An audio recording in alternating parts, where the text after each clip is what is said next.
Good morning. Good morning. How are we doing, guys? How are we? How are we going? Morning. I'm good. Yeah.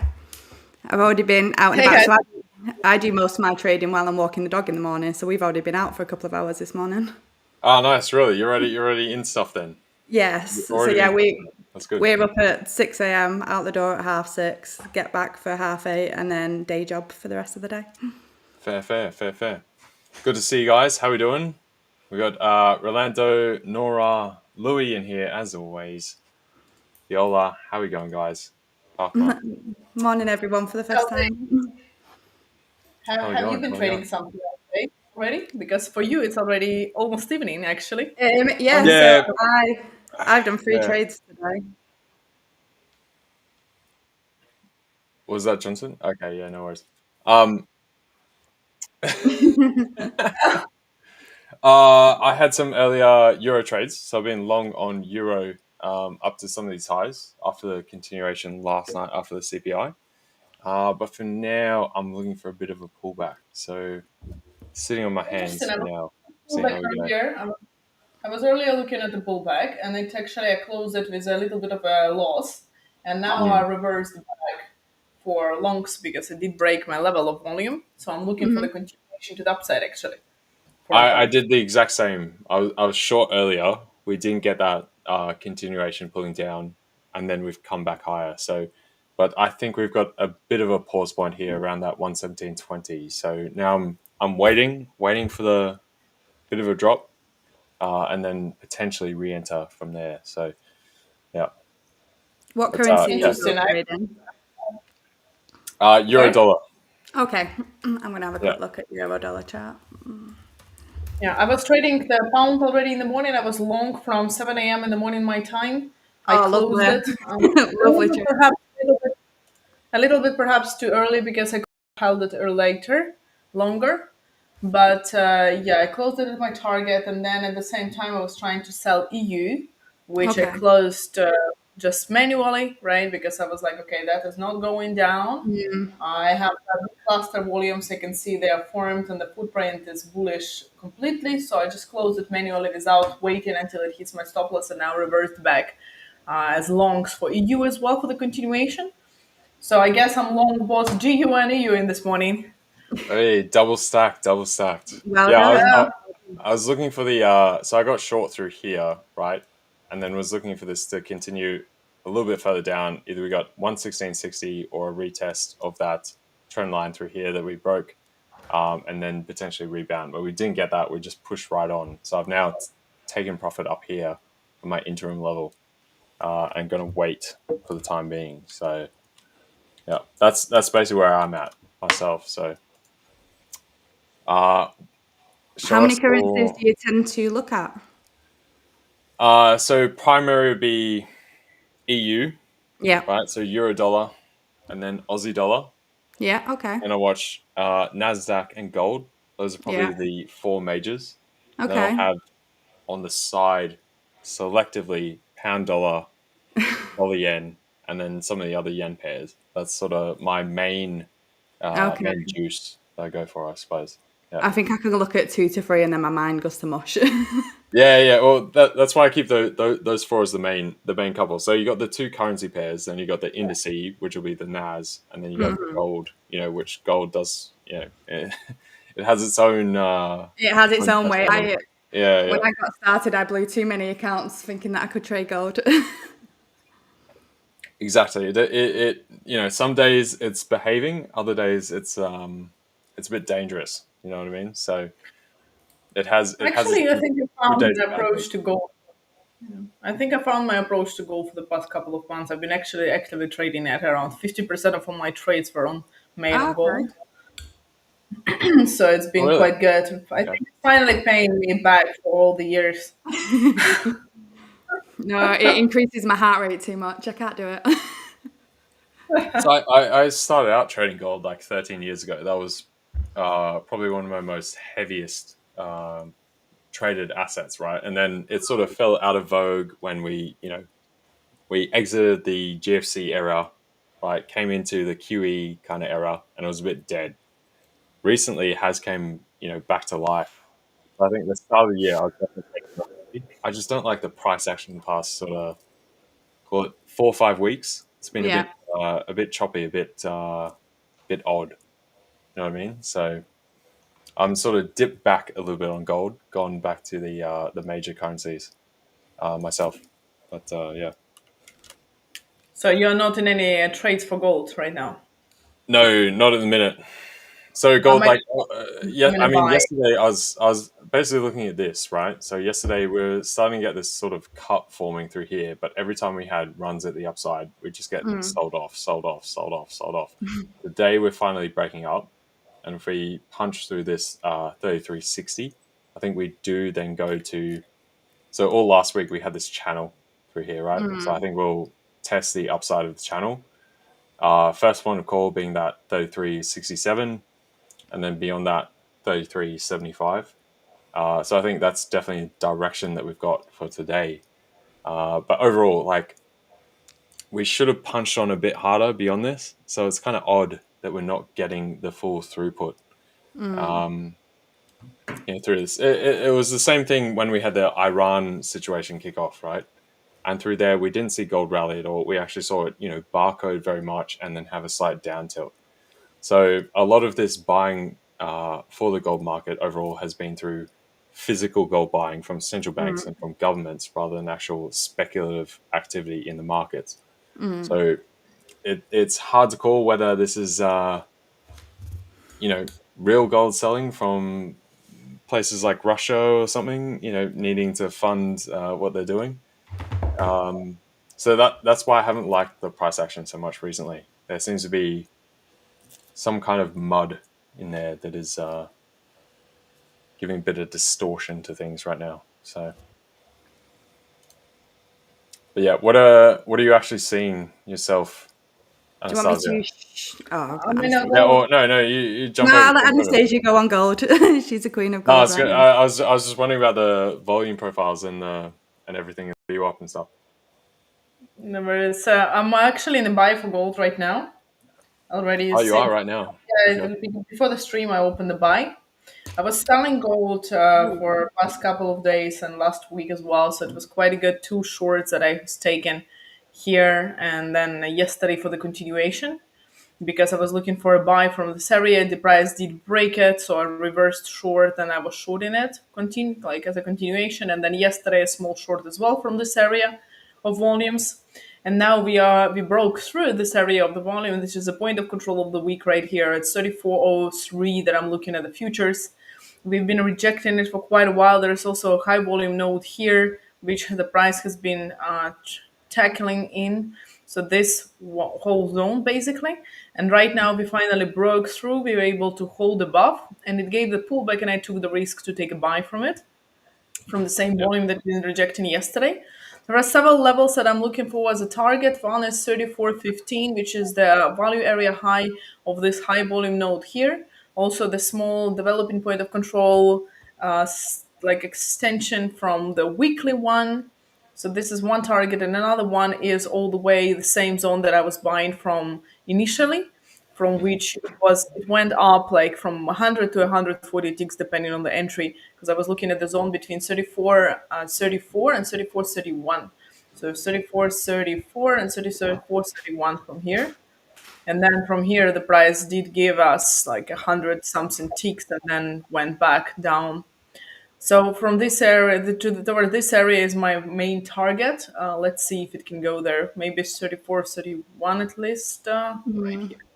So I'm aiming for something around 1 to 3 risk reward on this one trade. For now, it's not going too bad, and also the same time Nah, in come on. EU longs, yeah. So I am hoping that we're gonna get a little bit of a pullback after the CPI data yesterday. Do you both trade London and New York, or do you just trade London, or how does it work for you both? LJ, go for it. Well, for me, I'm up all hours of all day. Asia, London, New York, Asia as well, anything. Yeah, okay. 24 hours. But I don't Sleep. sleep. I'm just a robot. I'm plugged into the matrix. That's it. Yeah. Um, Nothing wrong with that. Predominantly these days it's London and New York, right? Okay. These days, Asian session tends to be very sleepy. Yeah. It was much more active through like 2010 all the way to right up to pre-COVID, right? 2020. Yeah. Since then, it's been very sleepy. So majority of my activity is London and then New York these Okay. days. But I will get a couple touts here and there pre-London. Coming to the end of the Asian session. Yeah. I live in Australia, right? So I was going to say, for I me, gathered yeah, you was the other yeah, side of the world exactly. from me. Yeah. So for me, different time zones. That said, obviously you gotta merge with what the market is actually doing. So Yeah. right, but yeah, so majority of trading is probably done through early London, late London, early New York these days, Mm. and I seek to close things out through probably mid New York, All right. Okay. and that's based on my rough timelines with things. So yeah. What about yourself, Anastasia?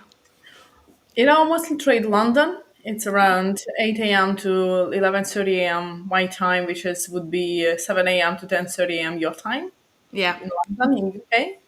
That's about 85% of all my trades. And then another 15%, 20% are done in New York. The Mm-hmm. window is 30 minutes after the New York stock market opening. So that would be, for you, it would be from 3 p.m. UK time until like 4:35 p.m. Yeah. UK time. But All right. that's the least actually of amount of trade that I take because of the volatility. And I trade US market, like US stock market less. So I Oh, trade okay. the currencies as well. I trade euro, I trade pound, I trade gold, and even if I trade a mini S&P 500, it's still actually I prefer it in London than in New Mm-hmm. York because it's calmer moves. I don't like this volatility and the jumps on the New York session, so it's less. It needs to be Okay. something really good for me to take a setup. I know. I understand that because I 90% of my trades are in London. If I don't see what I see, then I'll wait till 3 p.m. New York time. I want at half two. Market goes a little bit crazy, so just wait till 3 p.m. It's a little bit difficult because I'm trading a lot while I'm away at the moment. So I've got we get married in America next month, so we'll be trading while I'm in America for a few weeks, and then next year we want to travel for a year. So Oh, I'm trying to find trades in New York. So I'm trying to back test that at the moment because my whole trading experience has 90% mostly been London. So I think I just need to change my strategy a little bit to make sure it's okay for New York because it's too much volatility for the way I trade. So my trades are more sniper trades. My trades are more on the lower time frames than I think yours are. So I'm in and out of most of my trades within 5 or 10 minutes every morning, which okay. is quite nice. So no, I need something similar in the afternoon that I can look at, but I feel like the market moves too quick for what I do at the moment, so I think I just need to look at something extra. Yeah, maybe Yeah, adjusting the that's fair. stop loss slightly. Yeah, Maybe adjusting just the lot size, just stop loss, etc. But no, I can share my screen onto what I did this morning if that Yeah, for helps. sure. first. Let me bring it up. Sure, this Here we go. works. Let me know if you can see. There we go. So, as I said before, up at 6, set my alerts. So I trade mostly GU, NAS, and DAX. So they're the three that I look at. So my alerts are on GU and DAX on the 10-minute and on the 5-minute timeline, whereas NAS I'm more on the 1 minute. So I have this chart open all morning, pretty much. So for me, mine's more rules based. So I generally don't tend to trade the overall direction. I'll have a quick glance at it, but because I'm in and out of a trade quite quickly, the overall direction doesn't really matter to me. I just need quite a strong pullback for me to get a pull in one way or another for me to get back in a trade. So for me, if I just drop to the 10, so I can see that we was hitting a little bit of a resistance around here. And for me, I thought I presumed we'd pull back a little bit. So I always drop down to the 1 minute. I have certain rules that it has to hit. So I trade from 6:30. I have two ways that I trade now. I have a trusty 1-to-1. That I've been doing for the past 18 months. That served me very well. But as we all know, 1-to-1s can be quite slow, can impact you mentally quite easily. So I have a strategy that's a 2-to-1 and a 3-to-1 as well. So I trade both of these in the morning. So luckily, You can't underestimate 1-to-ones though. They are I, good. I do I Get do that love my high one. end. I do love my 1-to-1s. So I Yeah. don't mind. We're on Wednesday. Monday, Tuesday, Wednesday served me well. 3 1-to-1s have done really well. Yeah, It's just exactly. now Thursday and Friday, and then you end the week. But 1% at the end of the week is absolutely amazing, so you can't Yeah. complain. So trusty one-to-ones. I turn the charts off after that. I lock myself out of that certain account that I'm in, so I can't go back, can't trade it. Done. And then I have, like I was saying, I have a strategy that I've just twisted the one-to-one strategy a little bit, that if it ticks a few extra boxes, I'll get in it at a 2-to-1 or a 3-to-1. So for me this morning, this one was my one-to-one, but it ticked the boxes for me to get into the 3-to-1. The 10 minutes was looking as like a nice pullback to an area here, a nice fair value gap here. So that was where my stop, that was where my take profit was. And I just got just over 3% on that one, which was quite nice. But I think that took, 25 minutes. So it's quite nice when you're walking the dog in the morning to be in and out of trading. 90% of my trading is done on my phone. So I do like to be in and out. And I think because of the way it works for me, because my strategy is rules based and it's not, I don't have to look at higher time frames, etc. I think it serves me well, especially because of my day job as well. I'm out and about all the time, or I'm quite busy.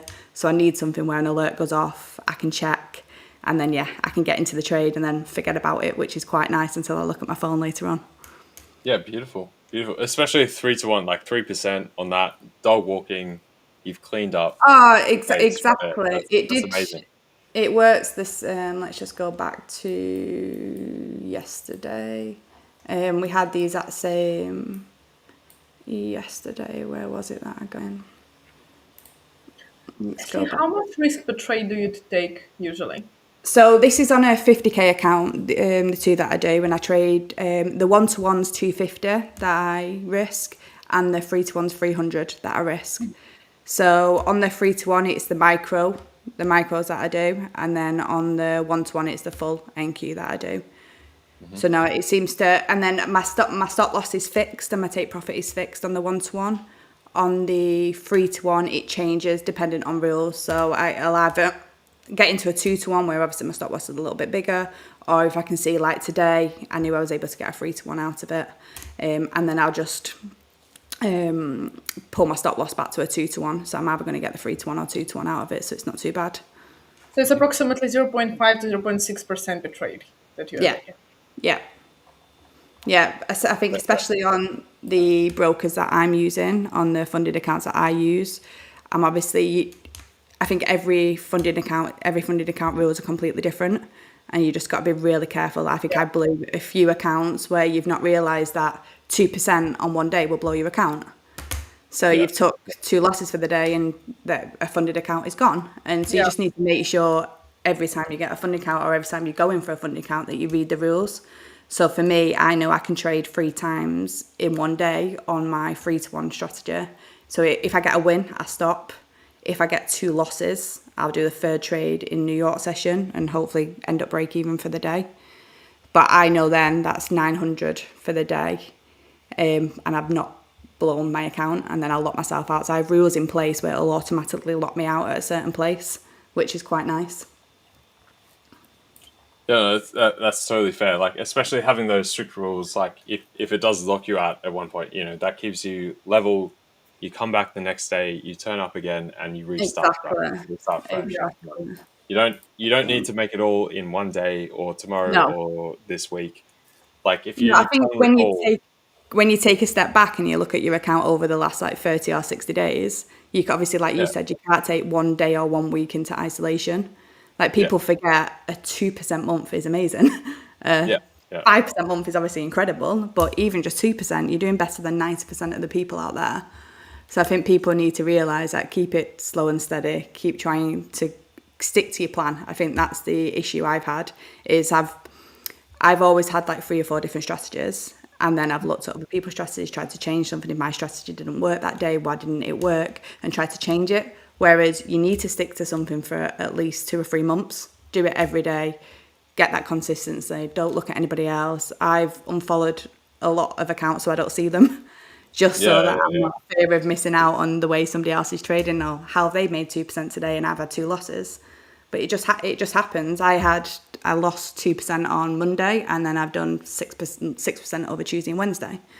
So I'm still up 4 for the week. So you can't look at it. You can't look sideways. You just got to have full blinkers on, I think, in this game. Exactly. It's a compounding system, right? Like you take those gradual small, increases that over time they amount to something massive, right? So Oh if you yeah, try to completely. calculate it in the near term every single day, you're going to get into trouble. And Oh yeah. another way to think about, like, try and think about name a single trade that you had 3 weeks ago. You Name can't. one, right? You can't, You exactly. So can't. the same way that you can't remember that 3 weeks ago, today's trade 3 weeks from now is not going to matter either. Yeah. So you can't get wrapped up in it and be like, oh, this happened or that happened or I should have done this. Like, you take away what information or what value you can in real time, Yeah. but don't fret over it, don't stress over it. Like, it's not a big deal. Come back tomorrow, reassess, Exactly. go from there. Tomorrow's a new day. I think, especially for me, it's you need to get out your head a little bit. So for me, I was always if I had took 2 losses for the day, it impacts me for the full day. Yeah. Whereas now, if I take 2 losses and I've stuck to my rules, and it doesn't impact me at all. Whereas I think that's a big step.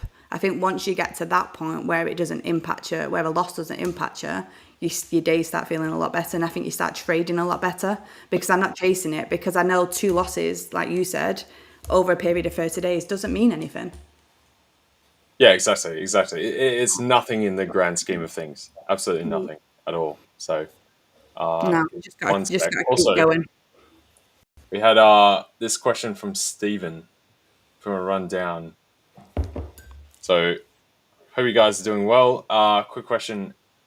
Hang on, that was the wrong one. I was bringing it up. I think he was asking before. Someone was asking, like, how long have we been trading for? Yeah, I saw this question. Yeah. Right I here, missed the it question before. is from Danny. Danny is asking, wanted to ask how long have you been all trading for? So I've been trading for the past 8.5 years. I started with crypto a long time ago. It was far from Did you actually trading. start out with crypto? Is that That's what you like, Sorry, started with? Yeah. sorry. is that where you started with crypto? That's where I you started started. with crypto. Yes. Oh, amazing. I actually started LJ Latin, but it was a perfect time. And if I would have more brains, I wouldn't have Oh, been doing anything for the rest of my life because I was Bitcoin by 1,000 something at that point. It was 2016. I don't And even think I knew what crypto was 8 years ago. yeah, Jesus. it was God. 2016, and I started with crypto. It wasn't really trading. We were buying and selling projects when they were popping up, and we didn't It was really need to do around anything. that first Bitcoin spike where we got to 19.5K. No, it That was was actually right yeah. before the first Bitcoin like hike Oh, when everyone started Yeah, getting where like the about first crypto. major hype cycle, right? That Yeah, around it there. was Yeah, it yeah. was the first before the high. So when you were talking to people about crypto, they were like, "What is crypto?"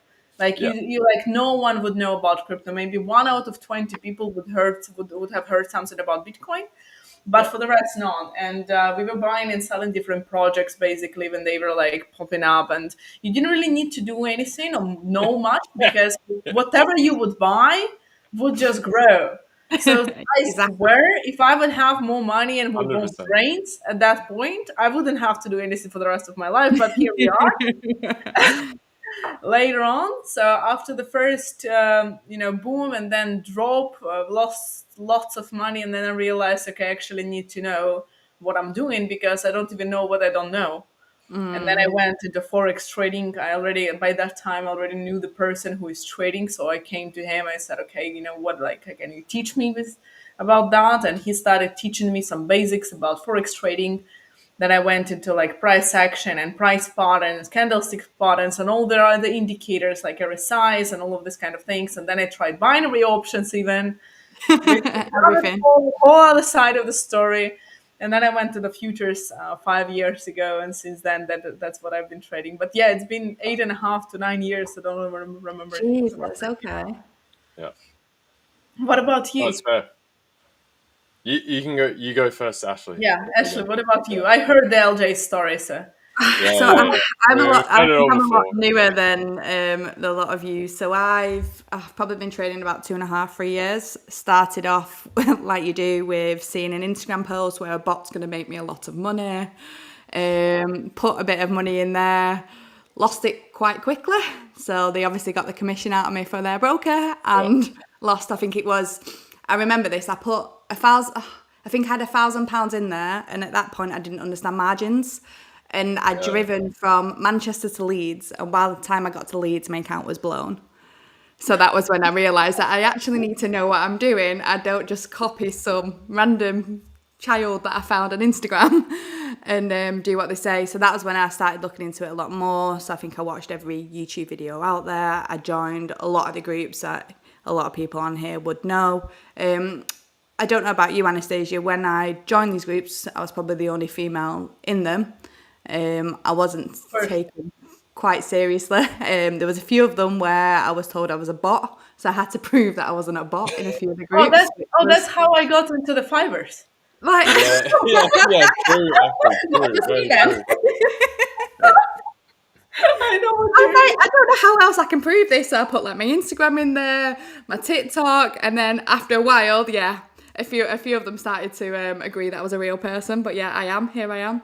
And then from that, there was like a small group. There was a big group, and then a small group of us formed, and we all just found our own styles. And I think for me, the way I read the charts, I just look for patterns, and I just look for the same thing day in. So I just pulled back and did it on my own. And like, you know, it gets a little bit lonely. So I set up a little group. I just wanted a little Yeah, tiny definitely. group. And I've just got a few of us that trade every morning. I've got 3 females in there, which is quite nice. And yeah, it's nice to have a little community where we just trade and chat. So for me, to be fair though, I only got into futures probably around 6 months ago. So I was always trading currency before that. So now I've turned to futures. Yeah, I can see a big difference. So yeah, it's only been 2.5, 3 years. I've got a big learning curve to come. I've blown a lot of accounts in that. Thankfully, this year I've been funded. I managed to keep a couple of them, which is quite nice. But I think your trading style changes. But once you find the way that works for you, just keep going. Stop swapping, stop changing. And yeah, it seems to be working for me. So I'm just going to carry on. Definitely, that's good. That's That's so funny. Both of you guys like treated as bots. Yeah, there's not a lot of female Not traders, real but people. Like fake, right? totally fake. But yeah, myself, many of you guys will have heard this before. I've been trading now, 13 years. I started trading whilst at university, studying physics. Jumped into trading stocks and futures initially, and then realized that commissions were way low. Nowadays, commissions across the board for stocks and stuff are way better. But especially back then, I was looking at currencies, commodities, and trading options and stuff, and it was, dude, you used to have to pay $40, $50 round trip for any single, stock trade, just blanket, bare minimum, right? And then went up per how much you're trading. So that's when I shifted over to currencies, commodities, that kind of stuff. So I've been through a few cycles now. That was the end of the Mario Draghi period back then, back in 2013, with the, do whatever it takes. Ran through Brexit, the first Trump presidency, the QE tantrum as well. Then you got COVID, everything since as well, right? So been through a number of cycles now. It's been fun. It's been chaos, but fun. Chaos, but fun. So yeah, it's been good. do you But feel like I definitely echo the thing of trading being somewhat lonely. Like I don't have yeah, any other 100%. personal friends that trade or whatever. People don't really understand it. They don't get it. They don't see how it's relevant to them, even though it's directly relevant. Even if you're not actually active in markets, like as you as an individual working like a regular job and you put your money away. But I don't know. People don't seem to clue onto things at all. I don't quite understand that because I would see if I'm working that hard that this would be relevant, that I'd be wanting to, put money away, invest, do all those kind of things. But I don't know, for some reason, it just doesn't seem to click on with many people. I don't know why. Seems obvious to me, apparently not to other people. So go We just figure. talked about it with my friend a couple of days ago. He was like, "Why don't people learn trading? I mean, it's obvious, right? It's obvious that it is away to whatever, to many different things. But I think first of all, it's scary for a lot of people. It's Mm. as much as it's scary to lose money, I think a lot of people are afraid to make money as well, because whatever is unknown is always dangerous. That's why people get we lost LJ. That is two of us. Let's just Hi, LJ. Where's he gone? Is that uh, my internet last time? no, he lost it. I think he lost the internet. But what I was Oh, saying, I think it's a lot, unknown, because everything. That's why people get stuck in their same job for 20 years. They say, "I don't like it. I want to leave. I want to change something," but they actually don't do this because they're afraid of what is going to happen if they do. Not only of their losing, and not only of the bad things that can happen to them, but also of the good things. Who am I? Am I actually making money? Who am I if I'm not working 12 hours per day? Who am I if I'm not struggling but oh actually yeah, living completely. life? Yeah, what do I actually want out of this life? How do I want to live this life? What are my dreams and goals and so on? People get so scared of that. I've been I used to mentor before. I don't do this now because Okay. the amount of time and energy it takes is absolutely insane. So I'm taking a big break from that. But Yeah. I used to mentor before, and I gave the task to people to even write down 100 goals for them. And now Mm-hmm. people get stuck about 20, 40 goals. And I did as well when my mentor a long time ago asked me this, because we actually don't really know 100% what we want and how No. do we want our life to look like in 3 years, 5 years from now. So when people start writing down the things, they get scared. They're like, what do I actually want?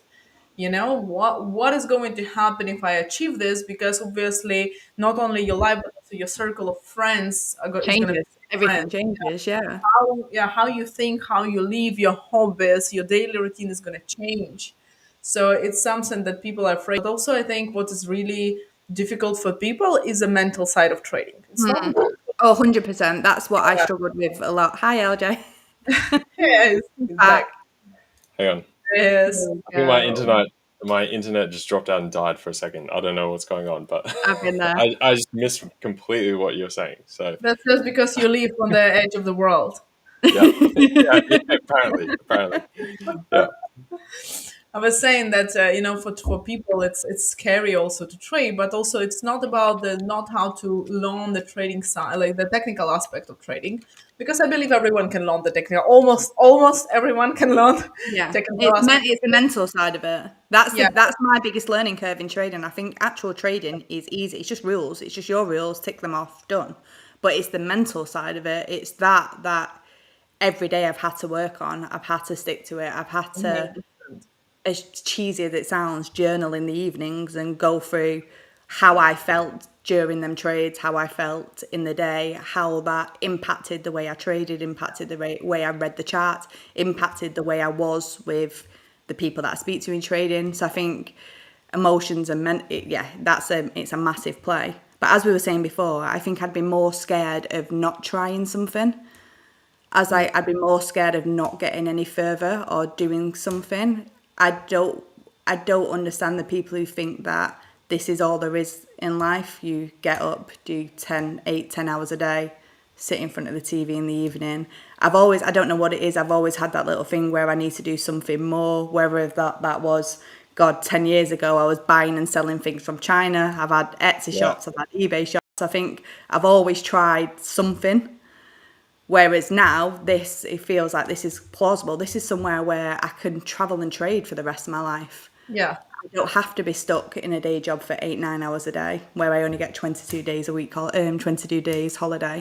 This could give you the life that everyone wants. I just don't understand why people wouldn't put the time and effort into it. I think it's just putting the time into it. If you've not got the mindset that you need to learn, people think stuff gets handed to them quite quickly, I think, in these days. Whereas, like you two said, you've been trading for years and years and years, and it will work for you because you've put that effort in. Whereas the people who come into it and think after 2 or 3 months, the life's going to change, it doesn't work like that. They need to go through all the learning curves of blowing as many funded accounts as we all have. I think we said something very interesting there. You said I've been more scared to not try something and to not go further than to not than the other side. And I think this is a difference, because if you are scared of not trying something out, not giving yourself a shot more Mm-hmm. than you're scared of not succeeding and losing and failing. I think this is a difference between people who succeed and who actually get stuck forever, because I agree. I also had it. Like, of course, when I joined trading, I thought that in 1 year I'm gonna make $1 million. Of course I did. But the Yeah, difference was that when I joined and I started failing, I was like, you know what? I spent so much time and money and effort on this and stress that this thing is going to work for me no matter what. Like, I can hit my Exactly. head against the Exactly. wall 1,000 times, but I'm not leaving this until I make something out of it. And I think this is a difference between, also you, Ashley, and LJ, and people who don't try. They fail and they're like, you know what? I can't do this. It's not like I'm failing in this, so I'm not gonna do this. I know people like this who, if they try something out and it doesn't work for them, instead of trying again, they're like, you know what? It doesn't work. It makes me feel bad. I'm gonna go do something else. How exactly. many That's Yeah, times have we all had to try again, though? How many times have we got to the end, blew an account or done something stupid? Like, it's not just counting on two hands, that it's your 20, 30, 40 times that we've all had to start again, change our strategy, change our mindset, take a week out. And I think, like you said, it's the people that keep coming back and keep trying and the ones that are going to succeed. yeah. that's what I always think as well. It's like, you know, you didn't come this far just to come this far, right? No. Get the reward, get to the end goal. You took all the pain, and then you're just going to quit at max pain, right? You might as well stick it out to the end, Why? get the reward, Why? If you get to the lose, you end just goal. end Otherwise, up in the same spot like, as you was anyway. You don't lose anything. You just end up with the precisely, same life you've got. But if you win, Jesus Christ, if you do this, your life can completely change. You can have the life exactly, that you've always wanted. You know what exactly, they exactly. say? There is a saying: if you're going through hell, keep going. Why the Keep heck going. would you Yeah, stop? I mean, exactly, exactly. that's when I was starting trading, specifically trading Forex after crypto period and everything. A lot of things happened, bad things, and I had like $300 left in my account. I couldn't afford renting an apartment or anything. I was living with my friend. But then LJ knows the story. I was in the decision where I either go get a job and I try to like make some kind of money, Mm. to act to do something with it, to get more stability, to rent an apartment and everything, or I'm gonna give it a one last shot and spend this couple of hundreds to try to learn how to trade.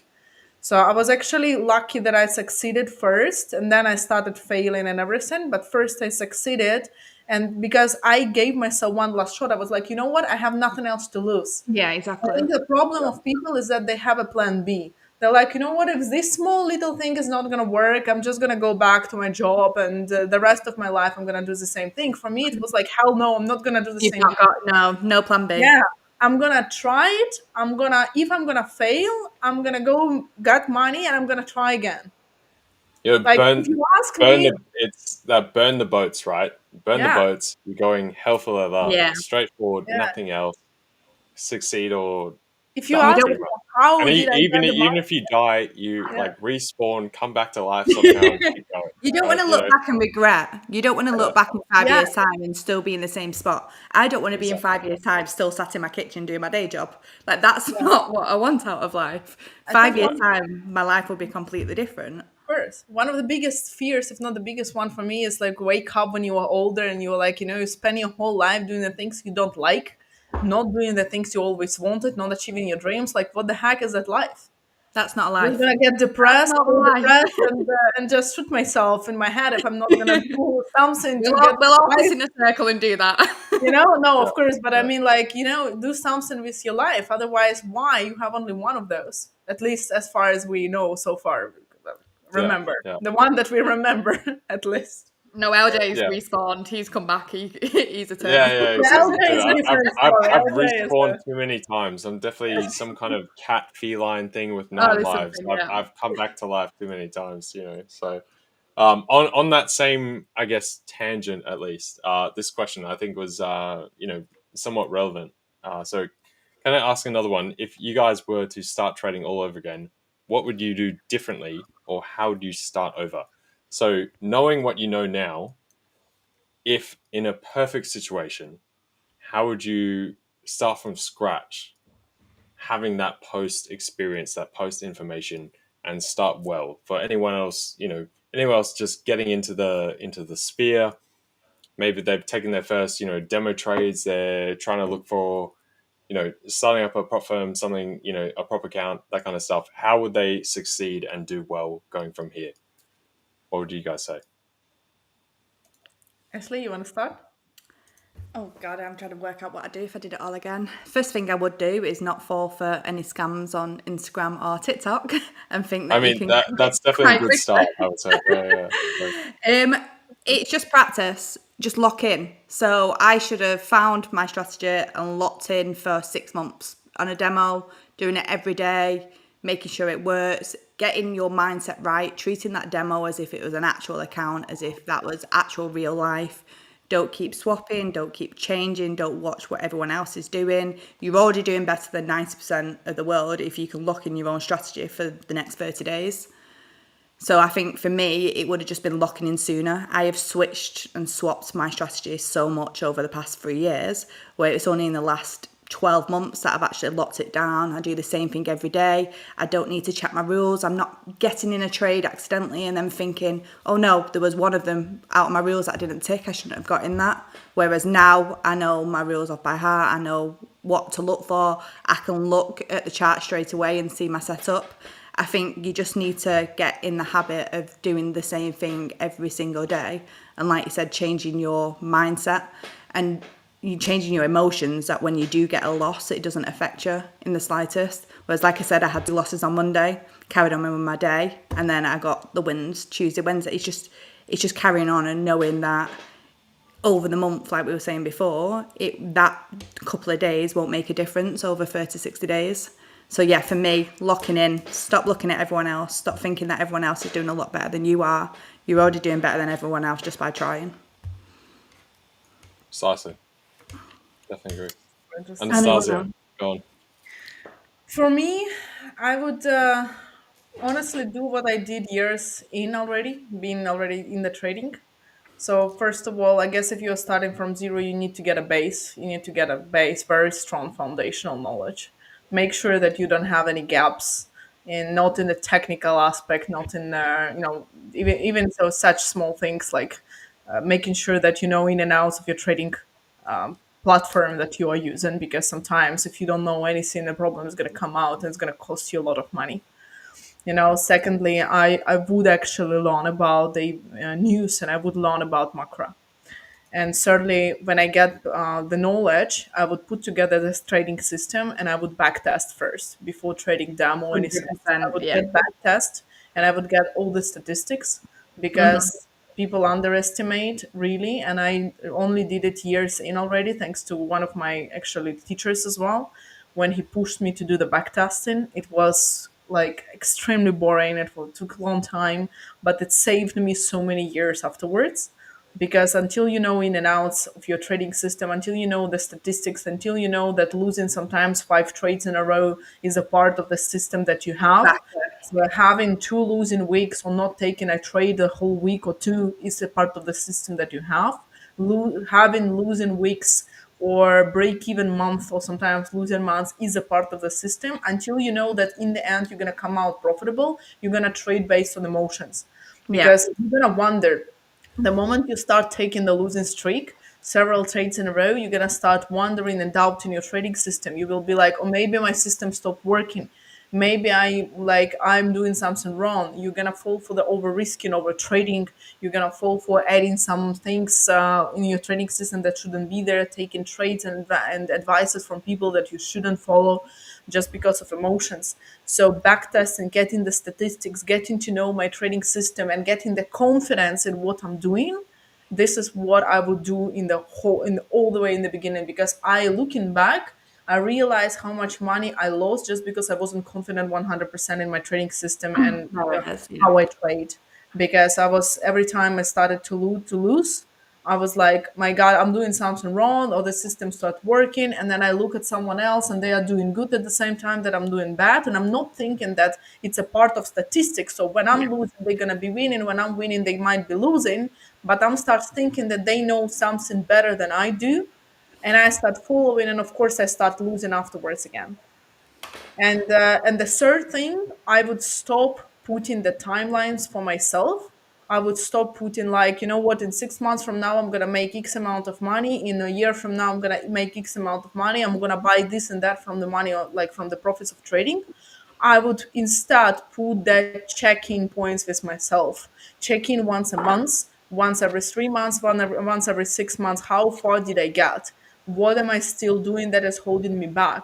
What am I still not doing that I know I'm supposed to be doing, but I'm still ignoring it and The biggest one, yeah.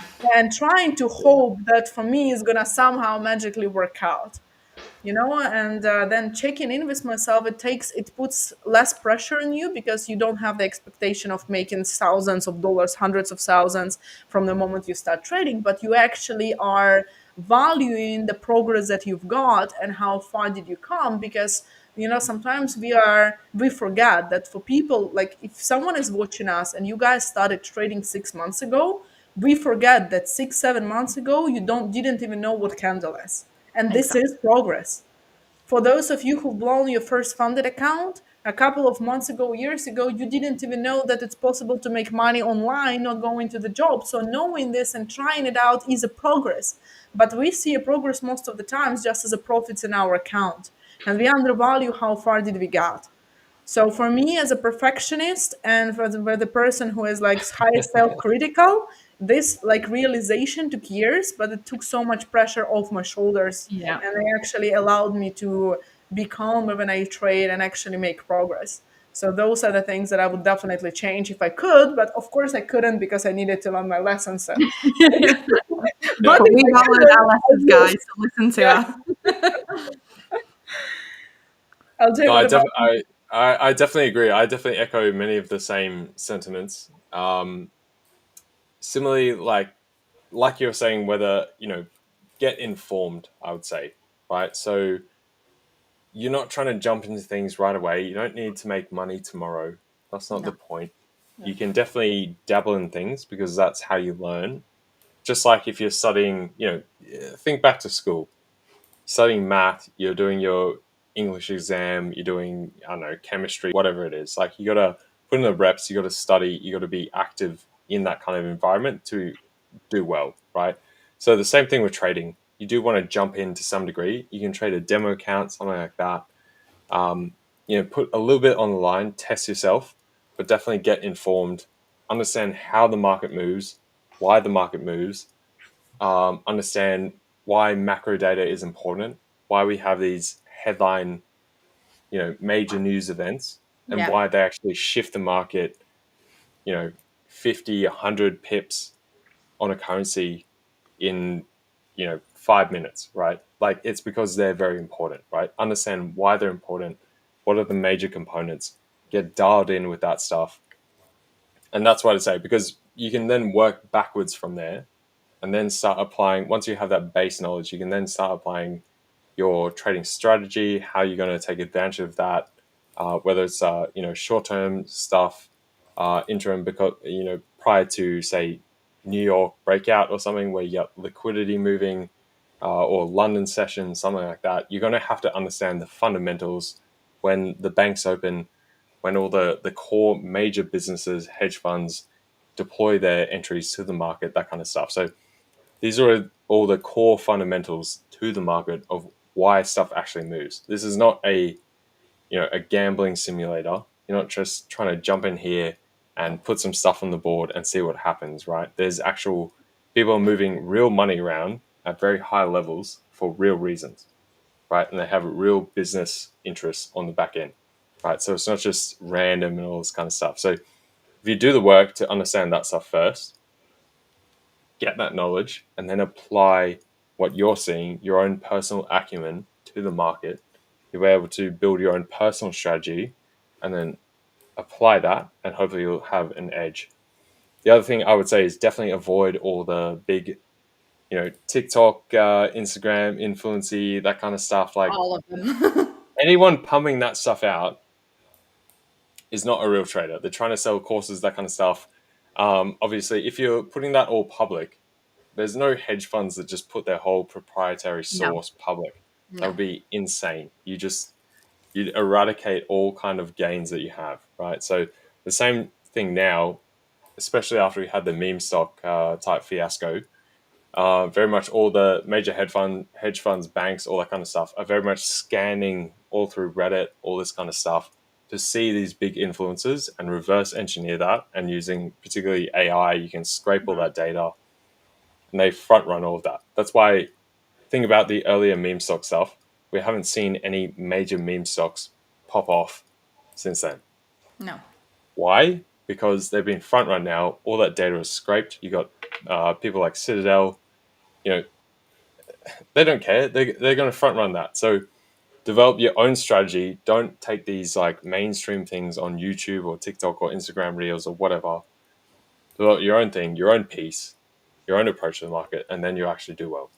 If you go with these mainstream stuff, whether it's not trying to bag on anyone like ICT or CMT, all this kind of stuff, it's not going to work long term. It's too out in the open.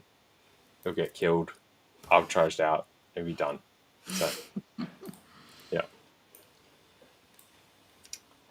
That would be my primary summary. And the other part, as far as trading style, I would say, as far as like short term, medium term, long term, that's something you got to aggregate to your lifestyle. Just like Ashley was saying, like, works a normal job, you've got trading kind of on the side. It's not going to be your full time thing. So you got to meld that into your regular lifestyle. Depending what age you are as well, you might be younger. You don't have like a family, that kind of stuff. You don't have a mortgage. You're going to have more flexibility. Once you're a bit older, obviously you got more constrictions. You got to adapt to that as well. So definitely mold that trading style to that. Don't try and force something, because if you try and force it, it's not going to work. Right? I think you need mentally the for me correct it's parameters. helped that I've got a job. If I didn't have a job, I think I'd be forcing a lot of trades. Whereas Yeah. because I have the That's job, also a very good point. Yeah.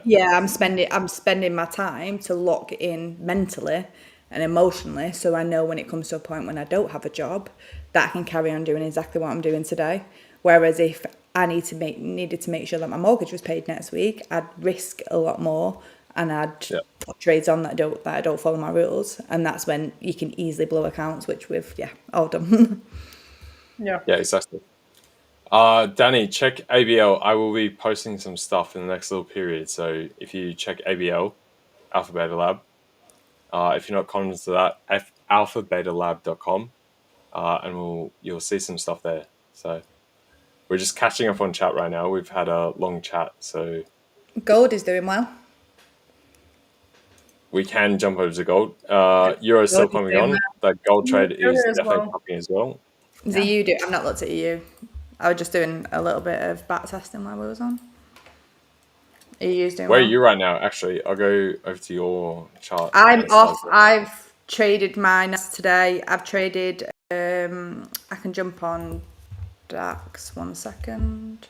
I am in a buy for gold right now, still holding it, and I'm Oh, actually strong. I'm in a buy for euro.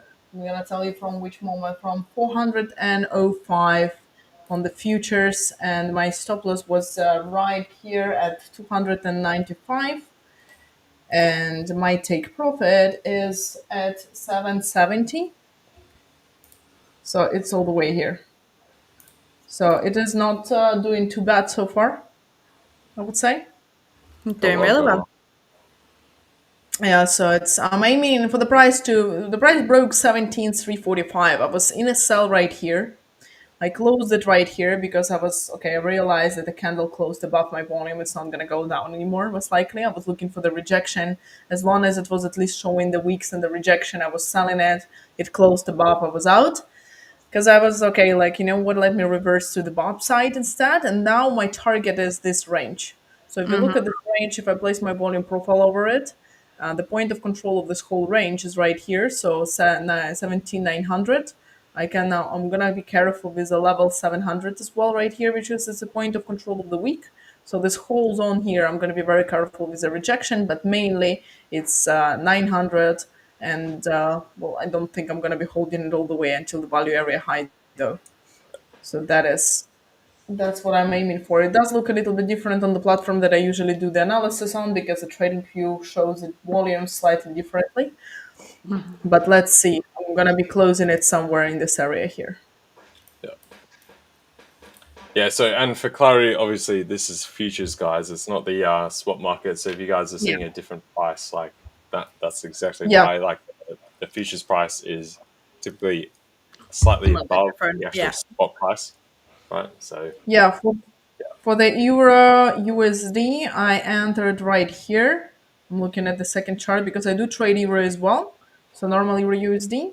I entered right here. My stop was about 10 ticks. And then I'm also aiming for, but the target I'm going to be setting by the futures. So I'm going to be looking when I close futures. I'm also going to close Euro USD. But my entry was here. My stop was 10 ticks, 10 pips, and that's running. I'm aiming for something about 1 to 3 restore reward on this one. 1 to 3.3 even. Do you trade one-to-ones as well, or do you always go for the higher reward? Or do you just You trade know, what?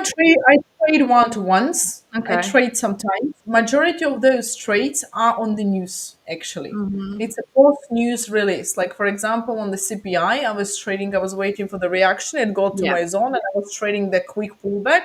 Pull back and then Afterwards, yes, yeah, because the momentum goes one side, but it faces my big volume accumulation area. Before it drops, it pulls down. So I trade this, and okay. this is usually 1 to 1 because it's a small Quick movement. in out, Yeah, yeah. and quick movement. My average stop loss is what it is, so I'm not going to be cutting it, especially on the volatility. But that's least of my trades. Majority is at Ah, least okay. 1 to 2. But what I also do is that sometimes it's less than 1 to 2. It's less 1 to 1.5, 1 to 1.6. But because I add when the position goes, so I add to the running position, it Okay. allows me afterwards to get the better risk to reward Yeah. overall. Yeah, so it allows me to kind of maximize my risk to reward, and I don't know really which risk to reward I'm gonna get in the end, because if it gives me the opportunity to add to the position, if I see the momentum is strong, if I see the kind of pullback that I want to get into the trade again, then it's gonna be adding. But if not, I'm not gonna add to the Not position, gonna, so it's gonna yeah. be the initial risk to reward. Okay. what's the baseline risk you would put on the initial trade though, Anastasia? Depends which account. The high risk account is about 0.5%. The low risk account is about 0.2%. Because I also know that I'm going to add, and Yeah, sometimes I'm not able to move my stop loss. Sometimes I'm adding at the point where my stop loss is still Ah, at the okay. same level. And because of this, I take less risk because I know that I'm going to add to the position and going to increase the risk. So I'm giving this as a room in advance already. So that's it. Yeah. And then if I move the stop losses, essentially when the price goes, and I can add more positions as well. yeah, definitely, definitely. Very good, very good. I Just may have catching to up on jump chat as off, well. guys, if that's okay. No, that's right. That's completely fine. You're fair to Let me go, know. Ashley. Thank you Thank you for for my joining us. thank you Thank you for so going much. easy on me on my first time. But no, That's right. hopefully I We can come we back we soon. mega appreciate your Yeah. everything you've contributed here today. I Appreciate think you. it's great insight, everything. So thank you so much for coming, No, it's been and really we'll see you nice. next Thank you, time. guys. Thank you so much for being here, Cheers. and it's amazing to have another female trader Yes, in the yes, team. yes. Yeah, Thank yeah. you. Finally, You guys are not bots We're anymore. You're ganging up on real. you You're now. not bots anymore. All right. You're No, we're real not people. bots. We're real people. Yeah, that's it. But no, Right there. thank you, guys. Right, speak to you thank you soon. so much. All Have right. See you a great later. day. See you See later. Bye. you. Ciao. Alrighty. And now, two musketeers. How we doing? How we doing? Wait, do we have music? Is the music out? Yeah, the Wait, we need music some was music. off the whole time. We were just talking a lot, so we didn't notice that. Yeah, so we didn't realize. Wait, what music? Wait, no, we can get. Okay, that's not really music. We can get air horn right now. That's not music though. Okay, what do we want? We'll go the trade wins.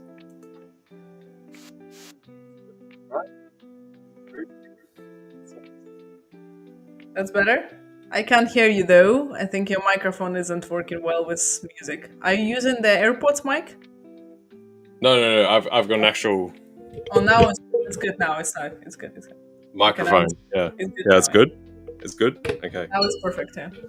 All right, no worries. All right, cool. Catching up on chat, by the way, as well. Let me scroll down. Oh, I'm so behind. I thought it was up to mark, but not quite.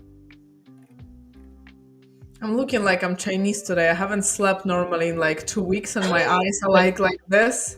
I'm Oh, trying come to on. open That's them, me but every day. That's me every day. All at right? this point, Get LJ, to my not level. even a Get to face my level. mask, You not just even a gotta face mask works. face them back so you're awake. You're like, Uh, hello, I'm yeah, here, I'm like awake, putting like I'm two alive, plasters like this in my eyes. I'm a human. At least you can put makeup. Like if if your face is looking a bit dull, right? That's acceptable. I don't have that. I don't have that. I can't do that. I'll just be looking like real sad. I'll be like, LJ, hey at this guys, point, not good even morning. makeup is helping me, to How be we doing? honest. Yeah, no, I'm already in the bid. I'm beyond Oh, saving, right? So yeah. there we go. There we go. Absolutely terrible. We got some really good questions in the chat as well. Can you just 1 second? Can we just pull up this one because while I'm sharing my Yeah, go chart as for it. well. Do you only use volume profiles, or do you align it with footprint chart and CVD as well? I do use footprint and I do use CVD divergence as well. It is on the other chart because I don't rely on it on the trading view. The trading view introduced the footprint charts, but they are completely bad, to not call it the other way. So I didn't really find a use in it. I tried. I paid this like subscription for 1 month, and it was completely different from what the actual order flow was showing on the platforms that take the direct data from the exchange. So I don't rely on the footprints from TradingView, and the same with CVD. It's calculated incorrectly in TradingView charts. So I use other platforms. I use the futures trading platforms for those, but I combine it with order flow, I combine it with CVD, I combine it with footprint imbalances, for example, stacked imbalances, cluster volume, and things like this. Give me 1 sec. I'm just adjusting some of these things right here. So,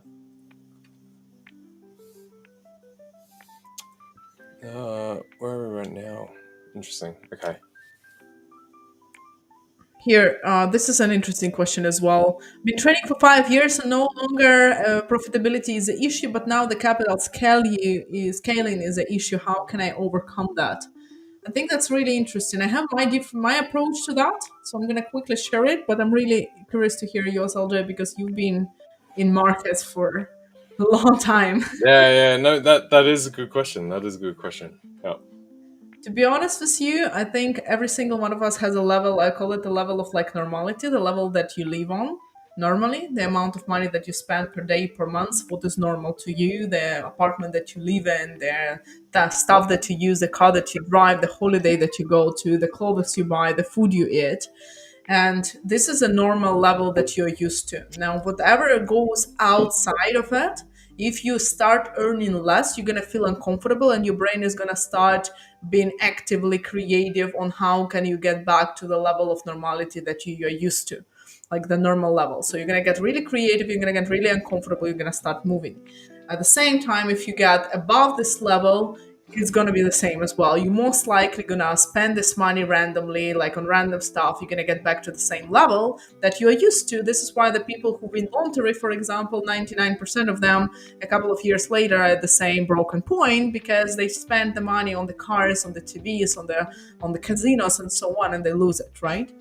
So I think in scaling capital in trading is not really about trading on one side. I think it's about getting used to the higher levels of amount of profits that you make and the amount of money that you spend. I have my theory that worked for me, that slowly raising the standard of living that you get and slowly allowing yourself a little bit more from the things that you've been always putting aside. I don't know, getting a coffee somewhere outside if you drink coffee at home. It can be a big step because people used to, like, if you work at the job, if you are on the limited salary, you are most likely not gonna go get a $6 coffee from the Starbucks. I mean, if you wanted it for a long time, like, go get yourself this coffee from the profits in trading. Yeah. People consider the profits in trading being valuable only when they earn like hundreds or thousands of dollars. But even if couple of dollars, if used for something that makes you feel good, is gonna give you a boost because you're actually gonna feel, why am I doing this? It's better than nothing. It's better to just never see your profits at all. like going to the restaurant or taking your family out or your loved one out for a small holiday, for a weekend getaway, just slowly raising the standard of what you're used to get, to get the, like, to how to get used again, to get comfortable with a little bit bigger profits of their money that you actually, the profits from your capital they actually make. That's one side. On the other side, I would say don't scale quickly. The technical aspect, because I've scaled really quickly. When I went for the funded account, I immediately went for a higher funded, like 100K, 150K. And if I would do it all over again, I would start with the smaller ones. I'm going to explain you why. Principle is the same. If amount of money that you're risking is significant for your life, and this money can change something in your life, it's going to be very difficult for you to stay disciplined. Because the moment that you see like $1,000 or $2,000 running profit, paper profit on your account, you get again emotional, because if this 1,000 or 2,000 can actually help you, help your family, you are not going to be able to stay neutral and make like disciplined, cold, mind decisions about either sticking to the trade or closing the trade or whatever, managing. So start with a capital that doesn't really matter to you until you develop the automatic habits of managing your trades correctly, getting in and out of the trades, analyzing the market just from the perspective of logic and your system and not emotions, and then scale slowly. And if you feel like you get stuck, because I've seen people and my friends and my past students when I was still mentoring a long time ago, when they get to the certain capital, it takes so much time, I'm not doing this again. But when they get the certain capital, for example, like they've been, I don't know, scaling from 5K to 15K before the prop firm existed, and they get stuck on 15K. Like they make a little bit of money, they start losing. They make a little bit, it looks like magic.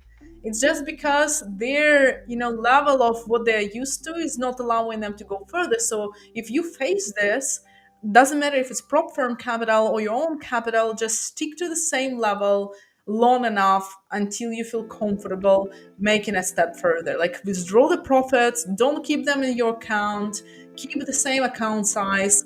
That's it. Until you get comfortable with a feeling and the thought, okay, I can do a little bit more than that. I get bored at this level. You know what? Let me do a little bit more. Yeah, definitely. I would also say all of that, exactly 100%. I would add to it saying that if you've got a scaling issue, chances are when you scale and it's now getting a bit murky, a bit, you're feeling a bit on edge, a bit antsy, a bit of anxiety, that kind of thing. Just like Anastasia was saying, you got to put that money aside so you're safe, right? And then keep building from that. Don't risk your final couple of dollars that you need to pay rent on this stuff. All right, go, work out another job, do some side jobs. Maybe you got a part-time job, 30 hours a week. Pick up another side job for another 5 or 10 hours, and a third side job. Right, do that for a couple of weeks, 3 months or something. Gain that kind of capital under you, whatever country you live in, right? And then you'll be able to firmly work on this stuff on the side until you can actually transition to that being something long term, right? If you're trying to go all in every single period, you're not going to do well. Just like Anastasia was saying, like you're not going to be clear headed. You're not going to have clarity. You're going to be trying to punch it because you're like, oh, if I just do this, I can pay my rent and I can pay the next entire month's rent. I'll get there and they'll give me so much space, but typically it doesn't work that way because the market is not that forgiving. Like you have good periods where you might have a 1 week and it's really great. Next 3 weeks suck. Sometimes you get a full month, so a full 4 weeks in a row, which are really great. And then the next 3 weeks suck, and then it's off and on constantly, right? So I would say the other point as well with that, if you have a scaling issue, is to almost treat it more of like a video game in a way, right? So treat it as percentages rather than the actual capital amount. Stop thinking about dollars think about the percentage. Because if you're doing 0.5% of 100K, that's one thing. If you're doing 0.5% of 10K, it's going to be another thing. If you're doing 0.5% of a mil, or 10 mil, or 100 mil, or $1 billion, right? Now you've got a scalable infrastructure and way of looking at things that can go all the way, right? You're not swamped up in the dollars per wherever you live and how that affects your livelihood, all that kind of stuff. Think of it in percentage terms, which is constantly scalable. So as you go up, say you go from 10K to 30K, right? If you're just doing 1%, it's the same thing. So now you can focus on a skill of actually just looking at that 1%, right? And that will go up and up and up and up, rather than trying to think about the actual dollar terms, which might become more and more scary, right? You go 20K to 30K, that's a 1.5x increase. But if you think about percentage terms, it's the same deal. So just repeating the same operation again and again and again, and that's what you want, because that's when it becomes a business, right? A business just repeats the same thing again and again and again and again, and eventually reach scale, and you go, massive, global, whatever. And that's basically what you're looking for on your own personal terms to reach whatever level that you're seeking to get out of trading. Whether it's a supplementary thing, or if you're trying to transition from your regular job to making this full-time, that's what's going to help you above everything. So that's my basic summary. There you go.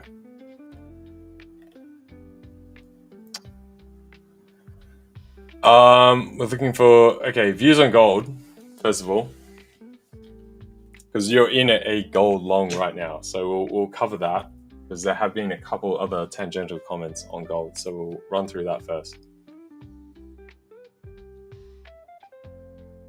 I think you're muted. You might be muted. Okay, yeah, I was saying before that I agree with you totally on your point of view, but you didn't hear it because I was muted. But about gold, I heard nothing. Yeah, that's right. You can bring the praise again. Yeah. That's fine. It's all good. Yeah.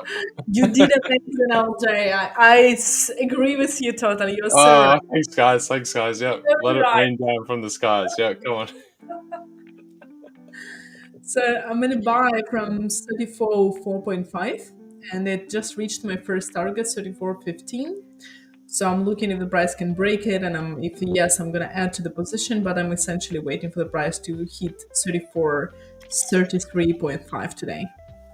Mm-hmm. So I'm expecting a little bit of pullback, perhaps from this one now, and then the continuation to the upside.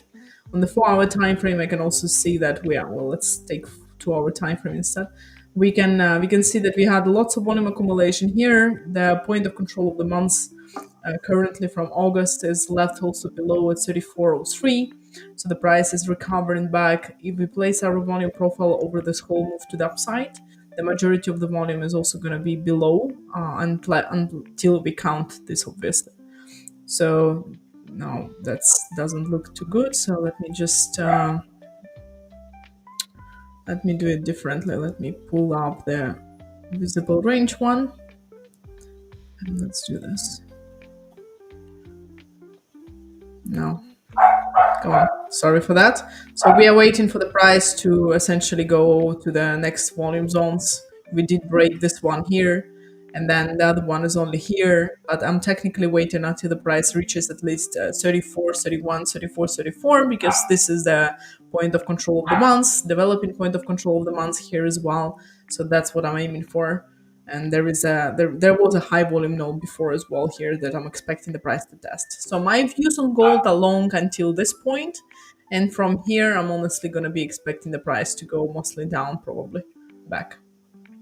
Fair. We're going to go back through some of the past comments as well. We'll do a rapid fire catching up, because I think we're a bit behind with a few good comments in general. First of all, what would you do with that one? Anastasia, 5th funded account. Funded, I guess, is the clarity here. And then you've cooked it, right? What do you do? What do you do? I would say what you don't do is you don't do the same thing as you did for the past five. Because I've blown a lot more than that in a row before I got funded for the first time, and then I've blown lots of funded accounts as well afterwards. The problem is that we do the same exact thing and we expect the different result. It's so obvious, but we still fall for the same trap. So if you were over trading, or you were revenge trading, or you got FOMO, and you hope that this time is going to be different, but you don't do anything about it to actually make it different, you're going to probably fall for the same thing again. So I would say one of the main things is to evaluate, to put together. I know it's boring, it takes lots of time, but put together all the trades that you've taken from all the funded accounts that you've blown, and find similarities in the reason why they went bad. So put together all the bad trades, find similarities, and by finding the similarities, you can create a set of rules for yourself on what to not do the next time you get the account.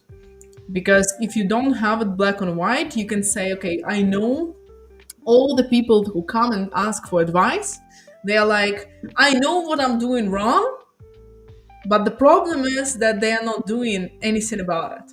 They're like, I know what I'm doing wrong. Okay, it's good that you know, that's good that you're aware of it, but until you see it black and white, your mind is still gonna play games with you, most likely. So you need to see the stats that it's not working. You need to have the set of rules, and that's where I would start. To be honest. Yeah, so I would say if you've actually gone through five, like you've gone to the funded stage, right, and then you've blown stuff after that, like clearly you can get there, right? Whether question is always how are you getting there if you're trying to explode the account to actually make it to the funded stage. That's another question. The secondary to that, if you're actually trading it regularly, with a bit of discipline, that kind of thing, and you're just getting to the funded stage, now it's real. Now you've actually got money on the line, you can get the payout, or if you fail, you're not going to get it. Just draw back. Like, where's the rush? You don't need to come out tomorrow with the entire thing cleaned out, hit the target, that kind of stuff. Take your time, take it steady, get into that rhythm, and then you'll actually get there, right? Because if you're trying to, you don't need to buy a Rolex tomorrow. That's what I always say. Like, like where's the rush? Take it steady. It's a compounded gain over time. And over time, if you keep doing that again and again and again, that's how you actually get to proper wealth, properly changing your life as far as, the kind of cash equity you've been able to build up. Segment some to the side to have, I think earlier in the stream we were talking about, Anastasia was saying, do some nice things, have some fun, enjoy your life, don't just sit there and be full tunnel vision into things. Have a segment for that, have something you put away for like savings, that kind of stuff, and have something for fun. And then another portion for business, right? That's what you do. Keep reinvesting in yourself. So, but if you view it on more of that kind of timeline, like this is a stretch, it's a marathon, it's a long-term goal that you keep adding on to, it'll probably reframe your mindset as far as, if you're, chances are, if you're getting through and getting to the funded stage and then blowing out, you're probably over leveraging, something like that, trying to get to that payout. Take it steady. That's what I would say. Just slow and steady. It's the main way to go. So I agree with you. We rush things so many times. Like we want it already, preferably yesterday, and that's what is killing lots of traders. Everything's always better yesterday until it comes to tomorrow and you still don't have it, and then you would regret you'd rather be at yesterday rather than today, right? So that's what happens. You can do that every day into the future and it never ends, right? Yeah. So yeah, that's the trouble.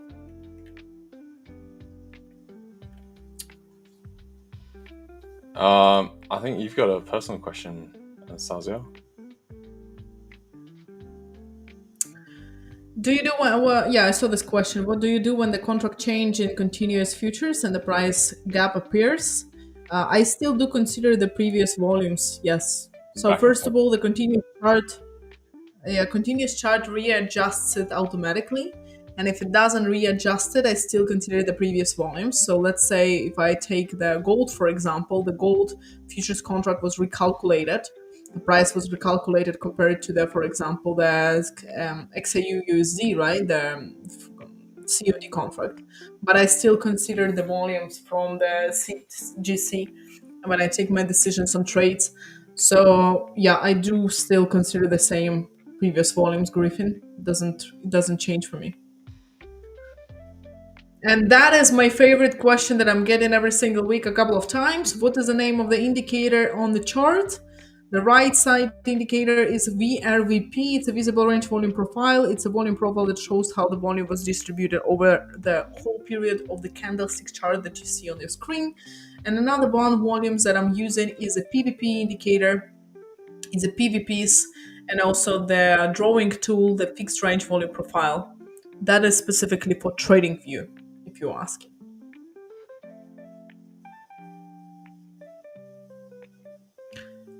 The the volume profile works on Euro USD. I prefer a futures chart because it's more reliable, but even if you use an Euro USD, it works. If it doesn't work for you, just try to use a different data provider. So instead of FXCM, for example, use the Oenda one. So this is Oenda, for example, right? And it does work. So obviously, first of all, you can see the indicator working. Secondly, if I place my volume profile over it, you're gonna see that indicator also works. Just need to adjust the here we go, the volume profile to be visible. So it works perfectly. So if it doesn't, use a different data feed. Oenda allows you to see the volume distribution. Some other brokers don't. And another question is, which settings do you put in? My settings are the ticks per row size 1. If it doesn't load still, try to put 10 instead of 1, because sometimes for different assets, like for example gold or stock index futures or silver, it takes too much data to load and the indicator just doesn't get loaded on your chart, which doesn't mean it doesn't work. It just means that you need to recalculate basically the settings correctly. Super. There you go. Right there. You're Well, the back. queen over here. Yeah, I'm back. Yeah, I'm back. What other comments did you go through that I missed? I'm gonna miss some. I'm also going to the comments. I've actually really. I'm so behind. Holy hell. Uh, I'm so scrolled up. I thought I was at real time, but I'm not. So I'm way behind. God damn. Yeah, we got many questions, and then Right. I was answering the questions about the volume profile basically so far, Yeah, about the settings for trading view and so on. So that's fair. That's fair. Hang on. Okay, let me catch up to right now. We'll see what's in between as well. Dude, Akram. My cat versus dude. That would be funny. That would be funny. that would be funny. But how do we do this? Your cat walks on the keyboard and opens trades, or how do we do this Yeah, exactly? I mean, has your how old is your dog now? I assume no longer a Almost, puppy or still a puppy. almost 3, but they're forever puppies. Yeah. That's what Okay. Well, is it he or she? it's he. It's he. He. Okay. Has he ever Maybe traded? 3. No, but he's supporting me, so I guess we can take 2 barks as a buy and 1 bark as a sell. Well, I mean, we all know my cat is a terrible trader, so you just got to inverse whatever my cat does, and you'll be the winner right there. So I mean, I feel like that's an easy win. That's not a good competition, Akram, at all. I'm actually very curious. How do you know that your Exploited to cat use is them a terrible trader? because I've lost too much money because of her. How did that happen? Literally, whilst I stepped away, jumps up here, runs over the keyboard. You know how cats do, right? If you leave a book Yeah, on a table, yeah. they come and sit on the book. Right, I got my desk right here. What does the cat do? Comes and sits on the keyboard. Right? Of course. Yeah, and it cost me more than 6 figures just from that. Oh no. Yeah, and it's not even my cat. Is the biggest. That's the biggest thing as well. It's not my personal cat, right?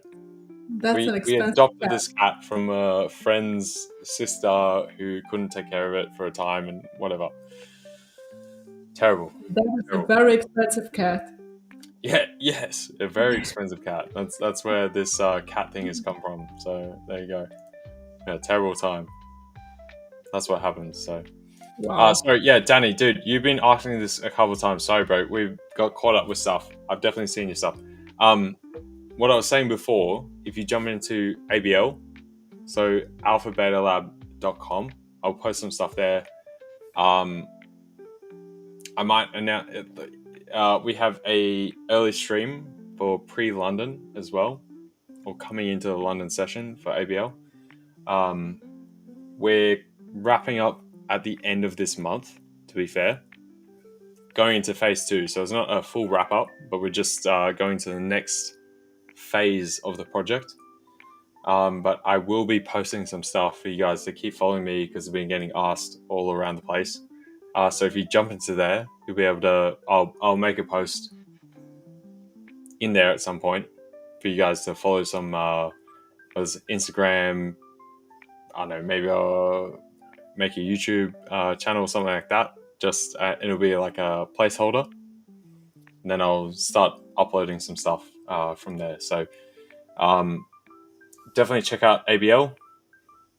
That's probably your best spot. Keep an eye on that, and you'll be able to see what I bring to you guys after that. So still working it out. I gotta figure out all the placement, develop everything, but there's definitely been an ask for it. So I will get something going for you guys. So there we go. Born in 2944. Good to see you, bruv.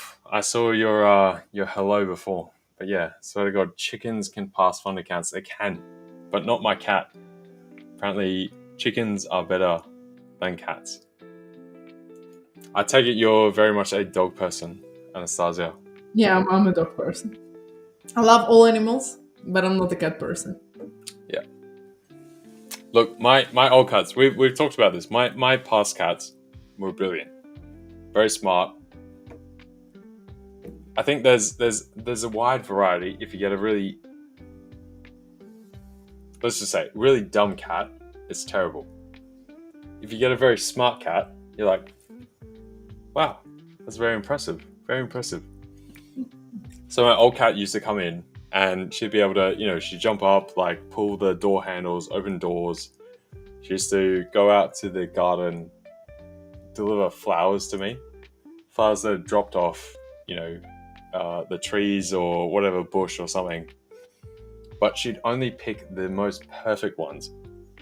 So not ones that were a bit, demented and whatever, just the most perfect one. And there'd be these two little fang points from where she's picked up in her mouth. She'd bring it over and deliver it to me and just drop it in front of my door, right? What the heck? So she was very smart. She's very sweet, Wow. very gorgeous. Yeah, lovely little animal. So I'm both a dog and a cat person because I can definitely see great dogs and great cats, and there's really terrible dogs and really terrible cats as well. There is like a trend going on in like Instagram or somewhere like that this is my perfect dog, after which I decided to get a second dog. And then the first one was calm and like smart and patient and super sweet. And then the other one is like a hurricane.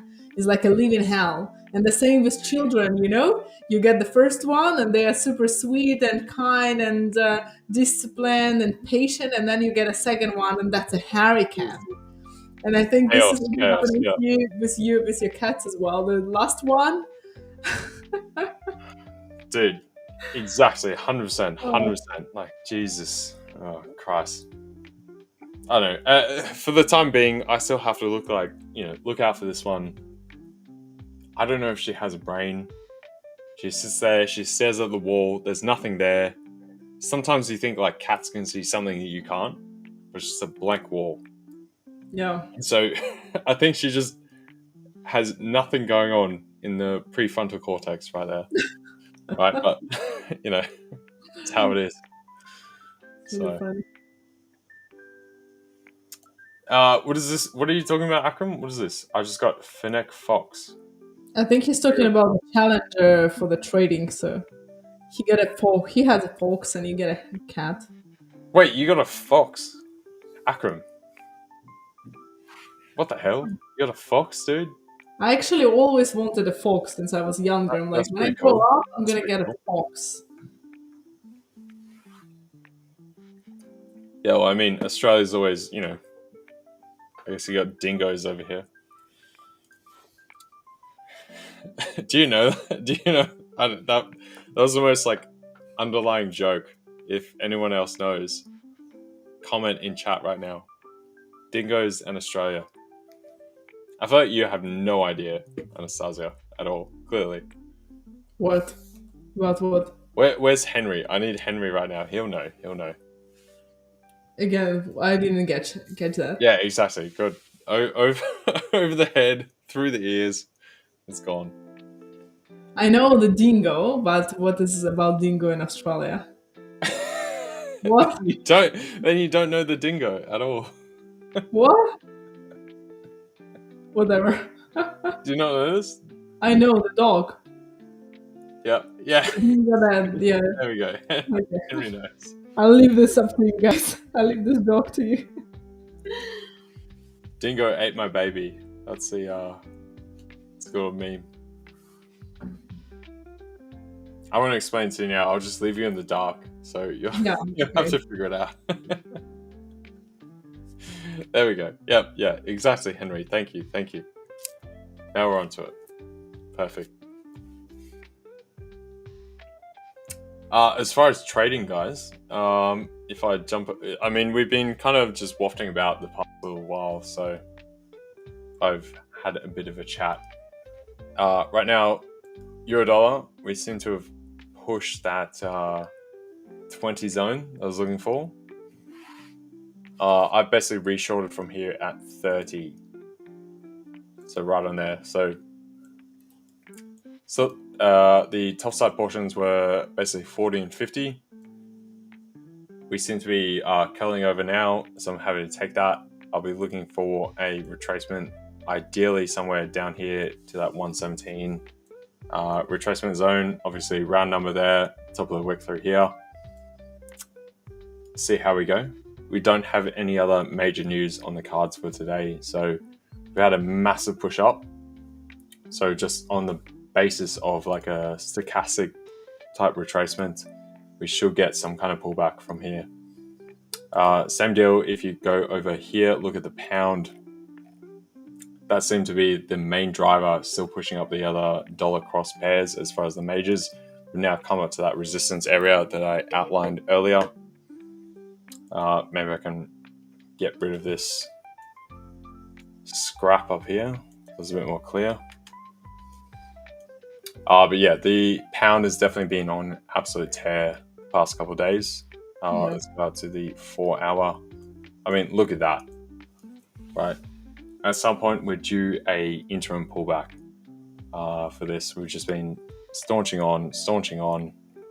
Obviously, back down here is when we had the revisions for the payroll, non-farm payroll data for the prior 2 months.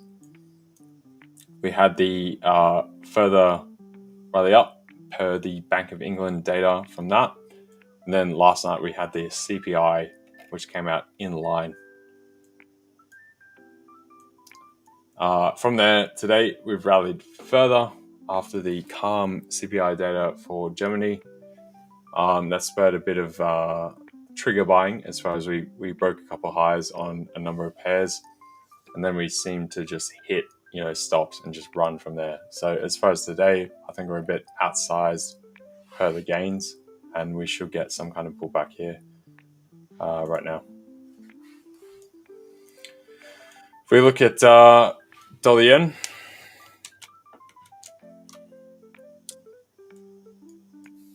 Dollar yen's a bit of a dog's breakfast, a little bit like gold, but it's actually had the run up to interim resistance and then pulled back, unlike gold, which is still chopping about. I mean, look at this. We finally got a bit of movement today. But yeah, so dollar yen, we've hit those levels. Right now we're at interim resistance for today at least. And so I would expect a bit of a pullback, just like we were talking about on pound dollar, euro dollar, that kind of stuff. Gold though, I mean, you'd be happy. Wasn't this just by your interim target, Anastasia? Yeah. It is. Did you take it, or are you still holding for the full piece? No, I closed it. You close it? Don't really feel like holding it any further. I closed it here. It's literally hit my target and then starts pulling back. So I think we're gonna get a little bit of a pullback. And if not, it's easier to re-enter afterwards than anything else. So not gonna be holding this afterward. Not for through this one level. But for the dollar yen, I was looking at the yen futures yesterday, and already on Sunday I was analyzing that we're gonna get a retracement from this level. I didn't take it because of the NFP, and I should have done that, unfortunately. But it is what it is. Got to get on those fundamentals, right? It's really beautiful. There We you have go. also re-entered here afterwards, but it is whatever. Missed that one. So far, I'm looking for a little bit of a pullback. If we get back towards this area here, I think we're gonna get a really nice buying opportunity again for the 6J, which is gonna be the sell on the opposite side on the USD/JPY. So somewhere here, I'm gonna be looking for the buying continuation for the 6J in this area. Yeah. And for the USD/JPY, it would look the opposite. So let's go back here. We are facing this volumes here right now, so I'm gonna be waiting for the price to hit this zone before continuation of sells. So if we get here into this area, I'm gonna be looking for the selling continuation for the UJ. Good. So similar deal. Finding support somewhere here, retracement, interim retracement, just short-term pullback, and then continuation of the move, right? Yeah. So I'm expecting the correction now, because if I look at the futures market now, we just actually hit the point of control of the contract. So the maximum volume of the contract is traded at this level. Here, this is 170, like this. So this is a point of control of the contract. Yeah. 1 second. So I'm expecting the retracement from here back to the point of control of the months list, to previous volume. And also we do have the margins on here, so I think we're gonna get a really nice correction. I was even evaluating sells, but to be honest with you, after such a move to the upside, I'm gonna stay away from that. Fair enough. I think we'll get a interim pullback, right? Yeah. Euro dollar, right? Euro dollar. Yeah. Euro dollar. Yeah. I think we definitely have further upside, especially given some of the other macro playbook in the background. First of all, I'm going to address this. Henry, does your family actually know the dingo ate my baby lady? Really? Because if so, that's amazing, right? I just got to add that there. That's an icon in Australia. So, Anastasia, if you're like, what the hell is this? But yeah, that's cool. But yeah, as far as euro dollar, definitely. So I would see interim pullback, and I think we do have more upside ultimately, especially with the further comments last night as far as Trump potentially appointing. Yeah. What's that guy? His last name's Antonio or whatever, right? JD Antonio. I forget. Oh God, I forget the guy's name. The new head for the BLS after he fired the old head after the poor NFP data. So obviously the comments that came out last night was from an old interview from a couple of weeks back. saying that potentially they want to, or at least in his view, they should tote back the monthly NFP numbers to quarterly interims, which that's insane. That's absolutely nuts. As far as a high velocity, high fidelity economy like the US, you can't have a quarterly number for jobs. That's absolutely bonkers. So it's not going to happen. But if this guy does just get generally appointed, there's very much going to be this perception as a political influence into the jobs numbers and the general BLS data going forward. So you would see anything from the NFP, if we had a good number, people would be questioning how good is it actually. So people would say, okay, is this being massaged? Is this being influenced somehow? Right? So it's probably not as good as it really is. And then conversely, if we get a poor number, people are going to say, okay, this number was bad, but is it really that bad or is it worse? Right? So you have this asymmetric outcome if this guy does get appointed for the US dollar for it to actually rip lower. And then the idea would be that the further influence for the Fed, if they have to go off the data, if they're forced through that, get the reductions. Right now, we've got a bit of a front running for whoever's going to be the next Fed chairman. We've had a lot of the tangential members saying, oh, we should do 3 rate cuts this year, or oh, we should go 50 basis points the next cut.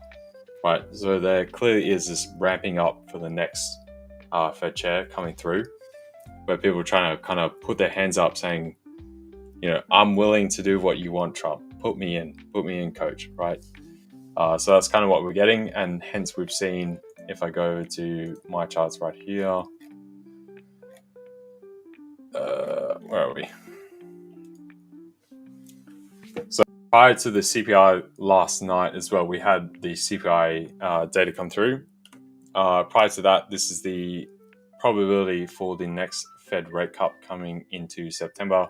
So last night we were about 82%, and we've ran up right to 96% as of today. So we're definitely seeing, that's why we're seeing this weakness in the dollar overall. And per the other tangential comments around potential BLS members, how that influences the Fed, all that kind of stuff, that's also coming into play right now, because everyone's trying to do this toss-up of where we end up in 6 months or even 5 months, say, to the end of the year, and then coming into early 2026, Jerome Powell gets replaced, and then beyond that. So that's kind of the shuffle and dance we're seeing right now. Born in 2944, can we see a retracement to 116.87? I would like that. Because I actually have gone short through here. Euro USD, right from here. Yeah, USD, yeah. So this was the short I took just earlier. So I took profit on the long.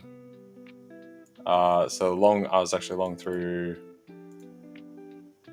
here. Once we broke through that upside, like I was saying, I took profit there. And then why would we get a pullback right now, though, to this level? To 116.87, I think that would be a bit far, but potentially we could get a stall through here and come down, first point of call, 117.05 and then 117. That said, we do have an absolute stormer potentially coming up to 117.50. Yeah, I'm actually looking for the 117.50 to be reached. Yeah. Well, yeah, approximately there. Yeah. So I've already taken some profits for today, so I'm happy to take the chance on that if we get the pullback. Otherwise, if we break through here and get further upside continuation, I'll just flip it, turn upside, we get that 117.50. That comes in roughly with this level up here, where we just capitulated and absolutely waterfalled off from what, 2 weeks back, just prior to that non-farm payroll week, where that was the point where everyone had capitulated, saying, the rate cuts much further out, and flip to that, and then hence US dollar strength. We got the poor NFP numbers, ran back up about 200 points, and then we've turned around since. So today I would be cautionarily shorting from here, but I can definitely see the upside to that 117.50. So if you want to take a firmer position, that would be that 117.50 to short from. Obviously, we don't have any other major data on the cards for today. Yeah, my target is about 117.460 for 70. Yeah. Same one. Are you actually long, or are you just waiting for that level? No, I'm long. I'm holding EU. Oh, so you're on EU as well as gold. Yeah. Well, like gold, I closed already, right? I closed gold. Yeah. But I'm still you're just EU. long on gold. Okay. All right, fair. I was long on GU, I closed it. I was long on gold, I closed it. I'm long on EU. And I had an attempt to short EU. I closed it with a little bit of loss manually because it broke the level, and I flipped long from there. Yeah, right. Yeah, no, I thought you closed them both out earlier on. No, I'm holding the EU still. Did I reach my target? I've been added to the position already earlier. So I have 2 positions running on this one. Fair. How you doing, Ahmed? Weren't you in here earlier? I swear you were. I'm blinking. But okay, so Henry, you're saying, bro, actually, that's another question. Henry, where do you actually live in Australia, man? How is it that you still don't know? Like, Henry have been here forever, and you've been here forever, LJ. How is that you still don't know? We haven't got that quite that close, all right? Now we're getting to the dingo level. Now it's really intimate, That's how it goes. So, yeah.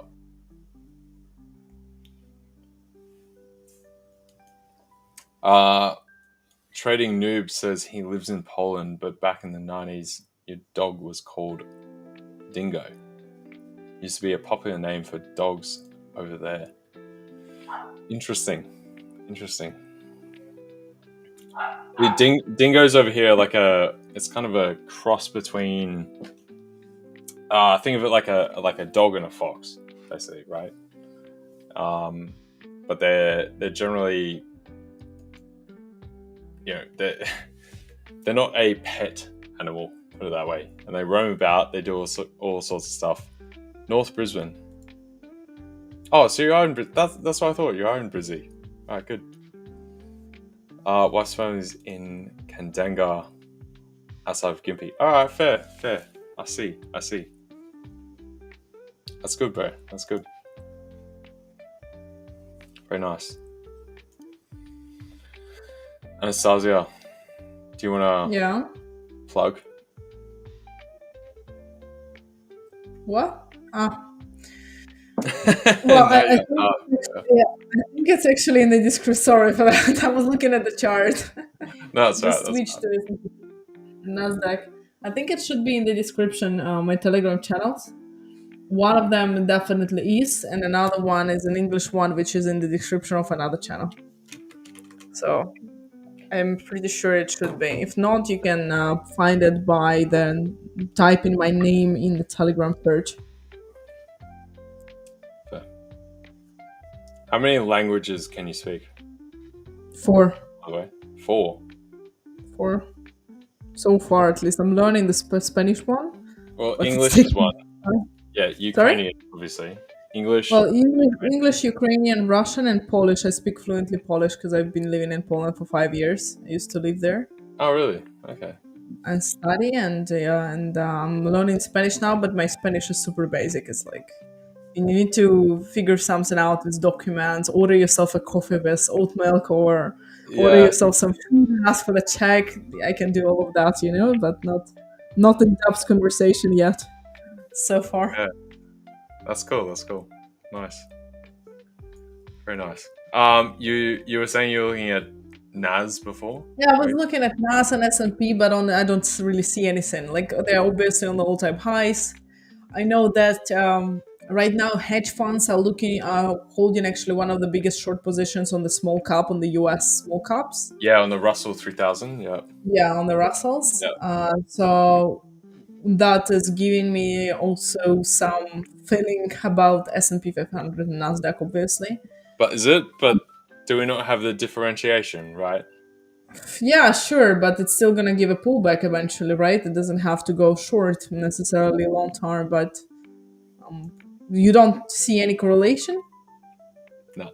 No. Not really? So I would also see typically when you have that high of a short position, like obviously like everyone's already kind of short, right? Yeah. So when everyone's short, what's the only way to go is long, right? Because you Yeah, have to true cover, though. you have to hedge.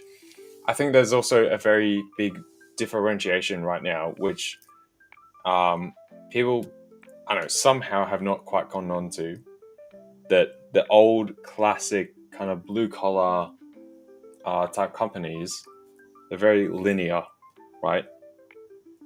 So, tech companies are very different because it's kind of ephemeral. It's, it's tech, it's digital, it's in the cloud, it can go exponential, right? Yeah. The traditional companies are kind of grounded to earth, right? You can't just go exponential with, resources, all that kind of stuff.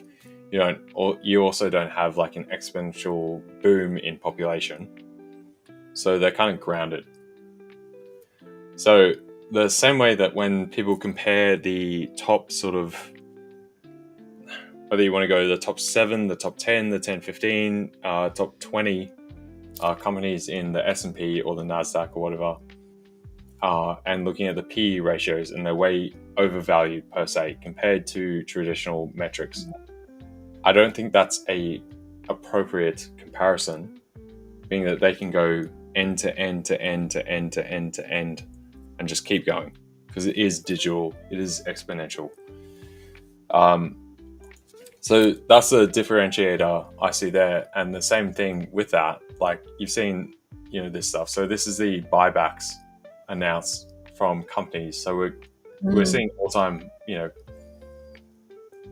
high buybacks from companies coming through, whether it's Apple, Amazon, Microsoft, Nvidia, all that kind of stuff. And that's definitely been the narrative over the past 10 years as well, lifting the market constantly, even often more than retail buying or hedge funds, banks, all that kind of stuff, pension funds buying.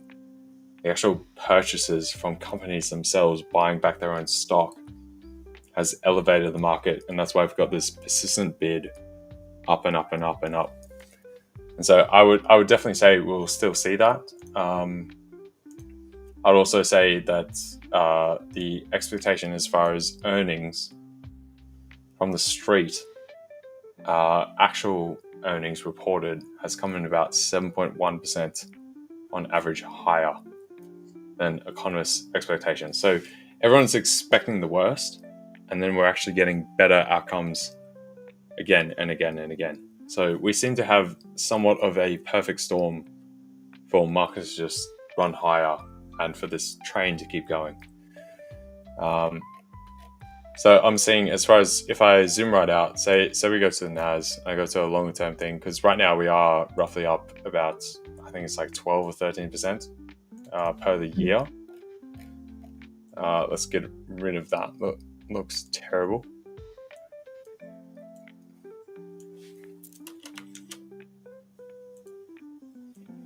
All right, so if we aggregate this up here, so this is about this point up here, 24,400 is about 10% from the all-time highs, right? So I think once we get up to there, now you have to have different questions, just as far as a relative distance, the amount of money in the market, that kind of stuff. But for now, I think we've definitely got further to run overall. So I would still see a bid coming into any dips coming through. So you're still looking for the short afterwards? For the long, so basically long on dips. So right now, as far as today, I mean, I can see Yeah, this is because where that's I what I marked was out looking moving at it. when you were marking it out. Yeah. Yeah, when we were talking in ABL, this is what I marked out earlier. So I'd see a bit of a move up here. You've got the as far as the 0DT options for today, about 23827. If you guys can see that. So this is basically probability distribution per what the market is pricing per the options for New York Open today. So you can see that's a little bit lower, about down here. So we've got a few points downside, but generally we can see these options pricing is going up and up and up and up every single day. So every time we outpace that, coming into New York, you get a bit of a relay coming back down, and then lean into that to see further drive higher. And that's basically what I've been playing off repeatedly through this past period, all through here. So same deal, down here, through there, basically all just running off their options plays through that. So you're looking to the deep and then to buy it back today within the day on the New York session. Yeah. So after only given we've had this massive, so after the CPI, we've had the pump higher, and then we've continued that move today. So similarly, what I'm looking for on the currency market as well is for a bit of a pullback. I think we're a little bit extended. We don't have any major news today. Obviously, there's always the risk of Trump headlines, some kind of Truth Social tweet or something like that. But as far as things go, I think we've kind of extended that move. We should see a bit of a pullback, and then you get a reload through here, and then actually run for the highs after that. Mm-hmm. So I think as far as a risk reward standpoint, right now we're already a bit overextended. So wait for that pullback first, get a reload, and then run higher after that. So that's kind of what I'm seeing.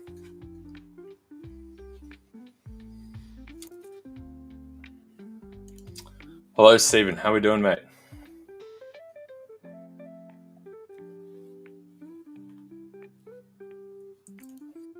And yeah, Kavita, fundamentals, bro. We can go into that deeper, but apparently no one cares about fundamentals and macro. So I care. Like every time you're explaining this, I'm like, wow, this I actually get to learn a lot from you. I try to be very selective because depending how deep I go on it, people tune out, right? Even though Yeah, that's where the real source is, but yeah, exactly. I'm super that's interested what in this. moves markets. So The way you approach, especially the stock market, for me is fascinating because I know obviously the basics and all of this kind of things, but going in depth on what you were showing just a second ago is something that I still need to learn. yeah, definitely. Ahmed was asking for gold analysis. We can go jump back to gold as well. Gold is stuck there where I exited at the same level. So Yes, it's I think. trying to break through this zone actually. Yeah, do you want me to jump over to your chart? I know you can share it. I get the same almost analysis. Same deal. Yeah. So I think Yes. Anastasia, you jumped up basically somewhere around here, right? I jumped out exactly where it is right now. Yeah, okay. Yeah, so this is basically the interim standpoint. Like we can see this old prior level with the wick here that had leveled out. So the point is to run through here, and then potentially if we can get back into this channel formed all through last week that we fell through, right? So potentially test the underside of that channel for today. But obviously right now we're hitting interim support right here. So finally we've got that pickup. We tested through here a number of times, a bit sluggish, a bit rubbish. Eventually got above, and we punched on. So that's the general outlook, Ahmed, for gold. I would say we still do have some upside from here. If you aren't already long, you might look for a slight pullback to about 33.59, 33.60 before getting long. So yeah.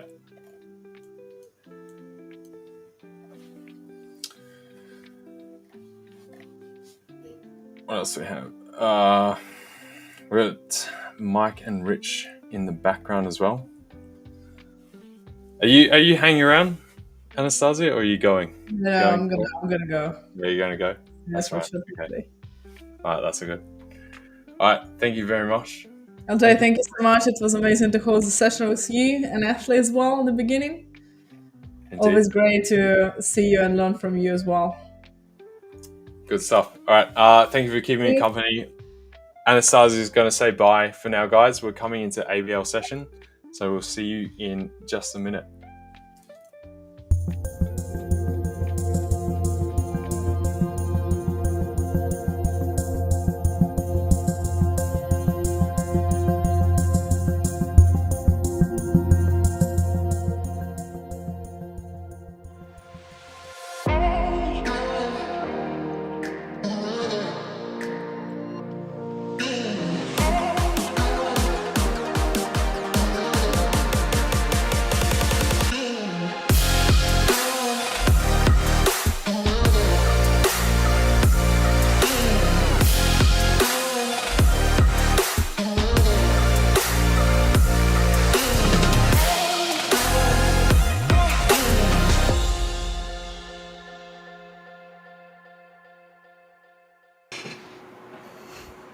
Hello.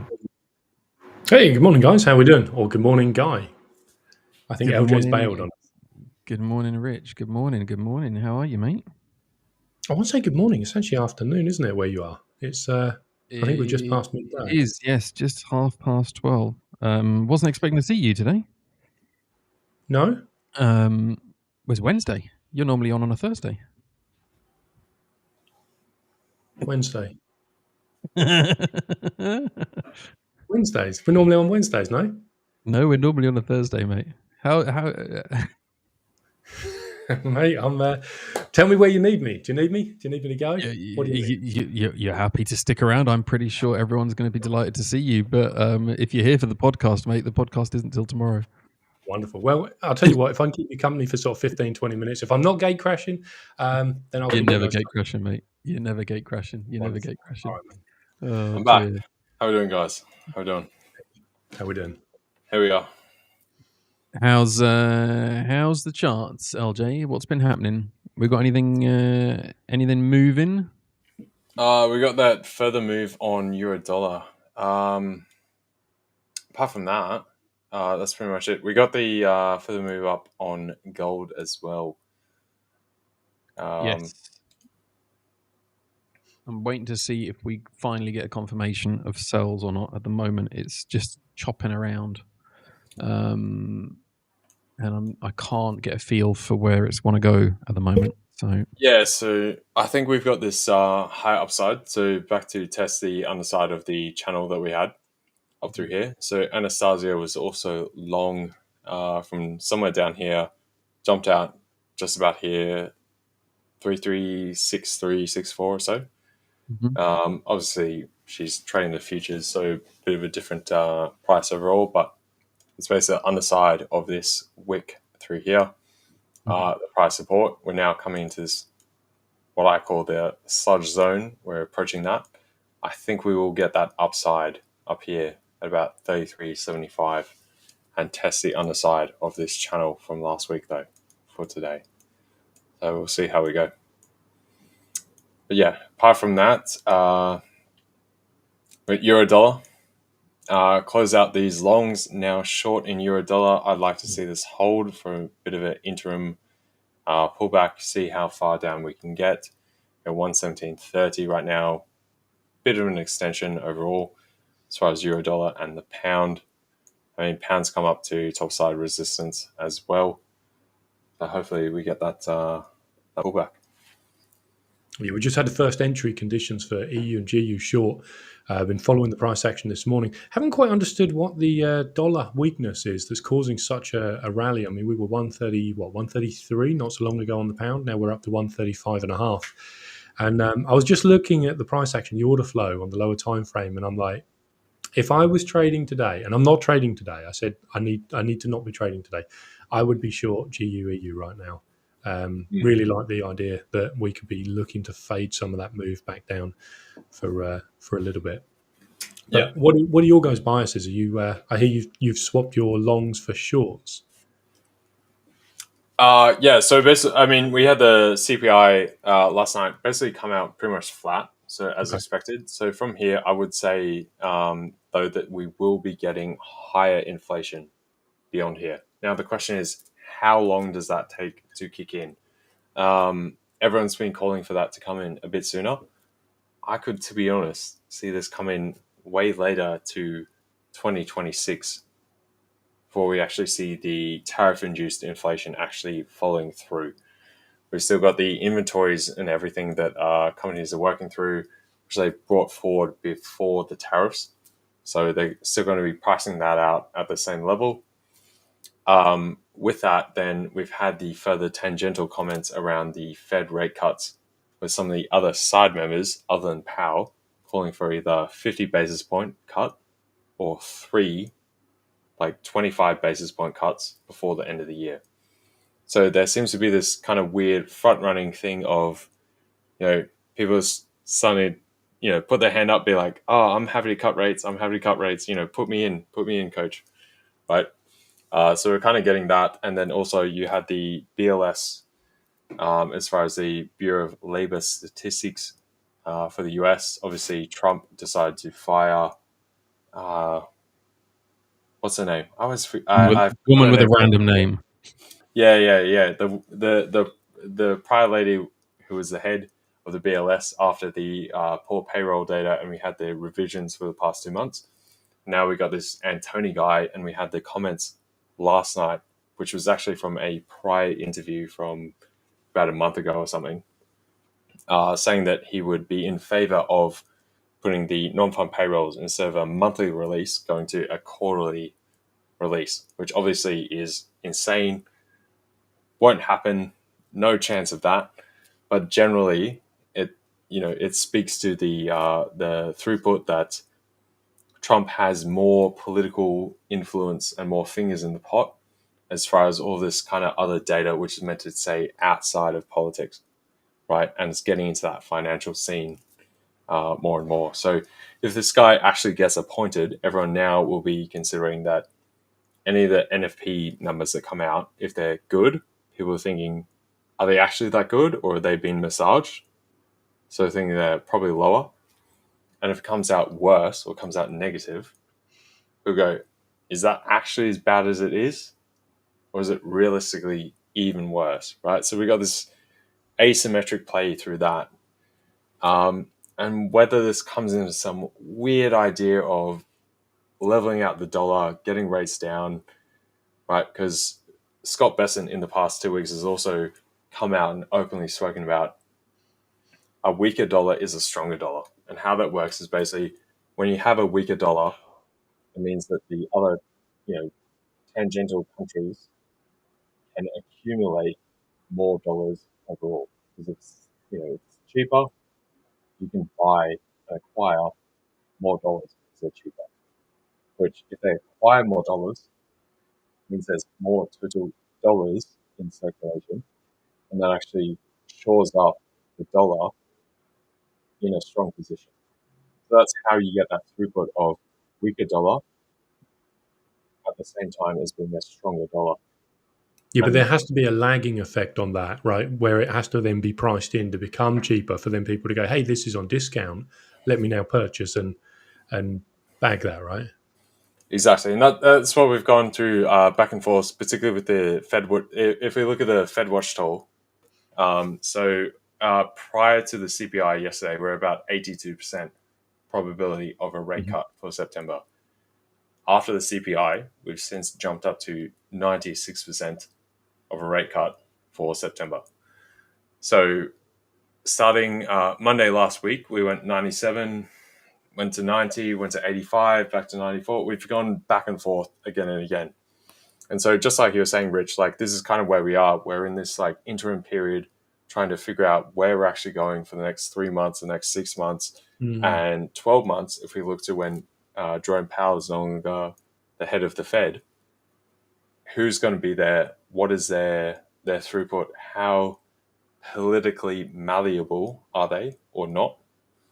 And what does that mean for rates, the dollar, inflation, all of it? There's so many questions thrown up right now. Everyone's trying to figure it out, and it's very, very difficult.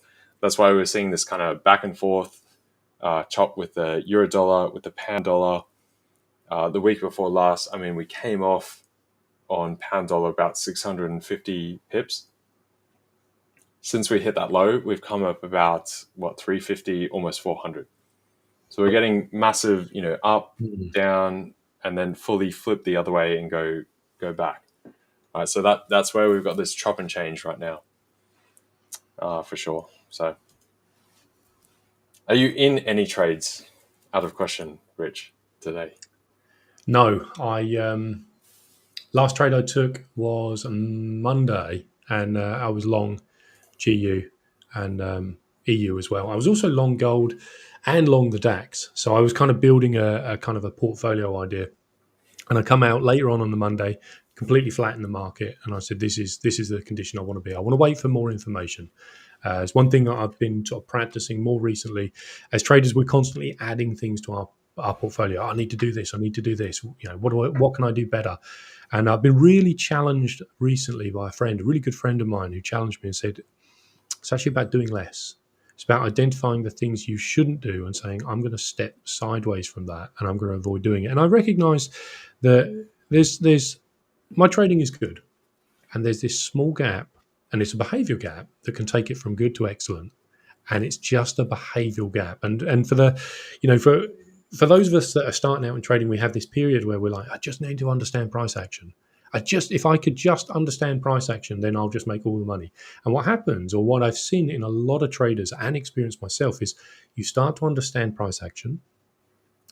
Then you get too confident and you do not let go of your analysis because you get used to starting to be right a little bit more than you're wrong.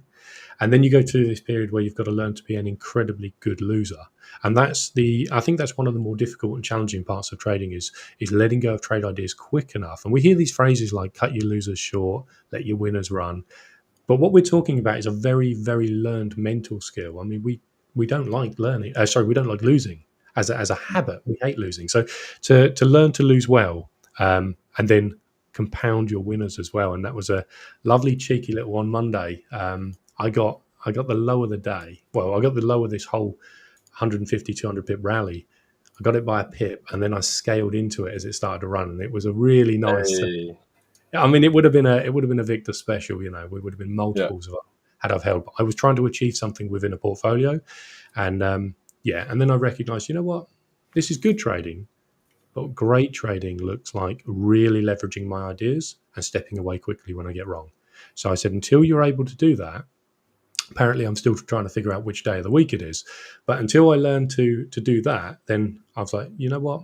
You're going to sit on your hands. So we go through these ebbs and flows as traders, and it's good just to recognize when you're doing things well, but what is it you need to do things incredibly well? And for me, I just need that. I need that 1-2 days where I just step back, carry out a review process, and then turn up with a sharper mind, a different set of tools.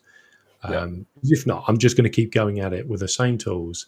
And we're here to do incredibly well, not just do okay, right? Definitely.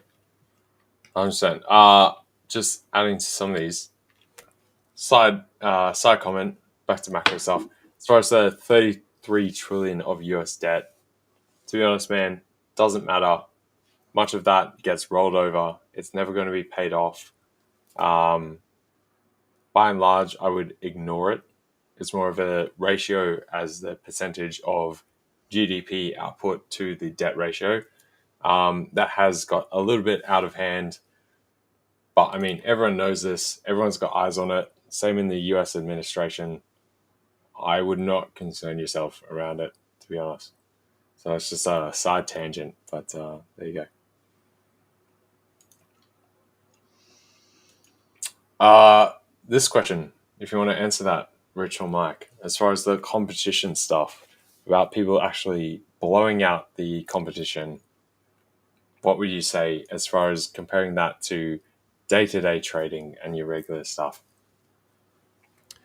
Respectfully, I'm gonna step out, and maybe if you guys don't have an opportunity to touch on it, it's something we can touch on tomorrow. The trading competitions are something else. We've actually got a lot more information about that, and something that we could spend a little bit of time talking about. But it was only a flyby visit today. I'm going to step out, and I'll catch up with you guys properly tomorrow. Appreciate you having us on. No All right, worries, see you, Rich. Rich. Catch you later, mate. Cheers. Ciao, bro. Your opinion, Jason, Mike. Yeah. Jason, I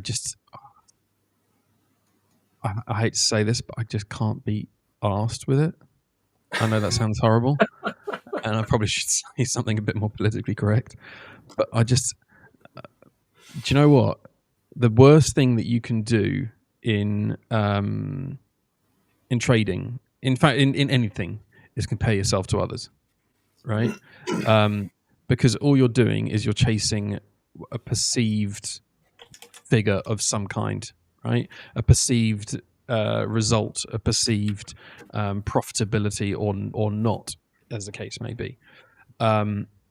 It is their journey, right? And whatever they're doing to achieve it doesn't matter, because if you know anything about trading and the trading industry and signals groups and all this other stuff that floats around in the industry, if you are focused on that instead of your own stuff, then you're asking for trouble. Yeah. I think that personally, and Rich, I'm sure will touch on this tomorrow anyway. But personally, I think the competitions, they were something that people asked for, so the 5ers listened. They went away and they created it because it was what people were asking for. So they're like, okay, let's give people what they want. But the reality is that you introduce any kind of competition or anything like that, you are going to get people that are going to go hell for leather and do everything they can to try and achieve it. And all that does is it just triggers your primal instincts of FOMO and trying to copy it, trying to replicate it, and everything else. And it's just a bunch of rubbish. It genuinely is just a bunch of rubbish. For all those people that are out there, managing to gamify it and supposedly make whatever it is 1,200 in the trading competition today, good for them. Good for them. I would really love to know if they are the same people that are able to get regular payouts every single 2 weeks, every single month, etc., as an actual funded trader, right? Because you can go full tilt. You can stick however much percentage you want on a trade, but if you can genuinely trade, and achieve 1,200 in one day consistently, what the hell are you doing trading competitions with the 5ers? Yeah. It is that, I'm sorry, you can call me out on it, you can have a go at me, get mad at me, whatever you want, but that, as far as I'm concerned, I don't care what your strategy is or anything else, you're gambling, and that's the be all and end all of it, right? If you've got a strategy that works, what the hell are you doing trading a competition with the 5ers to try and get yourself a free account? If you're that good at trading, you don't need to do that, because you're already killing it and you're already making a fortune. Yeah. That's So my view. people running those massive returns in a very short time, like they're going all in. The trouble is, it is a competition account. It's hard to get around that because obviously people are going to exploit that naturally. They pick a certain asset, go full margin, go all the way in, try and get those massive returns. They're not going to be doing that day to day. And the other thing would be to look at how, if you see someone 1 week, they won't be there next week, right? Because chances are they're blown out, right? And they keep just trying to, gamble that and that kind of thing. There is the obvious trouble with that as far as the competition is meant to be a genuine thing, and you've got people exploiting it. It's hard to manage that. I'm not sure exactly what to say about that. I don't think anyone knows what to do about that because it's a clear and obvious position. So, if if you're seeing people running that up that hard, don't take it to heart, basically, right? Go back to your own trading, what you do day to day, and look at this as an actual, sustainable, long term, something you're actually going to reap profits off, not just trying to punt the whole thing in one go and either, boom or bust, because that's what those people are doing. So don't take it personally at all. Moto, please stop spamming the chat. There are no fundamental parameters that can help you with gold that you can use, because the fundamentals for gold right now are cooked. Right, it's all over the show. LJ's spoken about it many, many times. The fundamentals on gold right now are completely doolally, and anyone who thinks they know is either genuinely a market maker or they're talking out of their bottom. So there are some that should show upside, but we haven't seen that upside in the actual gold price, right? So The only other fundamental aspect that you can look at is that obviously you have one of the biggest buyers of gold over the past decade, right, has been Russia.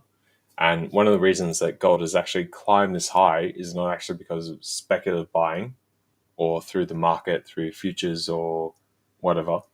It's from actual physical gold buying from countries, from central banks, and the likes of that, right? So this past period, same when we saw the Iran situation kick off, and then gold did nothing. It even sort of just chopped, barcoded sideways, and then gradually actually went down, right? So right now you can see that obviously Russia is getting choked to some capacity as far as being able to sell oil on the side. So no surprise, they've been stacking gold for the past decade, right, in anticipation of what they're doing right now. And so chances are they're the ones in the background offloading gold on the real market versus the ephemeral paper market for gold. And that is what is suppressing price. So it's very hard to get an actual proper throughput as far as fundamentals, because you can see we have every reason to climb higher. We haven't got that. On various days when we've had reasons to come down, we've just stayed sort of level and not actually followed through. So I would say general market fundamentals are a bit unclear as far as gold. So if you're trading gold, just play off the technicals, what you're seeing in real time, play it by the buy, every single 15-minute bar, hourly bar, this session, the next day, that kind of stuff. So right now the fundamentals are not taking hold. Yeah. So I hope that brings an end to the spam of the chat.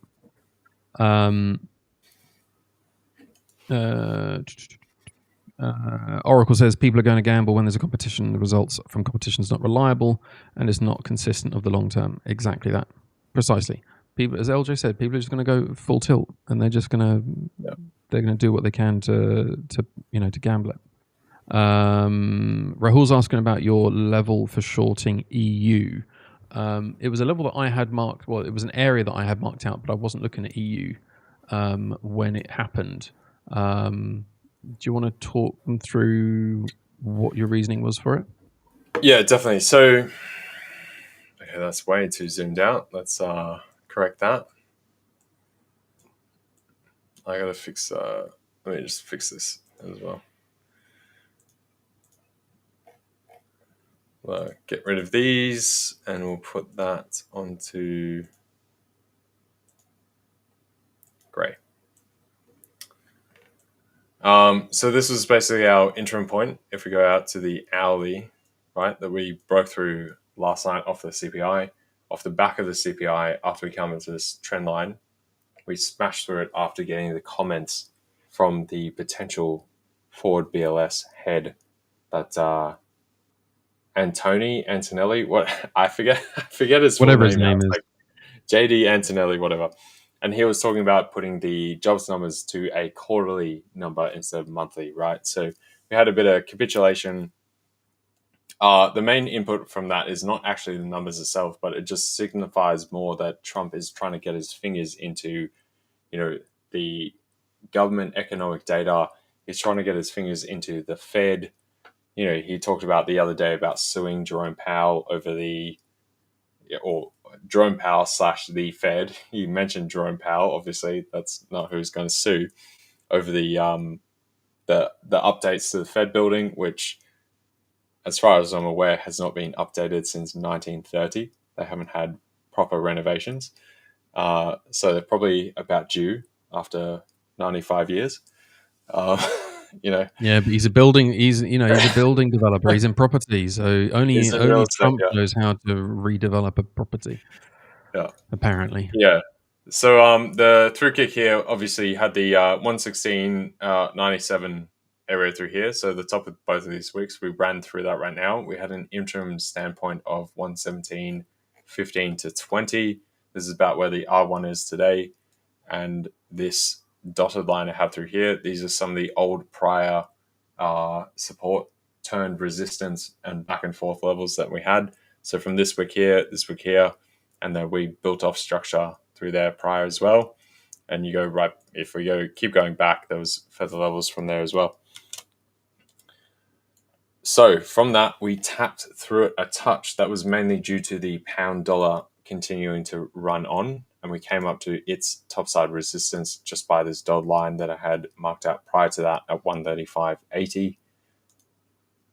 So if we go back to euro dollar, the standpoint for eventual pause was somewhere between this 117.18 odd area up to 117.50.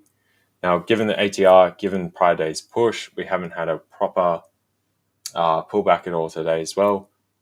I marked this out as being a relative standpoint at 117.30 for us to pull back from. That coinciding with the pound dollar also topping out. So that's what I'm looking at for at the minute. I'm already short in here, as you guys can see. So I'd expect a bit of a further downside, possibly back into the heads of this level around 117 before we actually establish a high run up to that 117.50 plus. So that's kind of what I'm seeing at the moment. Obviously, the pound dollar as well. Like we've just stormed on and stormed on and stormed on, right down from, what was it, 131.30, I think it was? 131.40, right? Just prior to the payroll revisions, and we kept going, absolutely stormed up. Come up to this general cluster up here. At some point, we need a bit of a pause and a slight retracement as far as today. Tomorrow, we have more data on the cards, and then same with Friday. But for day, I would expect a small short-term pullback. The only thing that is happening today is Trump is speaking later, and nobody's quite sure what about. So that's the only thing to just be aware of. I'm trying to get the measure of gold right now, and it is just the 1 minute is horrible right now. It is disgusting. I've given up on gold, mate, at this point. I just cannot get my head around it. So, I think I'm going to be letting it go as well. Pound dollar doesn't look like it's slowing down though. And there was a question about pound yen from Shavash about is it possible that GJ extends higher in the New York session? I was just having a look at that, and actually, yeah, I do think it is possible. If you look at where we are and the structure that we're forming, let me pull up my... That's Thank you very much. If you look at how we're moving on the 4 hour, for example, right now, this is our current resistance, this top level here. We don't seem to be slowing down for anything, you know. Granted, it could come that high and it could just decide, no, this is going to be the high. But if we take it out to, for example, the 8 hour, it's perfectly reasonable for us to break higher. Where we are, we're creating this really strong. We've tested this. This was an inside bar. We've tested the wick of it, and we've shot on higher. We've got another 2 hours of this 8-hour candle, and granted, at the moment, we're at the beginning of another 1 hour candle. This one didn't close particularly weakly. I think we're heading for this kind of area of the 200 to 205, 200.5, that kind of area. We're on a much bigger move elsewhere from this structure here that was this breakdown, and we're pushing up higher. Broken this previous high. I don't see any reason for us to not keep going and start aiming for these kind of areas up here, especially when you look and see that you have a perfect equal high from July 2024 on the daily time frame. That for me is just massive liquidity that's just sitting there waiting to be taken. So absolutely, yes, I do think that pound yen could go higher. Question would be is from where would you take a trade, right? Because we're already at the top. So if you try and get in now, there is almost undoubtedly going to be a sell-off. So I would be waiting to see what happens with New York Open and then maybe try and get in. But yeah, I think buys on GJ do look decent. We are already up on the day. We're up 0.2%. So we are already seeing some positivity.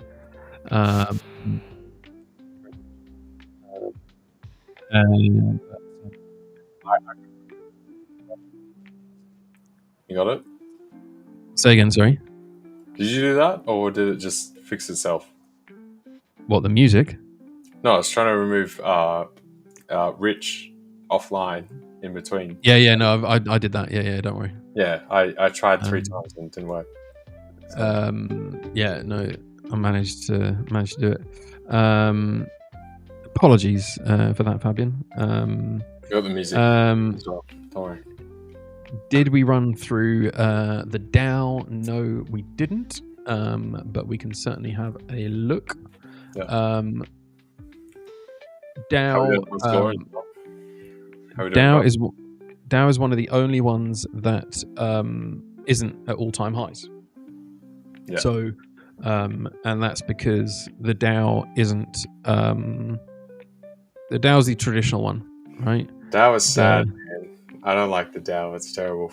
Yeah. It's the Dow. Well, the Dow, unfortunately, is the old traditional folk, right? It's the originals, right? So it's all the guys which aren't technology based, which aren't kind of big household names anymore. They are household names, but they're not doing anything wild and crazy and innovative.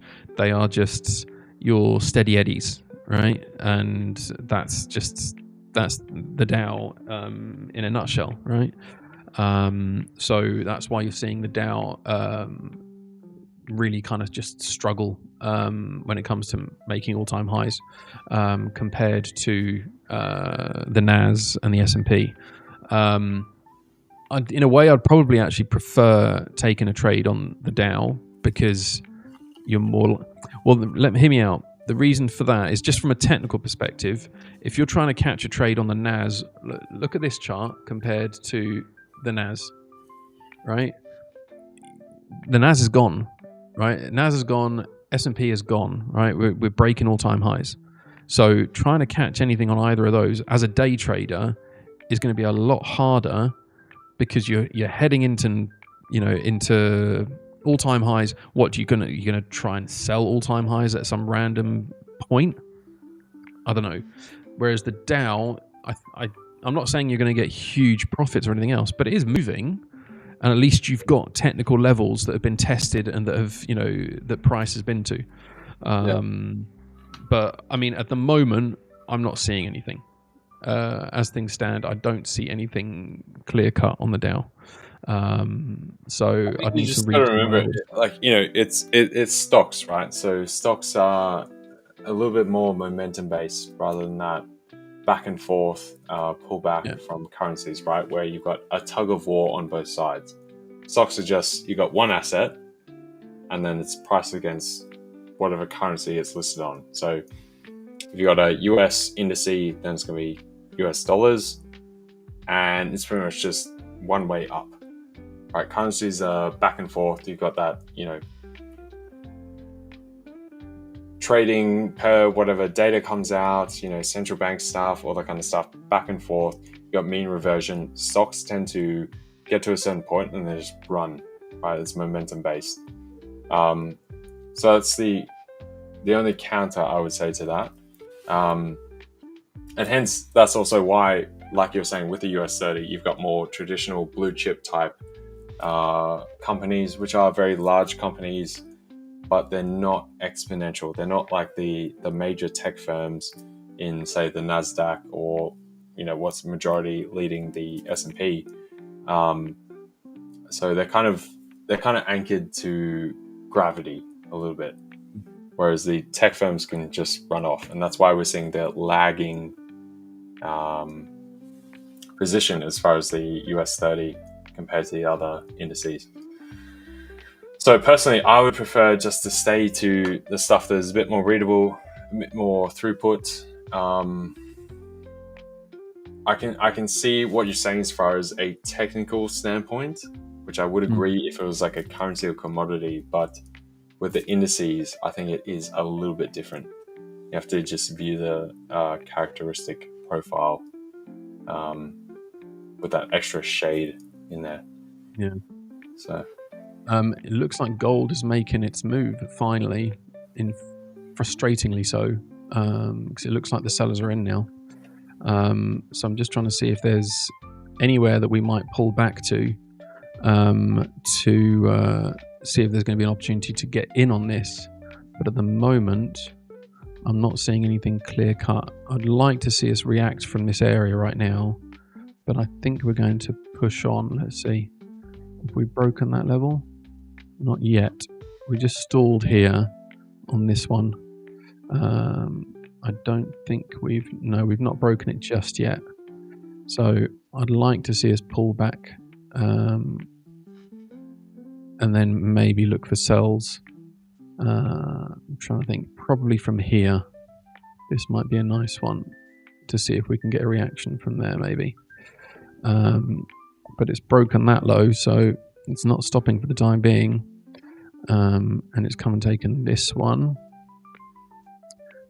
which was a wickless candle. So let's see if it wants to keep going and take this next one, which is also an inside bar on the 1 minute, or whether we're going to see a pullback. I mean, right now on the 15 minute, it just looks really, really, really bearish. It's looking to smash those levels, but I think we may get a pullback. Let's see. Just have to wait and see. But yeah, looks like the sells on gold might be finally coming in. Ideally want to see what the 15-minute close is like. If the 15-minute, if we kind of hang around here for a while and then pull back up and then sell, then that's maybe a nice opportunity. But we've just taken that low, so we're just going. So trying to jump in on this, I'm not sure I would at the moment. Yeah. On that note, as far as gold, do I mainly trade gold on the 1 minute? I get entries on the 1 minute. Yes, I do. So yeah, but it didn't give me a setup that I liked. It did give me setups earlier, but they weren't respected. So we had this one here, but they got broken here. So really I didn't get into these until about here. So I was waiting for it to come in, and then I got taken out up here because I was looking at trades like this here with stops here. stops here, and looking for it to sell down basically, but came down here and then just taken out in the higher moves. So it didn't set up how I would have liked it to. I can see we're taking that level now, and now we're reacting. You can see we've just snapped back up on that one. So we might now finally start to see a pullback. Let's see, where are we? It's then just a question of where would we then look to get in on these sells. You've got that section that I marked out earlier. The other one might be this one here as an alternative. Would you go further sells or go back for more highs? I'm still seeing more highs, to be honest. Well, that's why I want to see how this 15-minute closes. The 15-minute as it's closing right now is quite bearish, but there's another minute and a half to go. But the 30-minute right now looks very, very strong, as does the hourly. So I would want to see how these are going to play out over the course of the next minute for the 15-minute for sure, but then also looking at the others. I mean, look, the 10-minute was a very, very strong engulfing sell-off, as was the 7-minute, as was the 5, as was the 3. And the thing is that it's not leaving any liquidity behind. So for me, it looks like strong sells. It reacted, or it is reacting off this wick here. That's why I've got this blue zone. Is you've got this 4-hour engulfing that kicked on, and it shot off. Now, when the price came back down, it did wick back up, but then it kept going further south. So that's why I'm kind of thinking, okay, we're maybe looking at sells. If I take a fib from there to there, we're practically at the 50. Now, I would prefer to see us actually hit the 50, and that's why I had this area marked out, this grey one. And so I was ideally looking for us to actually tap into the 50 and then sell. The other alternative idea is that we come up here to the 61.80 and the 66 and then sell off from there and reject from this liquidity level that we have on the inside bar here on the 4-hour. But sometimes we don't need to go that far. So it's not the perfect setup, if I'm honest. And so I would be waiting to see right now where we are. If we look at the 11-hour, for example, the 11-hour, again, this was an engulfing candle on the 11-hour where we shot up, but it wasn't respected when it came back down. So there's orders sitting here either side of buyers and sellers. So I do think this is still a valid area for sells. But as I say, it all depends on how price wants to react. That 15-minute closed quite strongly. If we chill out and hang around here for a while, then that will also give us a very, very strong half-hour close as well. So really depends on how this half an hour then closes. If we then snap back up, it means that the half an hour is going to look very, very different. It means the half an hour is going to have a body all the way up here. So again, it's just piecing it all together to try and find the kind of the sweet spot, so to speak. Yeah. I think we do have more upside. Like this was the interim point. Like just this is my sludge box, as I've started calling it, right? By those wicks. So we tapped into there. We pulled back. This is the support area. See if we can get a drive higher from here. So basically, break of these this kind of area that we've struggled to get through. Come right up, pull back, retest, and then run from there. That's kind of what I'm looking at right now. So I think we should actually go higher. That said, obviously gold has been very temperamental lately. But I think we have actually finally got a bit of a break. With a bit more confirmation, like through this period, right? It's been very messy. Like this is basically the area that we actually have to run through. So I think we do actually have a shot of doing that and then coming right up to that 70, 75 kind of area. So that's what I'm seeing personally. Anyway, but yeah, it's. I mean, for me, it's a very choppy, typically choppy for gold. In fairness, but it is very, very choppy, and not giving a clear indication of what it wants to do. So I've been burnt by it a couple of times this morning. So I'm not. That's a good point. not Have loving you it. picked up any other trades since ABL? No. No? Well, yeah, I've picked up losses, but no wins. No. But it's What, fine. on gold or other stuff? Yeah, on gold. Everything else, I've actually set notifications or alerts for others. So I set an alert, for example, for Aussie US, which I still think will actually. I'd like to see us go higher. I But don't think we will. I think we're done. it's coming I think off. we're done now. It's coming off already. Yeah. Yeah, look at this. And that's Yeah. No, I know. But you see that level that you've got marked out where we broke past it. Yeah, I know what you're saying exactly. So like we were talking in ABL, like I've got a touch higher, like that 65, 60, 65 kind of area. Yeah.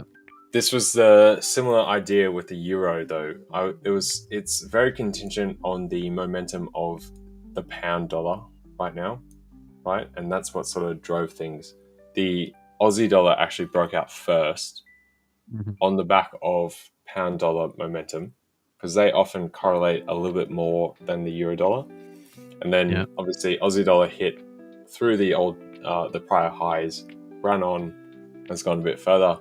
Right now, pound dollar has pulled back a touch, but as far as comparatively, the pound dollar is still holding a lot more strength.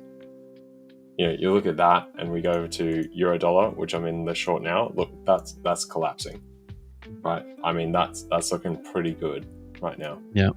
So we're coming down to that sort of first target at 117.06, 07, 05 kind of area. Yeah. Getting pretty close. I'm going to see if we can actually make it to 117 flat. If not, happy to TP here. So same deal with the Aussie dollar. I see what you're saying as well,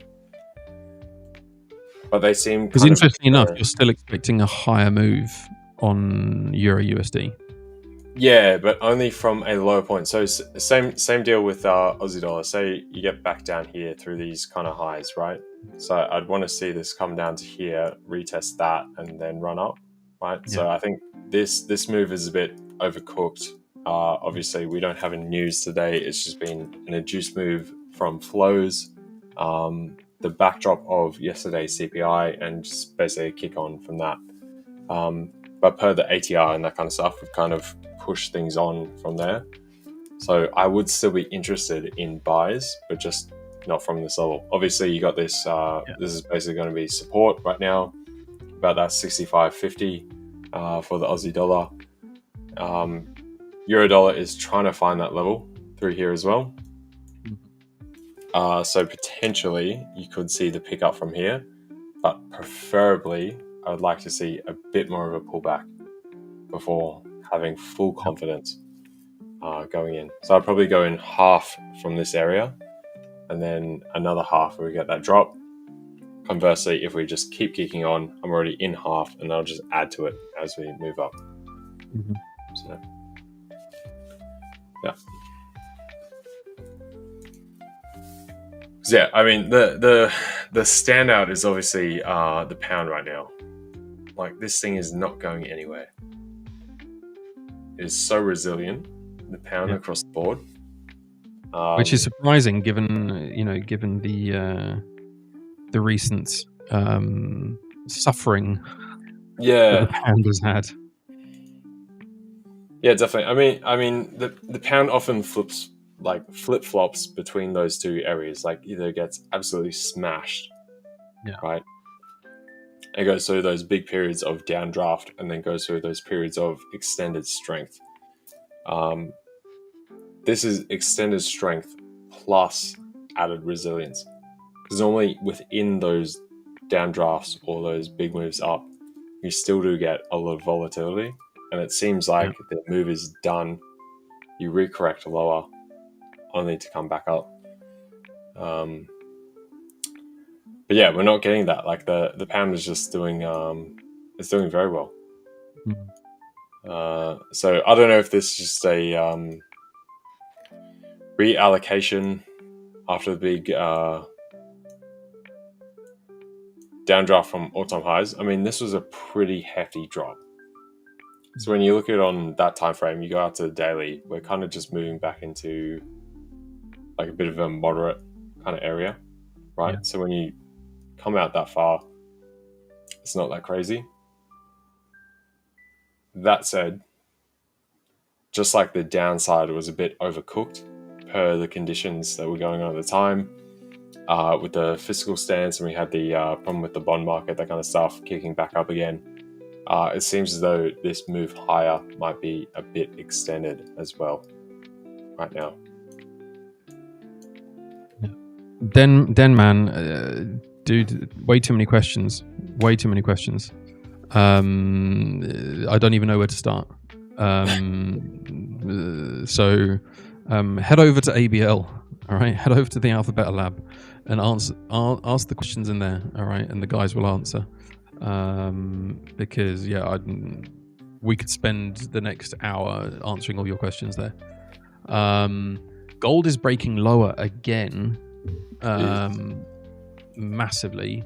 It's just dropped in a minute. It's dropped $2.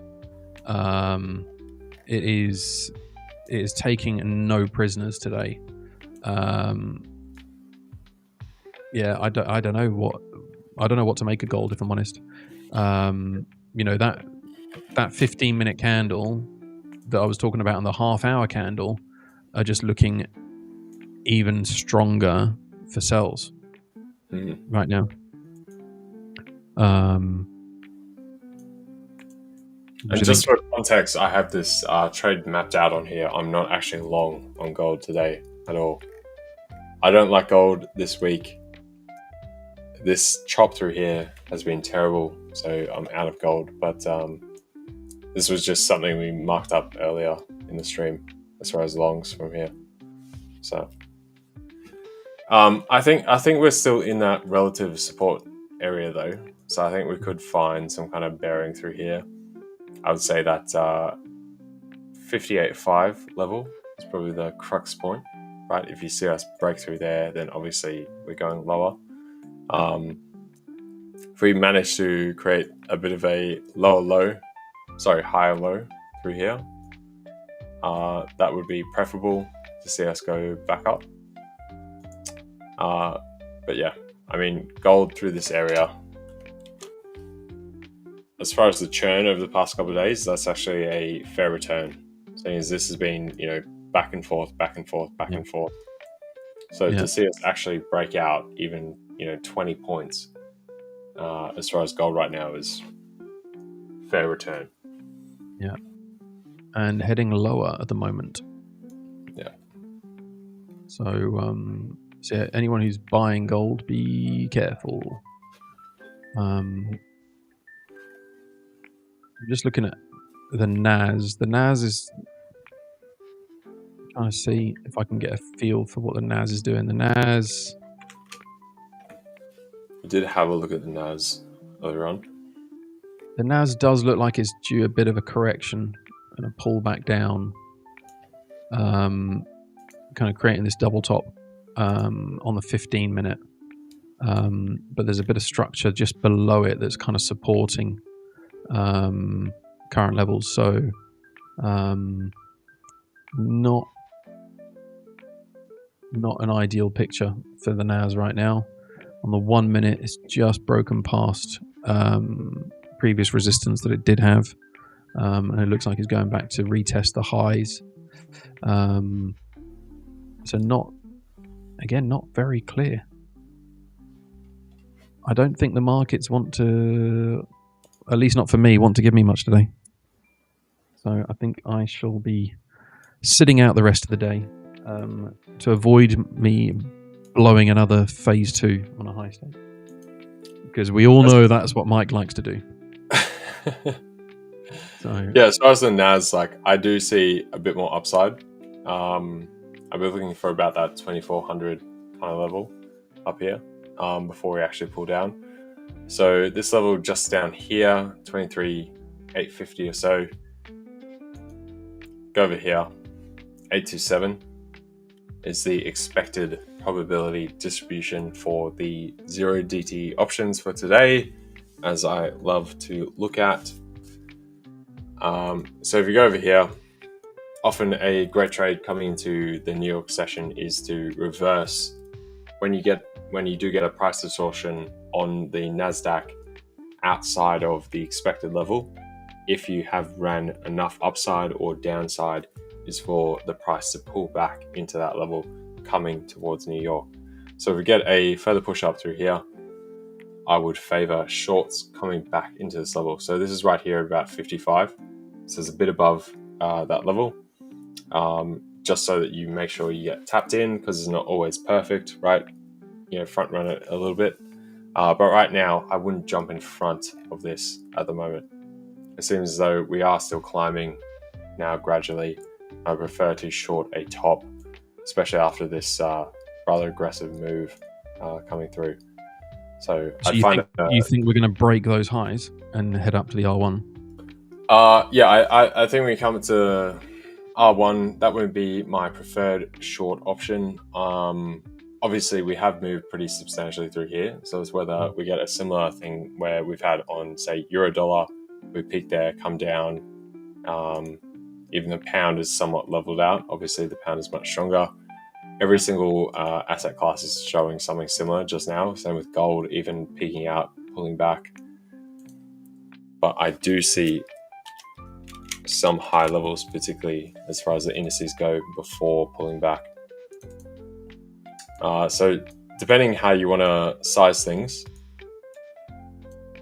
obviously if you went in here, you'd be about like 1-to-1, right? So I prefer to just see if we get to that high level and then short, or else you take the 1-to-1 just here. But typically, if I see that, I'll prefer just like sit out. You don't need to take every single trade that you see every single second, right? So Lawrence was asking, when I have the TP1, TP2, do I take partials, or is this where you start to manage more aggressively? So generally speaking, I will manage more aggressively. So say we go back to the euro dollar. Let's go down to, we'll go to 15. So I don't have the TP1, TP2 drawn out here per se for today. But if you said this would be hypothetically TP1, I got long earlier through here. So you could even say this is TP1, TP2, and then TP3. Typically what I would do is I'm still going to hold the full position. And then say I had the stop. So say I entered right here at about 116.78. Right, I have a stop about 116.70. As we hit TP1, I bring that up a bit further, about 5 points to 75. As we run that, we break these highs, we come up here. I then bring the stop either up to level, so it's flat, then it's a no risk trade, or potentially I'll bring it into slight profit just below the break of highs just here. So typically as I approach the next TP1, TP2, TP3, I'll just keep moving the stop up and then keep full size. Sometimes if there's like news coming up, whether it's something massive like a CPI that we had yesterday, I'll either decide to exit the trade in entirety, or if I have some kind of opinion or view on how that's going to play out, then I might reduce by like half or something like that, and then keep the other position on the board. But at the same time, when I keep the rest on the board, I will still move the stops up. So it's basically like a free trade. So if we were down here, I'd move this up to here, so it's in profit as far as the stop. Say we had news coming through now. Say this blew out lower. Even if you got slippage, it would be, I entered down here in this hypothetical. So you'd either still get stopped out even with slippage for a little bit of profit, or at the very worst, about flat, right? And so that's how you kind of protect it on the way up. Cricksoch, I have no idea what your question is. Kindly reply to what I've scrolled up. I can't see your question, so I don't. Hello, if that's what you want. Hi. And Selena is asking about pound CAD. I was looking at pound CAD earlier in the day actually, and pound CAD does look like it's got more room to go higher. I've actually set those notifications I mentioned about earlier, the alerts. I've set one at 187 for pound CAD. Reason for that is if I come out to the higher time frame, we are in a zone already where we might see a reaction. But this is one that I think I had on the daily, this one here, if I'm not mistaken. Yeah. So this is a daily engulfing candle that has never actually, basically when price came back to retest that wick, it smashed through it. So for me, that indicates an area of where price is likely to see a reaction from, far more concentrated here than it will be somewhere else. And it has run up a lot, much like it has against the dollar. But if you see here, we're still not quite there yet in terms of this structure in here. So that's why I'm expecting us just to go a little bit higher. And that's why I've got my alert at that level. You could theoretically go in on longs on that, but yeah, I don't know. Today I'm not in the zone today. I'm not in the trading zone. Much to Mark Douglas's disappointment, I'm sure. Those of you who know that reference, congratulations. Those of you who don't, go and read the book. Nice. We have got Besant speaking. We can discuss with China the use of NVIDIA chips. There we go. Ahmed. They're going to use them. Come on. Like, what are we kidding? Yeah. Just want to know, as LJ said, he is seeing gold a little bit higher, but you said it might come down further. So what level do you think could be good to give it a buy? Honestly, I don't know right now. Gold right now is forming structures that suggest it's just going to keep selling. No, do it now. Buy. I reckon we got buys from here, but you don't think so? No. The way the 11-minute here has closed, it hasn't come down to retest this wick. This was the last engulfing on the 11-minute. We've got a cluster of liquidity down here, and we've not tested this wick yet. And what we're doing at the moment is creating an inside bar on it. Now it's still got 9 minutes left on that, so there's still time for it to formulate. That last 5-minute candle tried to create bullish pressure and just sold off massively. If you look at how we're forming, yes, we're leaving liquidity behind, but it just doesn't look like it wants to stop. It's, inside bar taken, took the high, shooting lower. It's broken the low again. I just don't see it stopping at the moment. And I would say right now, Ahmed, I would say you're trying to catch a falling knife. And gold is a very heavy falling knife when it falls. So gold is very heavy, that's for sure. Exactly. So I would be cautious on that one. Deluxe, we looked at the Dow earlier on. So if you go back a little while, you'll see in the stream we looked at Dow earlier. Symere Hill. USD CHF was one that I was also looking at earlier, and I was kind of in two minds as to whether or not it's going to be an opportunity or not. It has tapped into a nice little pocket just down here on the, I think it's the 1 minute. Sorry, not the 1 minute, the 1 hour. It was a previous turning point just up here, this one here, and previously smashed through. So Again, hence the reason for it being marked out. You can see we've just tapped into it just slightly, and we've started to move off from it. The move itself, though, is riddled with high level liquidity, with perfect equal lows, wickless candles inside bars, all sorts of good, lovely stuff that price invariably likes to come back and hunt down.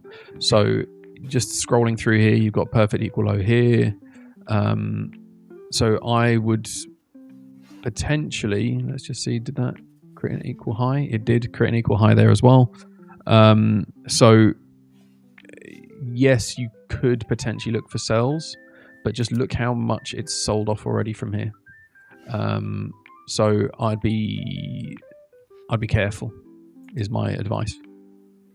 Yeah, I think if we break that point that you've got as the kind of bottom there, I would look for deeper downside. So that would be my cancellation point as far as the upward move. If we run through that right now, I think that needs to hold. Right? But if you look here, a slight wick over because it's gold, you know what I mean? But candle close. Yeah.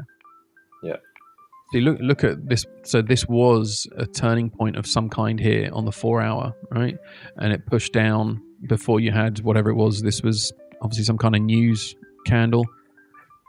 And you had it again here where it pulled back up and then shot down from here. So this is a key area for price to react from. So I would be cautious. And the move down has left lots of levels, as well as the move up is leaving lots of levels. So yeah, I wouldn't want to call it right now on USD CHF. It's made a nice move, and so invariably you would think, all right, let's buy it back up. But I'm not seeing a clear picture on that one at the moment, especially given that we've broken these levels here as well. So gold is just playing since the last few days, says Rahul. Yes, it is. It is indeed. Jonatan, what are you doing in the background? Jonatan is messing around in the background. I don't know what he's doing, but he's obviously planning to do something in the background. It's been cheeky. He is. It's nothing new. So yeah. What about Aussie dollar, Mike, that you were looking at before? You had a few. Aussie hasn't hit. You're looking at that. I was looking at that, but it hasn't hit the levels that I wanted it to. I was expecting us to get to that 65 area that you were talking about as well. I was expecting us to come up to this higher area, but just not happening. So I think for me right now, it's sitting just above these liquidity levels. I want to see it either break down and then the sells are in and I'm leaving it, or to come back up here and sell from a higher area. That's what I want to see from it. At the moment today, nothing is really appealing to me at the moment. No, that's fair. That's been me today, the past few days. I felt today has been a bit better. Yesterday, day before, so Monday, Tuesday, I did not like at all. But today's certainly been better, I would say. Because look at this for a 4 hour candle, right, on Aussie US, right? That screams bears. But the thing is if you look where we are, we've still got another hour and 20 minutes left to go on that 4 hour candle. In an hour and 20 minutes, you could easily see suddenly this 4 hour candle push higher. If we see what's inside it, the 2 hour did reject somewhat, but then the 1 hour, what did the 1 hour do? Well, the 1 hour, it created an inside bar at the top of it. So it wasn't a convincing rejection of this area on the lower time frames. So again, that's why I'm not clear on any of these at the moment. It's not forming anything of any clear structure. There you've got a perfect equal low. So you've now got even more major liquidity down this side. and it's just not showing any kind of clear structure to say, right, okay, let's leave that, we'll come back to that later. And that's what I'm looking for. On the 7 minute, maybe you've got this 1-2 wicks here, but they're not very strong, convincing. If we break this, then maybe we're going to get some buys coming in now. I think we'll have a gradual decline down to 65.40. I think after that drop we've already had, it'll be chop in between. So we're getting that pullback now. We'll get some kind of pullback up, but only, moderate. Yeah. Start to retrace again, and there'll be, zigzag, right, all the way down to 65.40. So that's kind of what I'm looking at the minute. Trouble is, as far as Aussie dollar, as far as pips, right, that's not far. Where we are now is 51. We're looking at 40, right? Even you get a pullback up to, 55. Extension being maybe 59, 60. It's only 20 pips, right? It's not that much.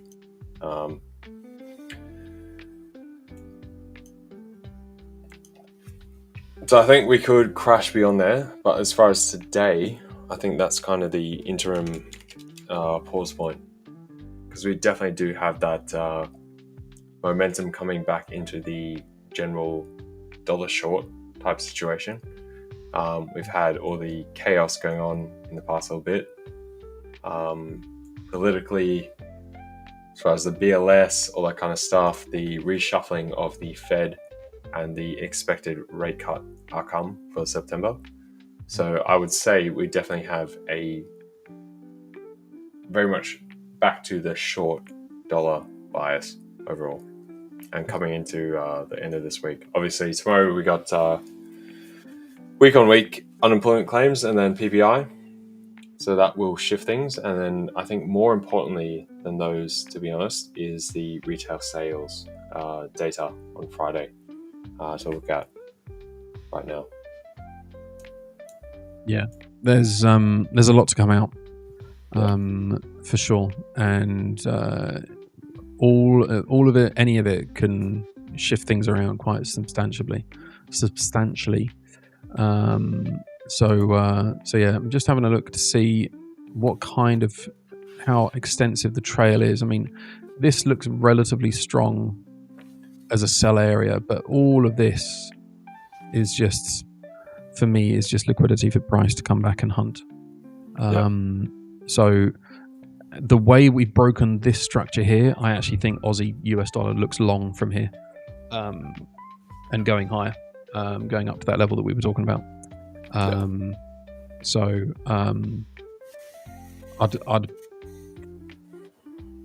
in two minds whether I want to get in on a buy on this or not. Buy idea would be something like this. It depends on the volatility that you want, right? So, I'd be looking for us to come up here and take this. So maybe a 3R. You reckon we get that far? We've already done it, so I don't see it necessarily. I can see us ranging today and maybe coming higher, or at least, theoretically, maybe to here to sweep all of this stuff here. But I just don't like the look of it. It's just not very. Don't know. Look what it's doing. What is this?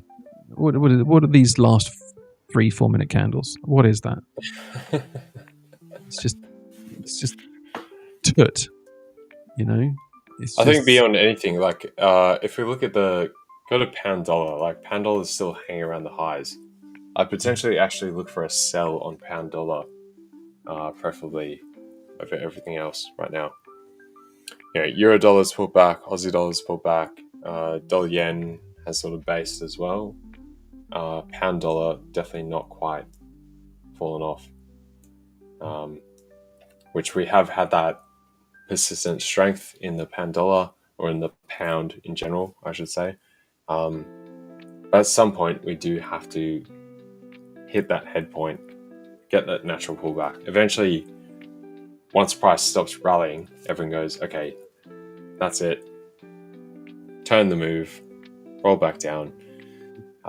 So as far as like total pips in particular, I'd say about 135.40 or so. Sorry, what were we pound dollar? Yeah, pound dollar. So 135.40 as the first point of call, and then you've got about 135.25 after that. So when we're looking at stuff like the Aussie dollar as a comparison, even if we rally back up a bit, you've probably only got 15 pips or so, whereas the pound dollar potentially has that 35 odd upwards of 50 point drawdown. So I'd probably preference that from here. The only thing is that the pound dollar is already up 0.5% on the day, whereas Aussie is up 0.37. But if you take from the tops, how much were we up, right? So if you add that in, we're roughly up 0.5 as well. Yeah, maybe. So, I mean, those look like nice assets to trade today because you've just got enough. You've got enough of a divergence, right? If you look at, the other one is New Zealand USD, but I just don't like the Kiwi. I just exactly. Good. Get them out of here. Get the Kiwis out of here. Rubbish. Not for my well, I wouldn't go that far, but just not for my for my intraday stuff. But yeah, I mean, look, that Aussie US might just play out nicely. It has started with an inside bar there on the 5 minute, but I think we've got enough legs in it to give us something so that I can start recovering some of these losses from gold this morning. But yeah, it's as you said, has it got the legs in it? Yeah. I mean, so my concern is after the pump from yesterday, right? So we've already had such a move, and that's also on the back of you go a week and a half back, right, to the NFP pump as well. So we are up quite substantial, and at this point I would start to say that the rate cut for September is starting to get priced in.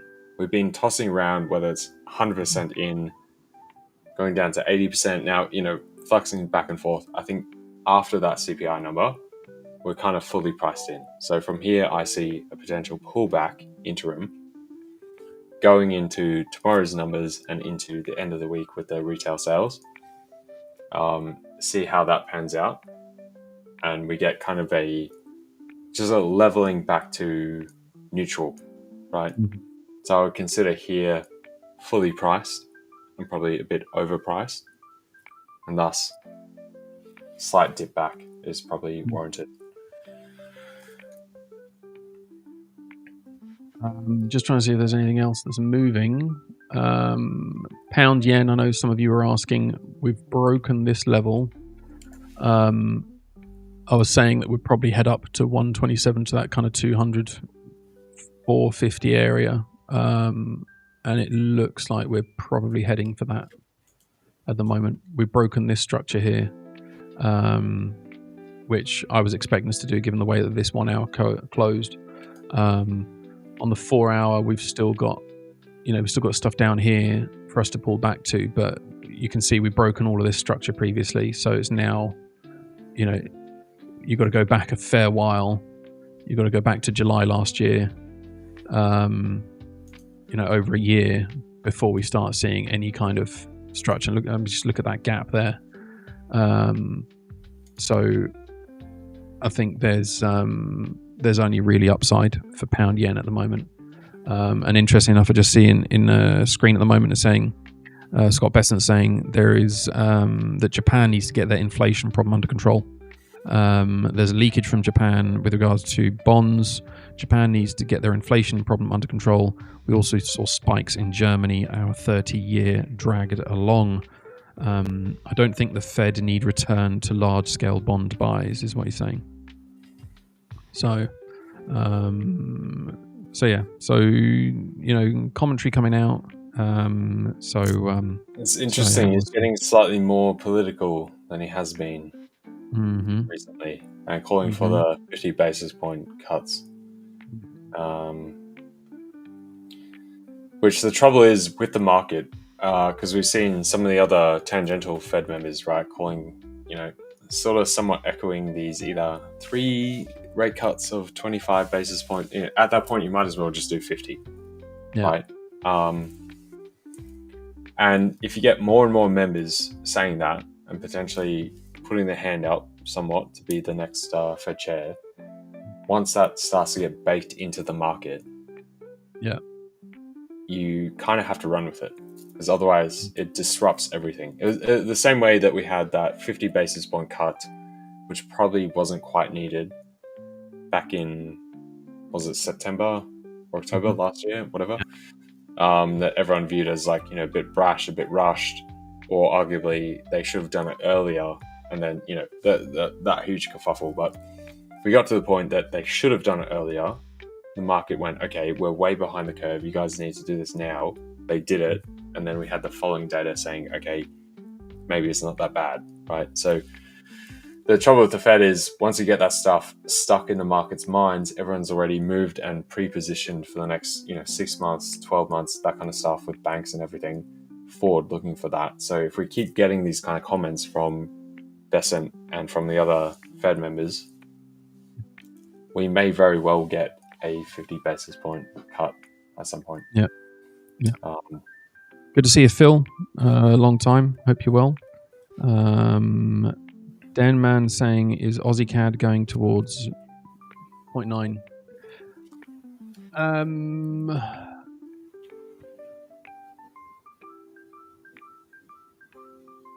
It's been on a tear, that's for sure. It has.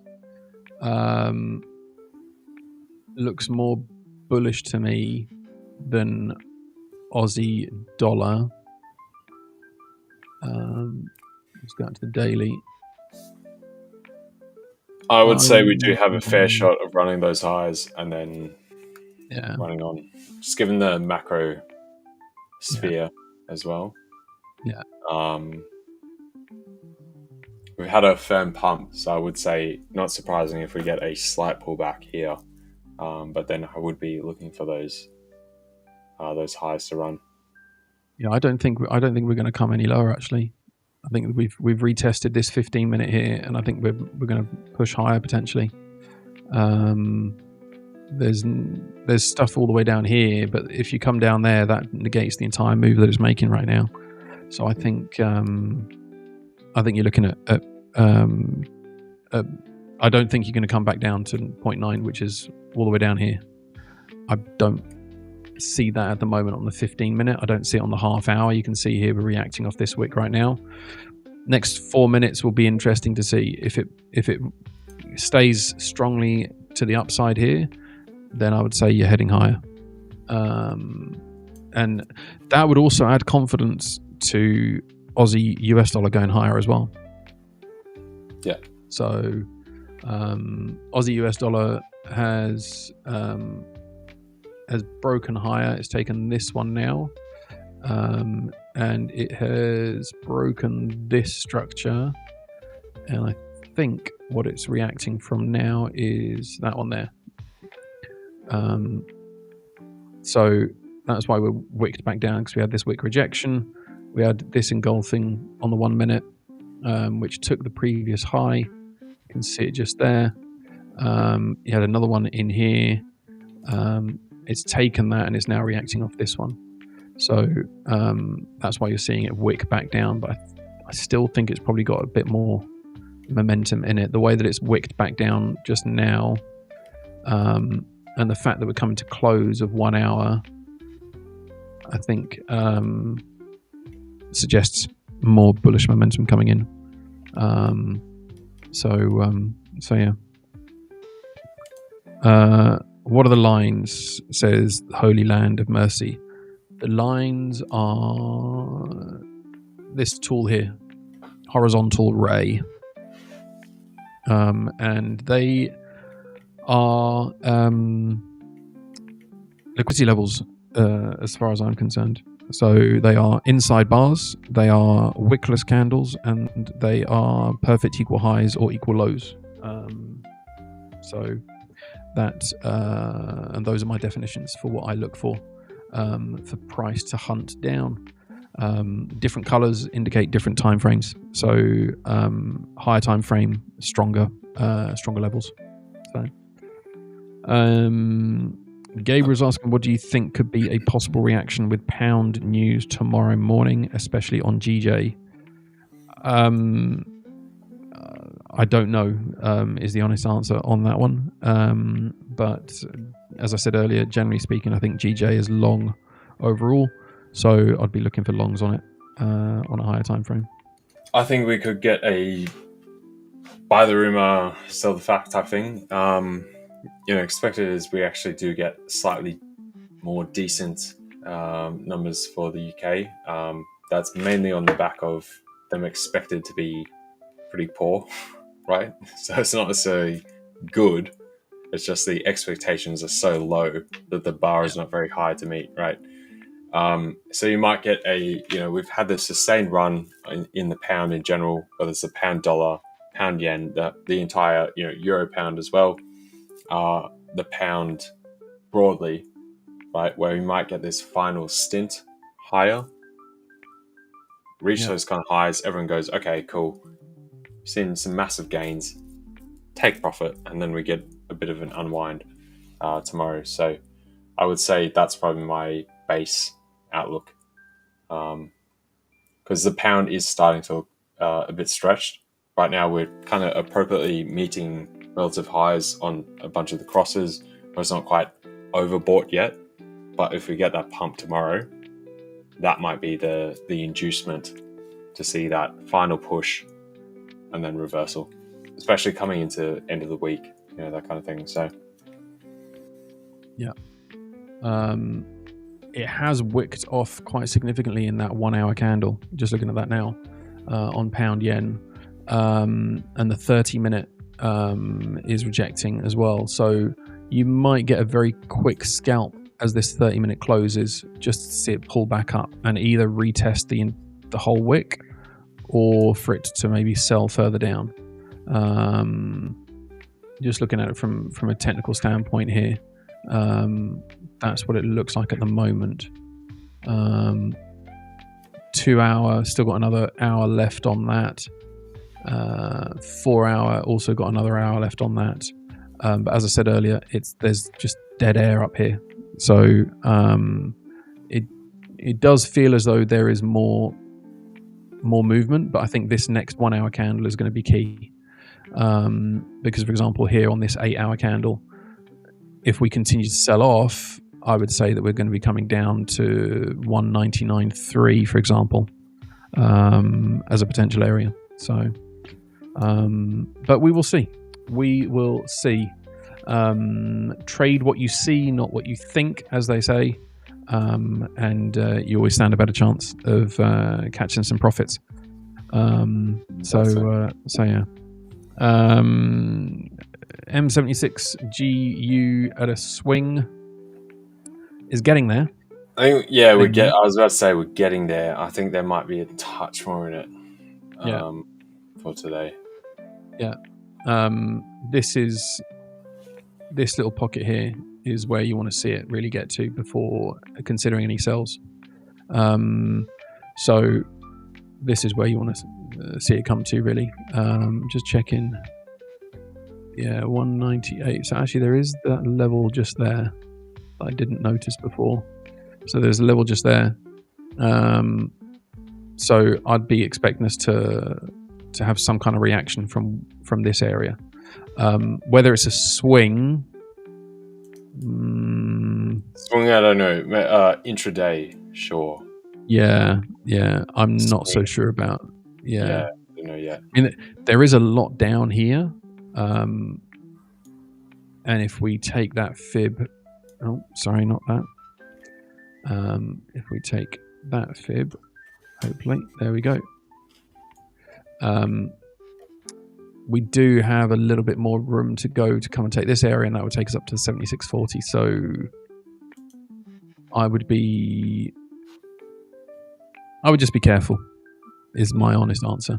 I think you can expect some kind of reaction when you get up to this area here. We've just broken these highs here. So I do think you can expect some kind of a reaction from this. If we look, what does that look like on the weekly, just so we're not confusing ourselves? I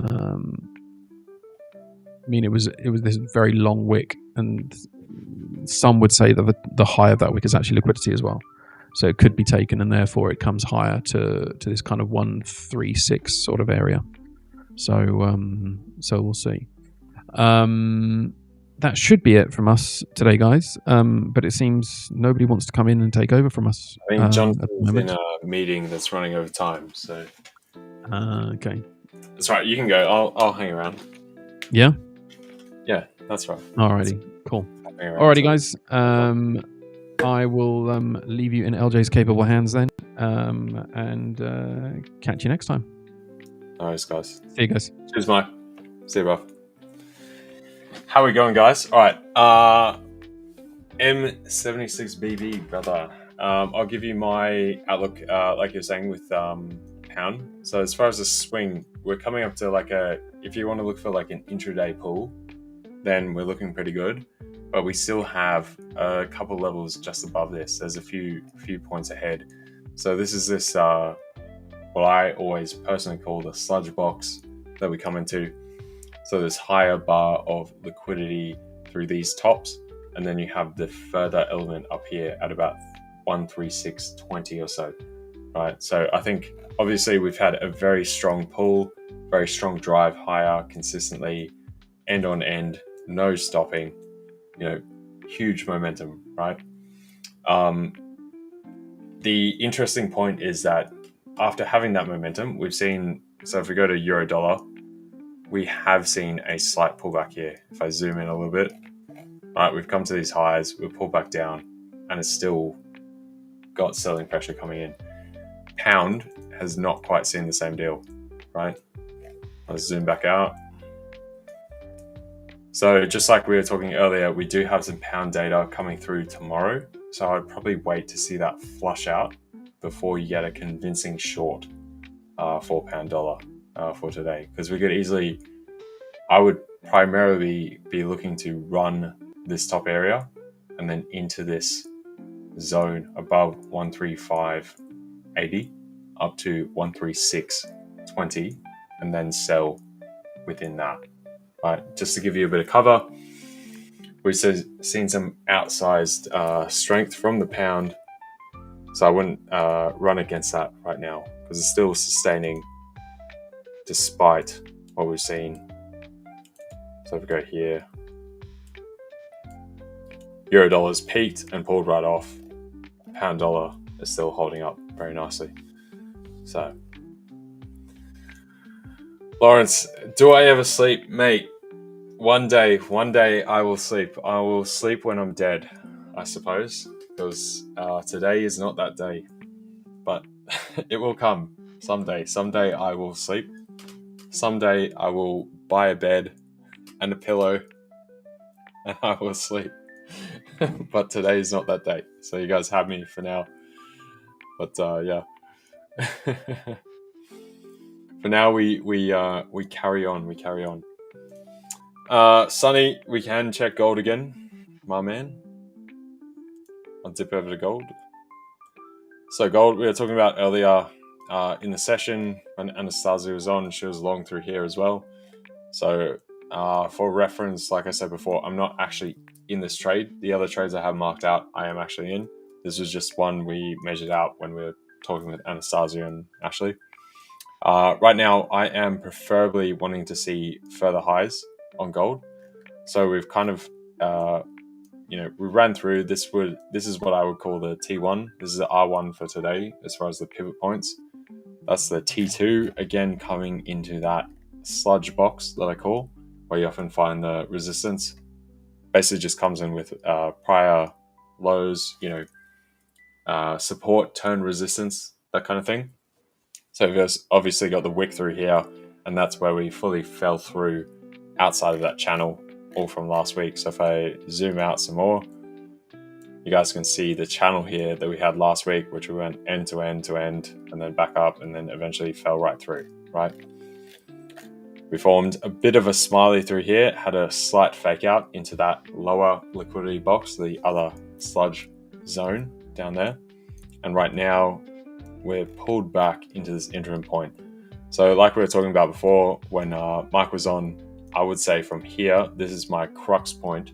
If we continue to push it lower, I would see further downside for gold. Optimally, I would like to see these levels that we held out, where I was trying to draw basically higher lows to actually hold, and we keep pushing on. We did get that initial bar.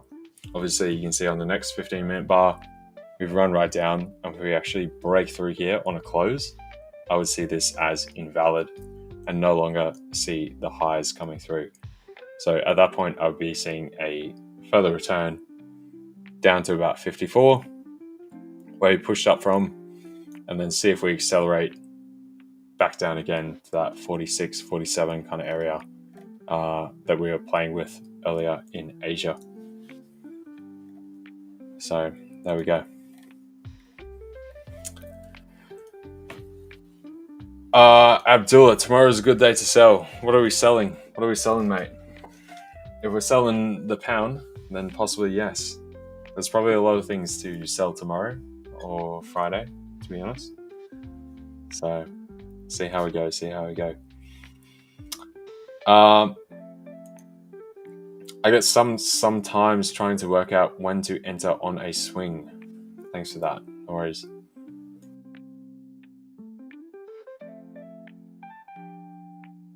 I'm gonna sneeze, guys. Hang on.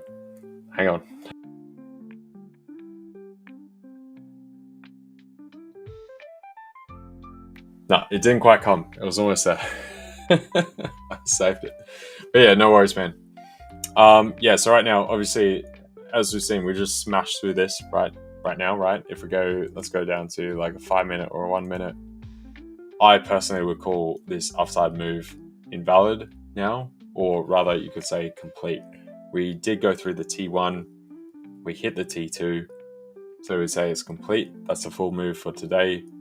I would probably, personally, I would stay out of gold altogether coming into New York, unless we get some kind of clear defined, either a run back to the upside, breaking the wick through here on the 5 minute, and then see that further, or else see if we can follow through here, back down into some of the Asia lows down here.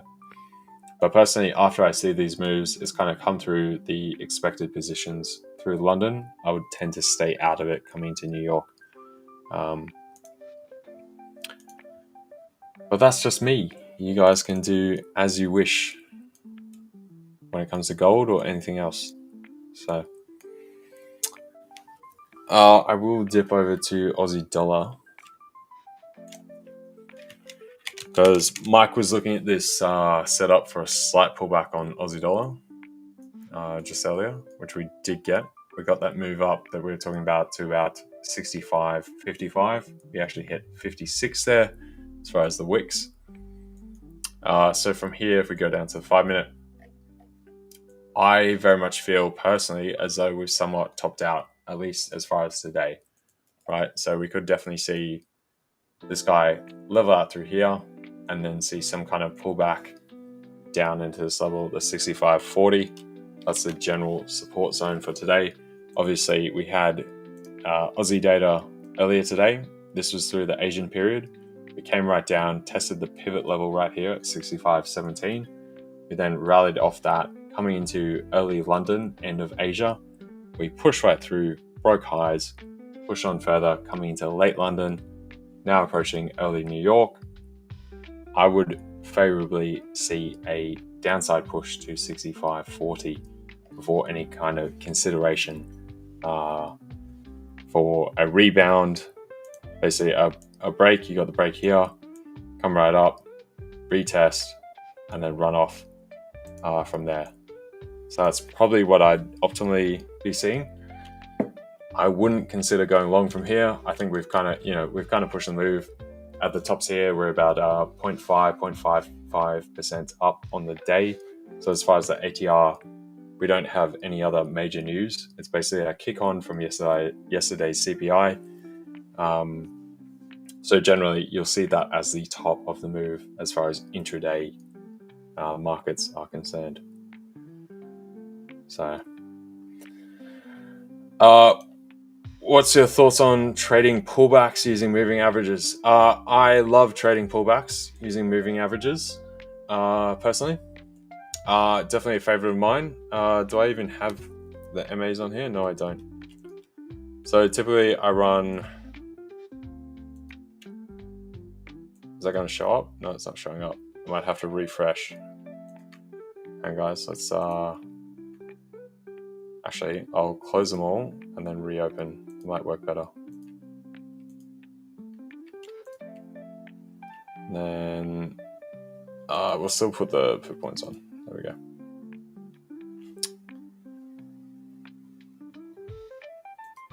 This is not showing up. What's going on? Oh, it's just got the one set. Hang on. Get rid of this one. That's the terrible one. That's why. Bear with me. Bear with me.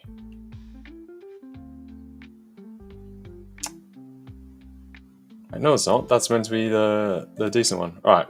Either way.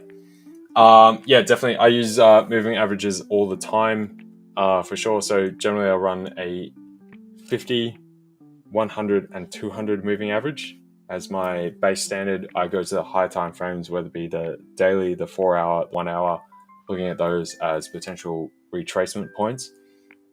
And then line those up with the corresponding, whether you want to call them order blocks or swing point levels to the left of the chart, right? And then you can get a confluence through there as pullback points. That works very well on those higher time frames, whether it's the daily, the 4 hour, the hourly.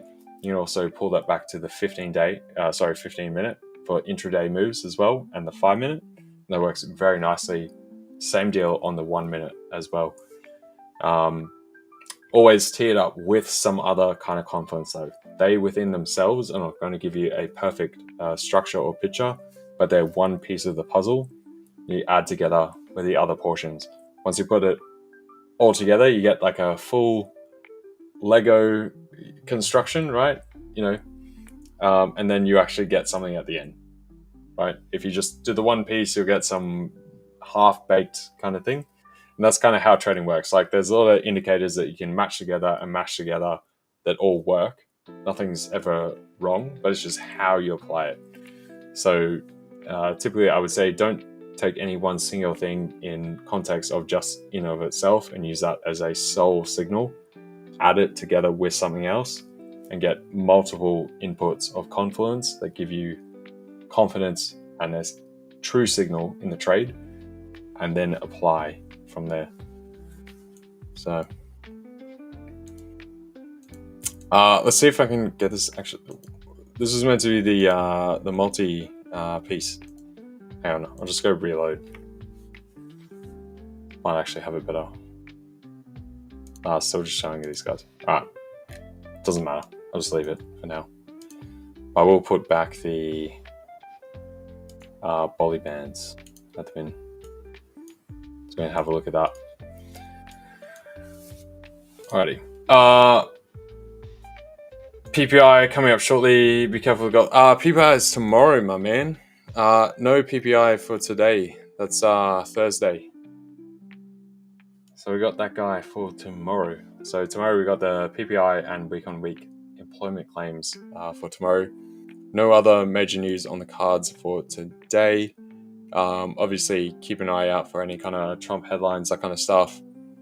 For anyone out there wanting like a relatively real-time news announcement piece, I would say Financial Juice is probably the best place for you to go as far as free utility there. So just go financialjuice.com and you'll find it. It'll bring up all your main headlines, whether it's currencies, data releases, Trump talking on Truth Social or White House posts or something like that. you'll find it all there. So they also have a squawk component. So if you guys don't know what squawk is, it's basically like a voice announcer as well. So you can have it on in the background, which is really good. So it has a tiny delay for the free version, but it's only a couple seconds. And you'll be able to, sort of piece things together. Obviously, if you want to pay for the pro version, you get it in real time. But as far as something free, that's definitely the best outfit that I've found. Abdullah, gold still in consolidation. Yeah, man. So we were talking about gold just before. So as far as this level, I personally find that the up move is now somewhat cancelled. Right after breaking these levels, I would have liked to see a higher low through here, and we continue up, which we didn't quite get through this bar through here on the 15-minute. Would have liked to see us continue, or at least hold this and only have a small dip and then come up, which we didn't get. We've now broken below this kind of relative support, and I would call the whole move in question. Being gold, obviously we can definitely then rally from here and keep going. But as far as the construction of the charts and the technical pattern, I would kind of put it to the side as far as today. If you got in here early through late Asia into early London and you rode the way up, then great. Between then, potentially you sold from that interim level at 67. If not, personally, I would be very dubious on further calls on gold right now. You can definitely trade it. You'll definitely be able to pick up some stuff, but just basically the overall picture and as far as the confidence on that picture is very unclear at this point. We've had a bit of back and forth, come back into the neutral area. So I'd prefer to either wait for a break of this 64, 65 area to see that we're going higher, or conversely now where we created these wicks at 56 to see us further capitulate, come down and run back to the Asian lows for today. So that's kind of what I'm seeing.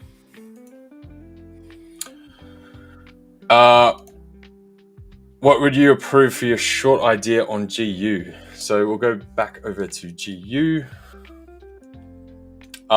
We seem to have started coming off a little bit more on GU in the past little bit since we were last talking about it. Let me mock up something here. So obviously you've now got this clear sort of somewhat double high through here. This is on a 5-minute chart, obviously, right? So we were talking before that this sludge box is still not out of the question. So you could get a slight further pump into here, and it'll be somewhere between here at this 135.90 up to 136.20 zone before we pull back. As far as today's move, we've already pumped on quite a bit. We're up 0.54% for the pound from rollover today. So if we did make another, say, 10-15 pips up into this sludge box, about 135.90, just below 136, that would be my prime short idea.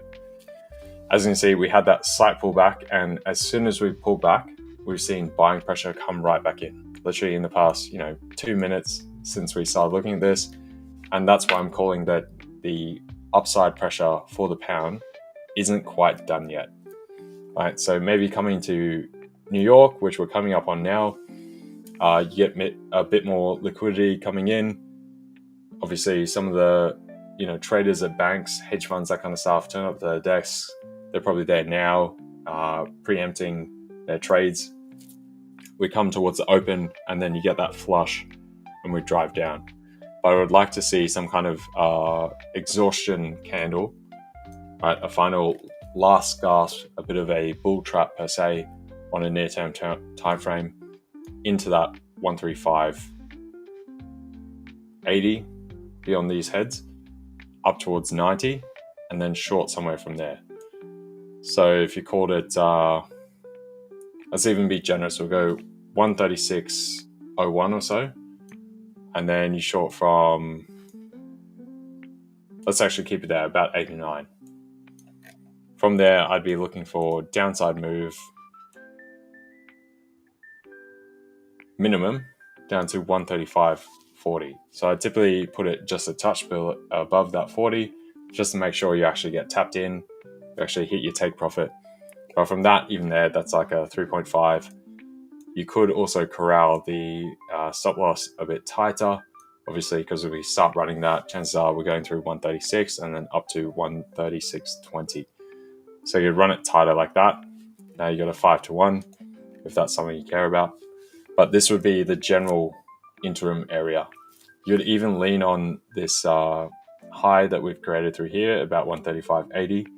But I wouldn't be surprised if we get a slight tout through. So if you do try to short here at the equal high, make sure you got wide enough stop to survive that, rather than just getting in, getting tapped out, and then having to get in again.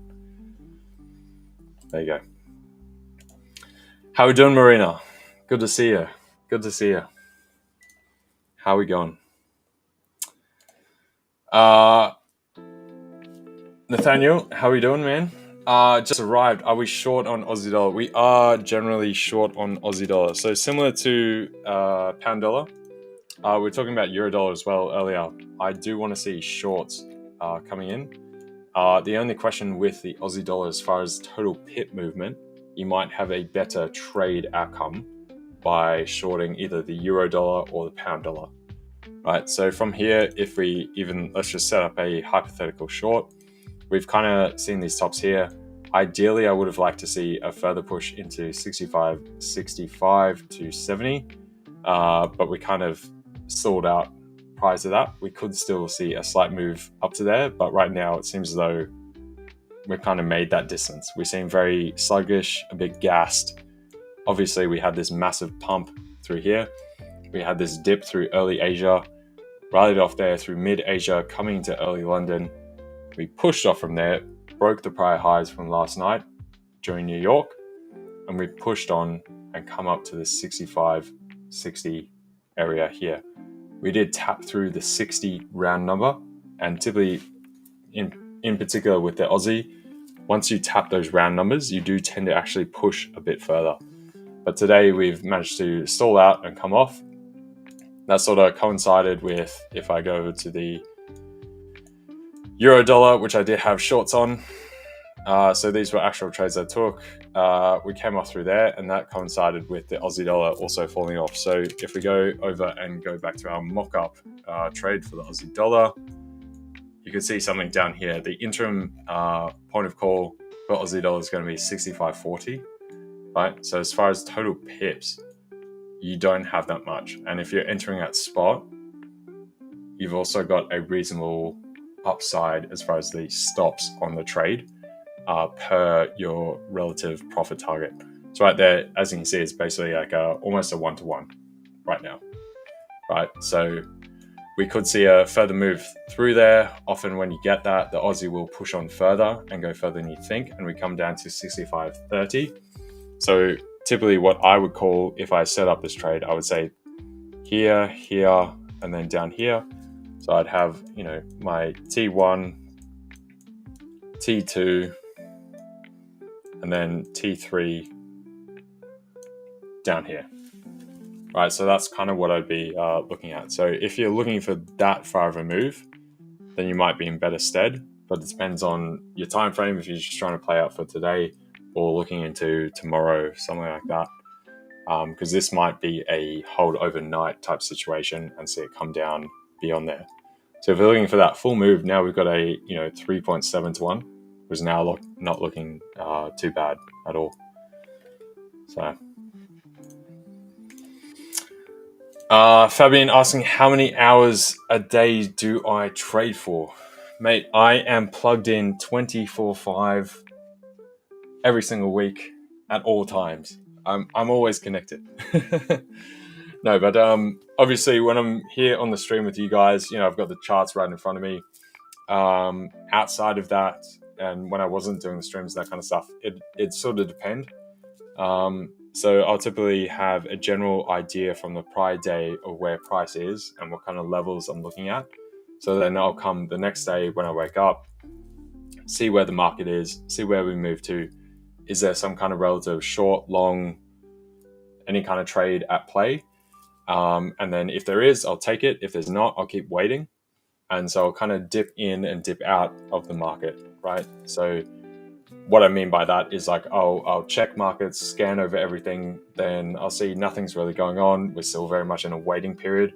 And depending how close we are to those price levels that I'm looking at, I'll either sit in front of the computer, or I might go away and do, I don't know, laundry, or go do something else, whatever I need to do through the day. I might, type emails or answer stuff or call, phone calls, something like that.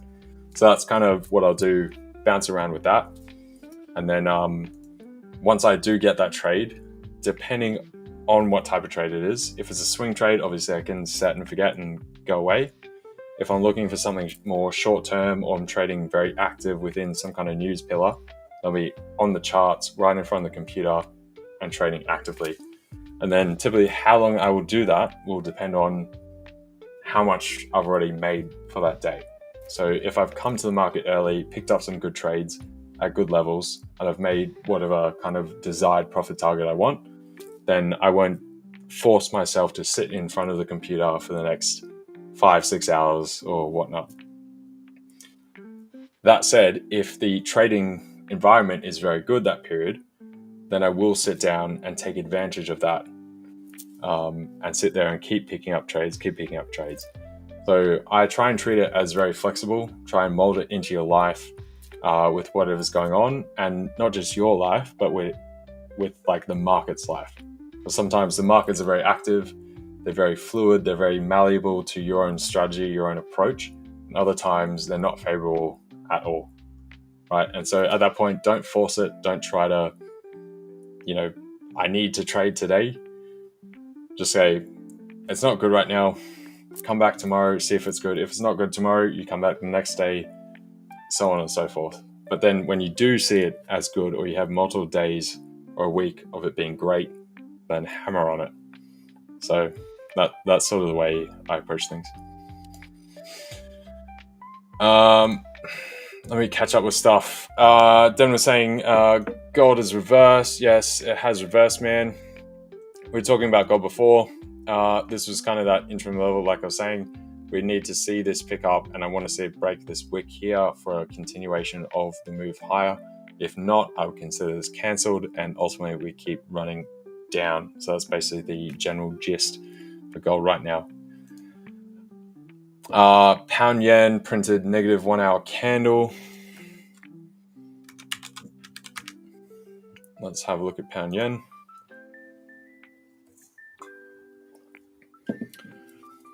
All right, so pound yen definitely. So this is a 5 minute, obviously, that's come right off. This is sort of coinciding with pound dollar also starting to time out, and we've also had dollar yen starting to come off after it found a base before it rallied a touch and is now pulling back again. So with this, as you can see, we had some of these areas marked out earlier when we were talking in the stream. Let's go out to the 4 hour. You can see clearly we do have some relative resistance up here. We tried yesterday to punch through it, didn't quite get there. We've rallied further today, made a slight break, but right now this wick is looking very ominous. So I would say you kind of wait for this hour to close to get confirmation and then ride this down. Because right now we've still got another half an hour for this hour, which you could very much punch up. This is obviously the 4 hour bar right here. So get it back down to the 1 hour. So we've had this retrace. If this 1 hour bar was to close here, that'd be very negative for price. But seeing as we still do have another half hour, just like we just tapped up right here very quickly, if this reverses and ends up bullish, turns to a green candle, then we've still got the upside on the cards. So I would look for the 4 hour close. We go back to that. For this to close the body below these prior bodies. So say hypothetically, the next 4 hour bar closed right here on this level. And if you see us then start dropping, then I would lean into it. Without that, we could very much continue higher because we did have these break of highs. So it's kind of opened up that higher level. And we've seen very much a lot of resilience and strength from the pound, particularly over the other major pairs at the minute. All right, I got to catch up on chat. I'm way behind, guys. Give me a sec.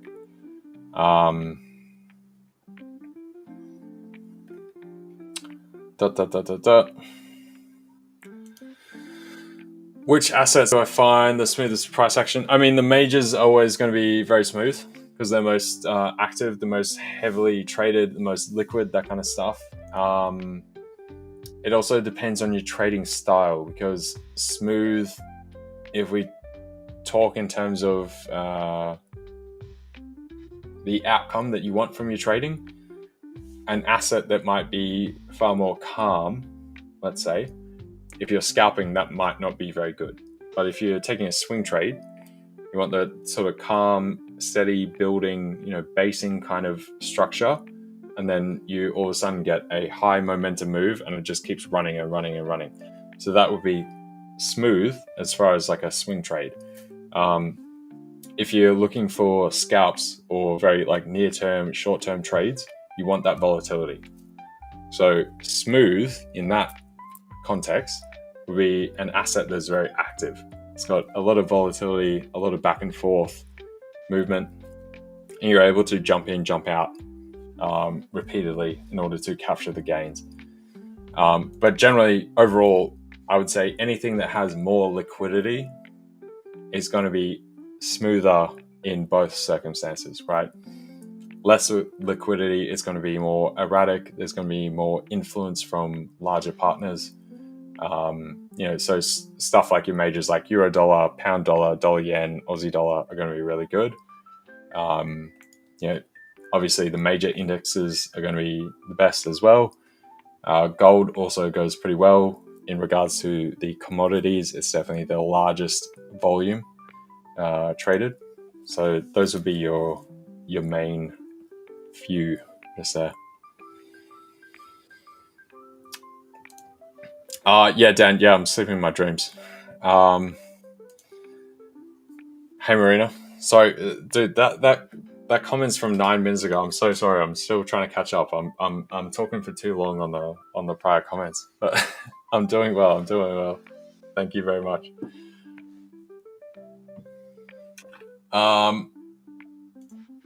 DXY can drop more, right? We will actually look at the Dixie. So I think let's zoom out because I got these drawings from a larger time frame. Let's zoom back out. Let's go to the 1 hour right now. So this is where we started the week, and I was looking for. So basically, we formed this kind of pennant coming through here, right? We moved to the upside, and then this was 12th. So on Tuesday, yesterday, we were testing to see if we'd actually break this high on the Dixie and move to this higher end as far as the full retracement point and the resistance on the Dixie, which would have been roughly 115.80 on the euro, or if we just capitulated, formed a lower high, which we did get. If I zoom this in a little bit, might be a bit better for you guys. We got this lower high per the bars here, and then we collapse. Obviously, this is from the CPI-induced movement from last night. So, hence, either way, I was looking for some kind of return to dollar selling yesterday. It was just how much further we got. If we broke that 116 again on the euro and went to 115.80, that would have taken us to up here on the Dixie and then collapse. Or if we stopped that earlier. We got the earlier pause, we collapsed. We've now come back to this interim level down here, which I also outlined, which is a prior support zone from the past couple of weeks that we've tapped into a number of times.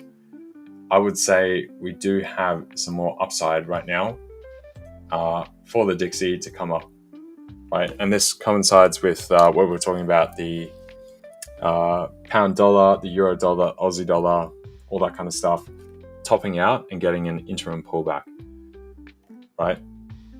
So from here, you can see we are definitely a bit exhausted, and you're probably looking for some short-term pullback on this. And then from here, it's going to be your contention point, and then see if we actually get a further drop, or somehow the probability for the rate cut turns around and reduces, which means we could go higher. But right now, it looks as though we'll get that retracement and then keep going lower on the dollar, all things considered. And that rate probability is basically this guy here. So it flipped around from the start of last week to about 97%. I've talked about this a number of times.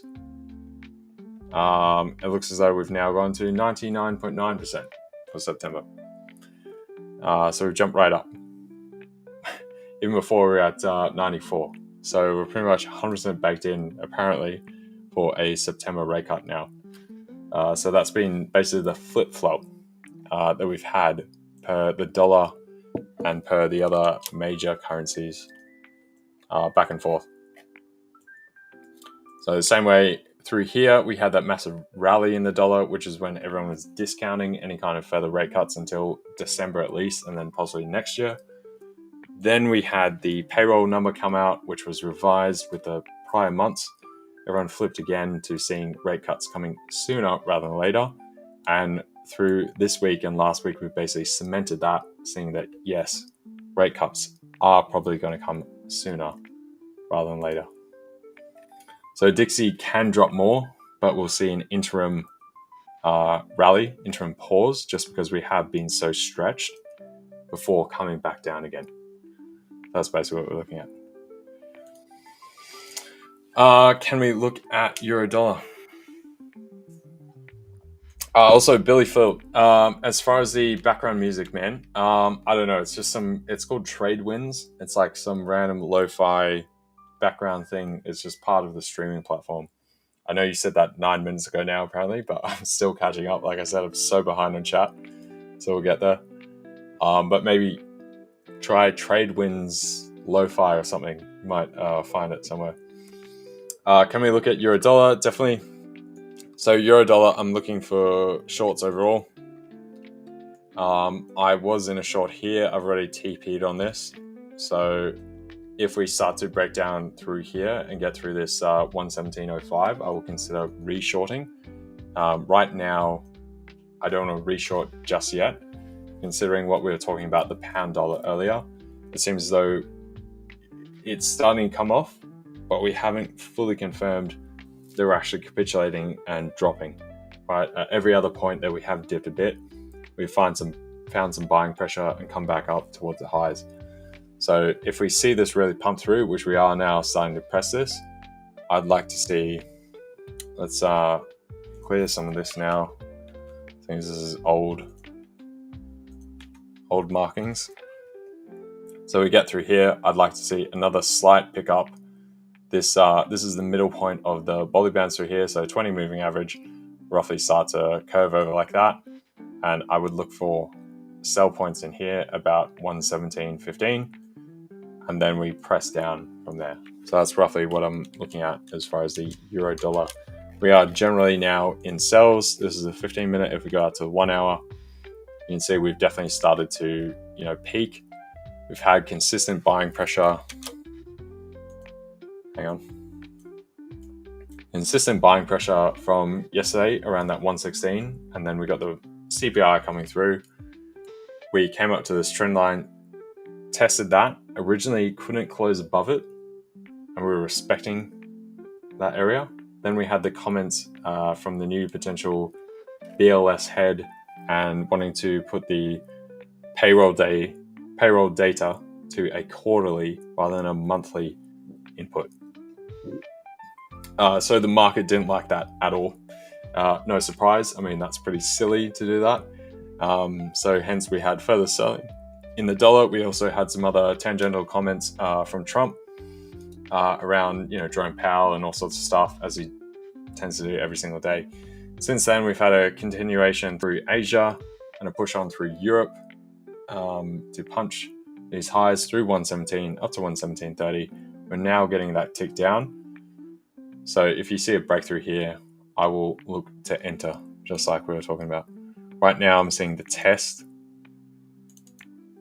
but I'd like to see this break firmly. next point of call obviously is going to be 116.96 here, the prior heads.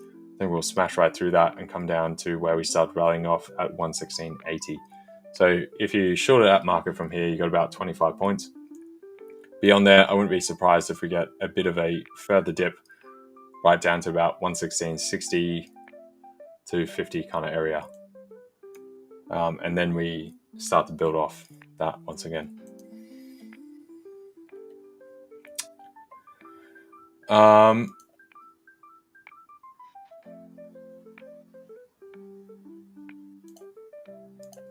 Can you say that the key to become profitable is RM and MM? How much time did you spend before deep confidence in it? What do you mean by RM and MM? What am I missing? What is RM and MM?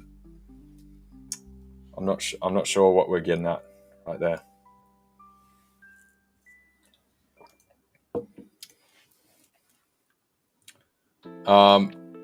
Gold one more time. Yeah, sure, no worries. I'm basically almost caught up with the chat now. So sorry guys. But yeah, so gold, like we were talking about before, it's almost similar deal to euro.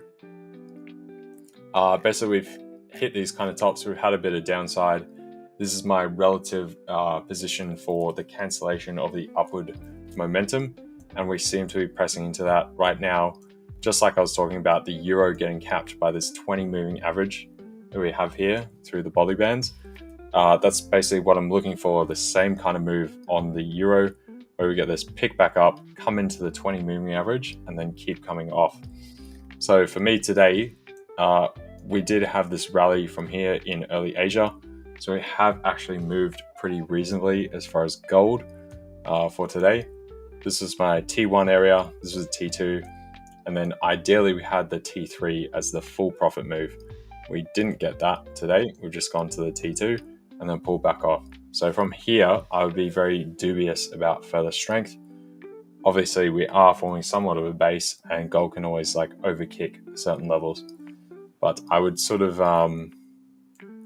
either wait for a move beyond that 64 level to really be confident for it to keep pushing, or conversely as well from 53 here, see further downside.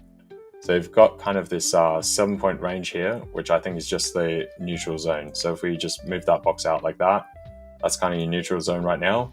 Either side of that, I'd look for either longs or shorts, but I'd be very questionable, trying to judge which way we're going for today, jumping into it ahead of that.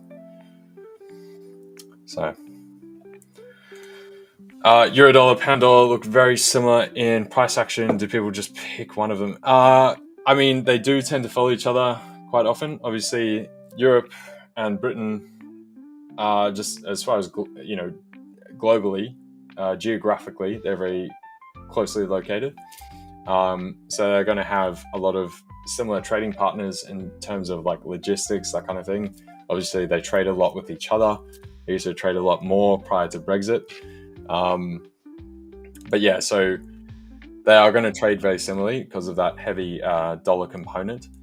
Right now, we've got a bit of a differential as far as, Europe data coming out, pound data coming out. Pound has gotten beat down for a long time, and now they've fared a little bit better. So that's why we're seeing the outperformance per the pound right now. You've also got the central bank shift where the ECB is basically at nominal rates. The Bank of England is still sort of getting there, so we're still on the path. But that's basically what we're seeing. How are you doing, Johnson? How are you going? I'm good. I'm good, AJ. How are you? You've been live almost all day. Yeah, for a while now. Wow. I'm holding Nice. up. My voice box is it's still functioning. It's still functioning. Yeah. We're going Well, good. good to hear. Well, you've been doing a great job, I hope. Well, let me know in the comments if you think LJ has been doing a great job or not. I guess. Nah, guys, I've been doing terrible. Put L's in the chat. L's for LJ. Terrible job. I'm very grateful. I was stuck in a long meeting. Yeah. No, it's all good, man. No problem. What at you've all. been trading today? What are you looking at here? Euro USD. Yeah, mainly euro dollar today. So this breakout through here, captured that. I then took that a touch early. I was actually looking to take it about 20 to about 25 as we kept pressing. I was looking for here to somewhat pause because I didn't think we'd quite get to 117.50 just as far as the ATR today. Ended up shorting through here. Took this down at relative support through here at 117.10. And then now waiting to see if we actually kick on back into the 116s. So with this dip here, I'd prefer to see a slight pullback like that and then come off. So if we get back up to here about 117.12, 13, call it that, then it's short again. Looking at Euro JPY, we had a breakout here on not too long ago, about an hour ago or so. We had a nice little breakout. I think I've been monitoring that one, seeing if we can have any and a follow through on that breakout. Looks like a fake out right now, but I do think we could see something interesting there if it continues higher. Thanks, Henry. By the way, thanks, man. I've been wanting to ask you here. What do you think about like going forward here with inflation and everything? Everyone's talking about, well, Trump is really pushing the Fed here to lower the interest rate. Do you think it's like? Do you think the Fed has kind of done the right thing here with not cutting rates, this too quickly? What do you think about that? Because we also have that idea been floating around with potentially now we're in sort of a Goldilocks scenario where the market seems to be doing quite well, but if they cut rates and the tariffs are inflationary or whatever that word is. Inflationary, Do you think we would be in a dangerous position without really knowing the effect of the tariffs? Potentially, I don't think so. I don't think there's really much they can do because it is going to be somewhat of a one hit and then that's kind of it. Right now, what we've seen, I've actually got some data on this. It's roughly 64% of the tariff hit is being absorbed by companies right now, and it's roughly 22% is getting taken up by the consumer. Part of that is due to the inventories that they front-loaded prior to the tariffs coming in. Everyone knew it was going to happen. It was just a question of how much and when. So people front-loaded all that inventory before it got tariffed, and we're still churning through that. So right now, everyone's waiting to see that kind of price induction come through the CPI data and everything. It's not happening. There's still a lot of inventory to work through. I think we could even see right into 2026 before we actually see the numbers, right? So that means as far as this year, the Fed kind of has no more excuses to keep holding rates, right? I think from here we actually will see CPI come higher. I think this is the bottom and it will come much higher. But I think there's going to be a lag delay of like 3, 4, 5 months where it just kind of flatlines and then comes up. So what do they do for the next period? When it keeps coming in low, low, low, low, they're going to get forced to go, okay, now we just cut rates. Like we're in that zone, right? Yeah, and I read somewhere that even the Fed has done its own research on tariffs, and they came to the conclusion that tariffs are not inflationary. What's the word again? Inflationary. Yeah. No, they came to that conclusion themselves. So it's interesting that they're holding off so much on cutting the rates here because of fear of the tariffs, when they have done the research themselves showing that the tariffs are not inflationary. Yeah. So yeah, it's definitely interesting. We saw also, on the CPI yesterday, and tomorrow we have the PPI, right? Is it the PPI tomorrow? Yeah, PPI tomorrow, and then the week-on-week claims as well, which will start to be more looked at, seeing as we had the poor jobs revisions prior. So that's definitely going to be the way things go for now. Yeah, and I think also a lot of people were expecting that, you know, in the CPI numbers, I think a lot of people were expecting the goods to show the goods part of the CPI show where we have the most inflation. But actually what we saw was that the services sector had... Yeah, I was about to say services are starting to pick up. Because that's Yeah. the thing. People have been thinking it's the primary input prices, and services has been chill, right? But services is starting to pick up. Plus, we have the shadow of the input prices potentially coming up because of the tariffs, and so that's where the Fed's worry has been, that it'll just pop out of nowhere, and we do get that induced input, and then the ability to support it, because obviously we had the big beautiful bill. That's going to save people money as far as their taxes, so the consumer can actually support this, which means inflation actually stays sticky. And you've got it at the same time where, you know, jobs are potentially coming down, companies are getting worried about the future. The forward markets 12 months, 18 months out are also pricing for the future as well. And even from the first Trump administration, when he first put tariffs on, it took us 18 months to see the tariff impacts actually show up in data, right? So if you start to think that out, that's where it gets murky, because does the Fed keep waiting? Because if they keep waiting and you've got it wrong, when you reduce rates, it also has about a 12, you know, it's anywhere between 9 and 16 month lag, right? So they either need to act now or do nothing, right? Because we might not see this fully come through until, you know, first quarter next year or mid next year to really flesh itself out. And so that's why they're in such a bind. And that's why the market keeps flip-flopping back and forth. Same with dollar yen, like we were talking about, Jonatan, with your swing trades, between us going right up to 155 or we're going down to 135. And it's this very like binary outcome between the two scenarios. And that's a big, big difference, about 2,000 points. So... Yeah, so we also have people talking about. I've seen this idea of stagflation floating around, where you have inflation keep rising steadily while the economy is kind of cooling off, and I guess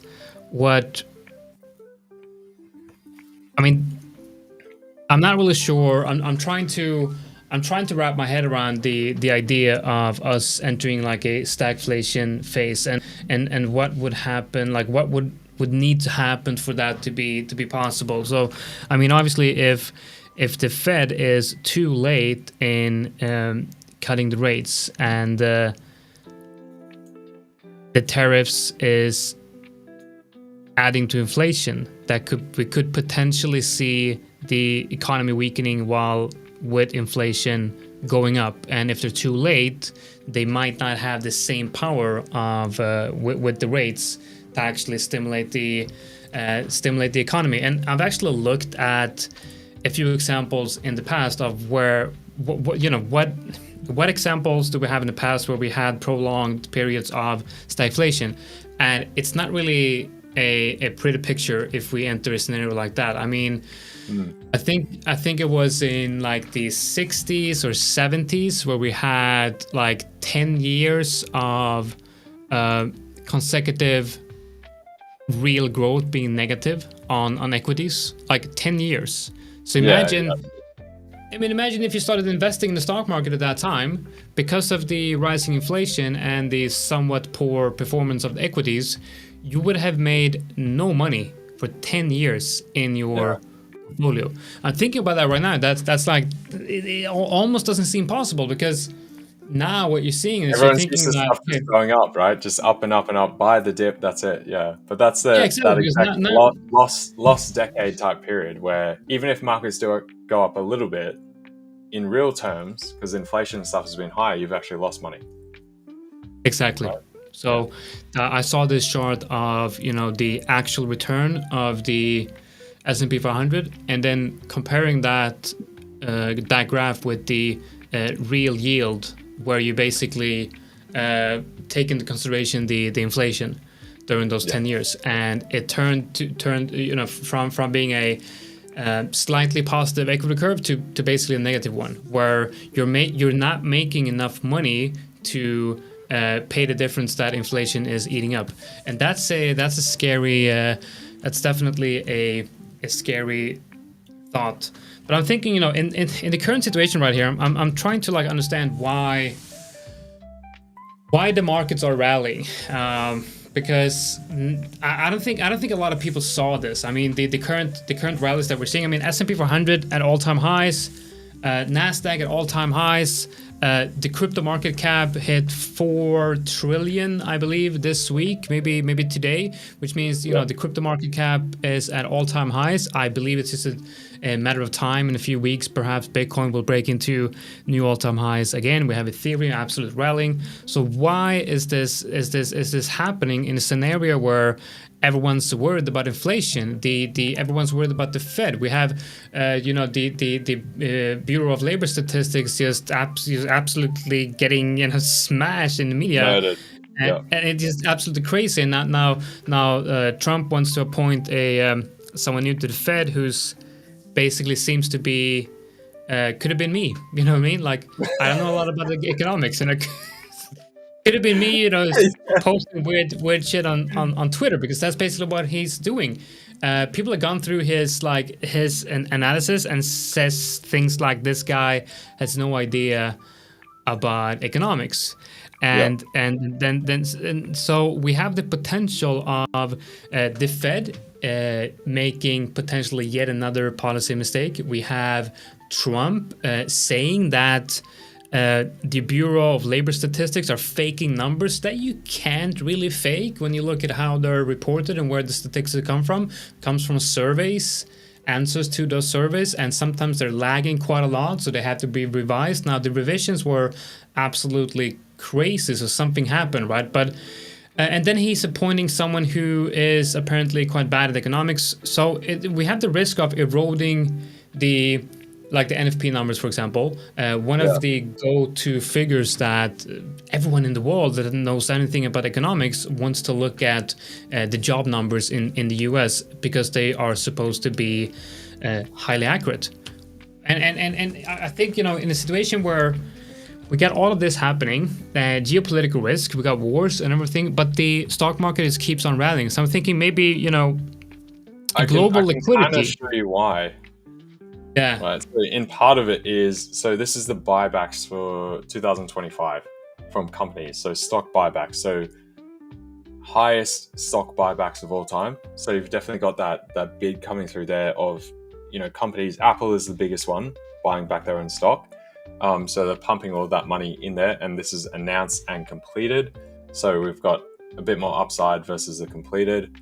If we go through here, this is the other portion that 83% of S&P 500 companies' reported earnings have beat analysts' expectations. So everyone, in part with, because markets always move on that relative basis. So everyone has been expecting stuff to be poor, and because it's come in slightly better than poor, means you get a rally, right?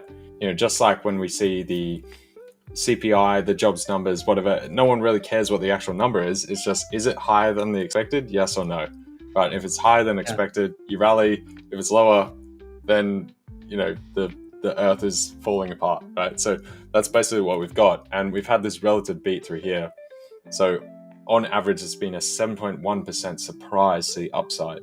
And then that basically ends up imputing a roughly 7% upside for every single stock. And hence we've seen the indices also move up roughly that same degree above the all-time highs and where we were, prior to, so basically at the end of Q1, right? So we've seen that further move come through. So arguably it's just in line with what has actually sort of come through and actually fed through. It's just that everyone was expecting it to be horrible. And the reality has been that not yet have things broken down. So we're still waiting to see if that inflation stuff does come through, the consumer gets further hit, just like you were talking about that stagflation, then everything collapses and we get a pullback. But for now, we're still ticking on. And I would say we keep going through that. We might get a bit of a pause, a bit of consolidation, a bit of sideways movement through here, and then have a Christmas rally coming into the back end of Q4. But that is basically what explains that upward momentum, despite it seeming irrational. Put it that way. So did people expect these numbers to be bad because of the tariffs? Yeah, so the tariffs and the consumer being a bit exhausted with inflated prices, right? And that's what everyone's getting worried about, that, you know, the companies will ultimately have to put those throughputs to the consumer. Like they're not going to stomach them themselves.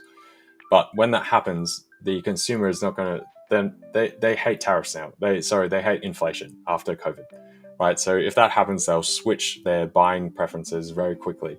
And so the other piece I would say is to look at Google Trends for things like people searching like, how do you combat inflation? How do I get better pricing? That kind of stuff. We haven't seen those things pick up. So that's always a good way as well to cross-correlate that and get like a sort of real-time input of people actually searching this stuff personally on Google to see if that's actually real, or if right now people are still good. And right now, it does seem people are still good. It's not that they're actually good, but they're okay. They're not struggling just yet. But we are seeing some of those pressures coming through. So yeah. What was that bell? Is that your place? That was Victor, I think. I think he's saying hello. All right, so yeah, I'm like, what is that? Someone wants to get in. How's Victor? What's up, Victor? How's it going? I was knocking on the Victor door. knocking on the door. For those who didn't understand the sign. How is everyone? How are you two guys doing today? Very interesting conversation. I need to ask you something. Sorry, Victor, but I'm gonna forget about it. Then I need to ask you something, LG. If inflation does not go up from here, and the Fed cuts rate in September, like the market seems to be pricing in, I think it's like 80 or 90% chance of them cutting rates in September, if I'm not mistaken. If that happens and inflation numbers are not going up, I mean, we're going to have a crazy bull market. I can't really see anything else happening. Yeah, definitely. And so with the same stuff I just presented to you, that seems to be what people are leaning into, trying to figure out the next, not just now, the next year and year and a half that we're going to. And you can see from there, the S&P just absolutely completely ripping your face off, right? And that's probably what we will get. For one, the inflation numbers, I think, will be a bit more delayed than people are expecting. And at some point, the Fed has to move. Even right now, they're technically behind the curve. The 10-year and everything has already front-run that. We've come off. So it's already sort of pricing in those rate cuts. We just haven't gotten them, right? So at some point, the Fed can't just keep doing nothing. They have the data in front of them. And if they're going to still hold mustard, where they're constantly saying, like, listen to us, we go by the data. And if the data is constantly saying cut, and then you don't cut, then that's when the market calls the bluff and goes like, okay, what's going on? All right, so eventually they get forced into that movement. So yeah, and I guess now the numbers are quite obvious, because looking at the CPI numbers, inflation was not really wasn't really that high. I mean, yes, there was an increase, but it was very close to what people expected, and it's not really that high. So I guess now people are looking at the data, the same data that the Fed is looking at, and saying, okay, now they have no reason not to cut rates. But we have PPI tomorrow. I'm guessing it has to be. We have initial jobless claims as well. So I guess one thing that we could see in the PPI is if the PPI numbers pointing towards something that might say that inflation could potentially jump, and the jobless claims are coming in as the job market doing well, then that we might see a move down in the markets. But that's just one of the data that the Fed is looking at, and if we go back several months, we've still seen most of the data pointing in the direction of the Fed should be cutting. And I guess the only reason they haven't cut rates is because of the fear of tariffs, which then brings me back to the idea that they did research themselves that pointed to tariffs not being, adding to inflation, which is just it's weird. So what I'm thinking is yeah, it ends up being a one-off, because even if you get that baseline thing of 10 to 15% tariff, the other point to remember, and this is why Trump wants the dollar down, because the dollar complex is kind of, if you get the dollar complex coming down 10, 15%, you kind of get an offset as far as the emerging market. You'll have a slightly higher inflation input for US consumers, but that is then going to be offset by these other pieces. That ends up being temporary. It's a blip in the data, and then that levels out and comes off. Right? And that's kind of the whole degree there. And as well, the US dollar has been very expensive for a long time. And so to actually get US dollar strength, you need US dollar weakness. Yeah. Right? So in order for the other emerging markets and currencies to fill up their dollar coffers, right, how do you do that? With the dollar being cheaper, you can buy more total dollars, which means there's more dollars in circulation, which cements the dollar as that firm currency and allows it to continue the supremacy, right? But if it's too expensive, people start dumping it, start looking to this BRICS stuff, everything else, because it's been very expensive for a long time now, right? So that's why they need it to come down, to actually cement it as, strength. So it's this weird, almost seems paradoxical, but once you play it out, it's actually very sensible and logical. Then there's also this aspect of AI, where we've seen the beginning of AI helping companies with company earning. I mean, we had Palantir 2 weeks ago or last week, I can't remember, where they posted a 48% increase in revenue, which they said was mostly because of AI, and they said like the astonishing effects of AI. And if this is truly just the beginning, the beginning of AI, then we're going to see more reports like that. So if we see inflation being somewhat tamed and interest rates coming down, I mean, that would add to the global liquidity. Like, global liquidity is already looking very good. Very good. Very good. Yeah, well, looking very good. I mean, I would say that's also one of the reasons why we're seeing this massive bull market is global liquidity is quite healthy, and the Fed lowering interest rates would just add to that, making liquidity, making money more available. And if inflation is somewhat tamed, when we also see AI helping companies ramp up revenue, and we're gonna see, next earnings season, we might see more of the results that we see from Palantir. I think we could have a quite good looking bull market ahead of us.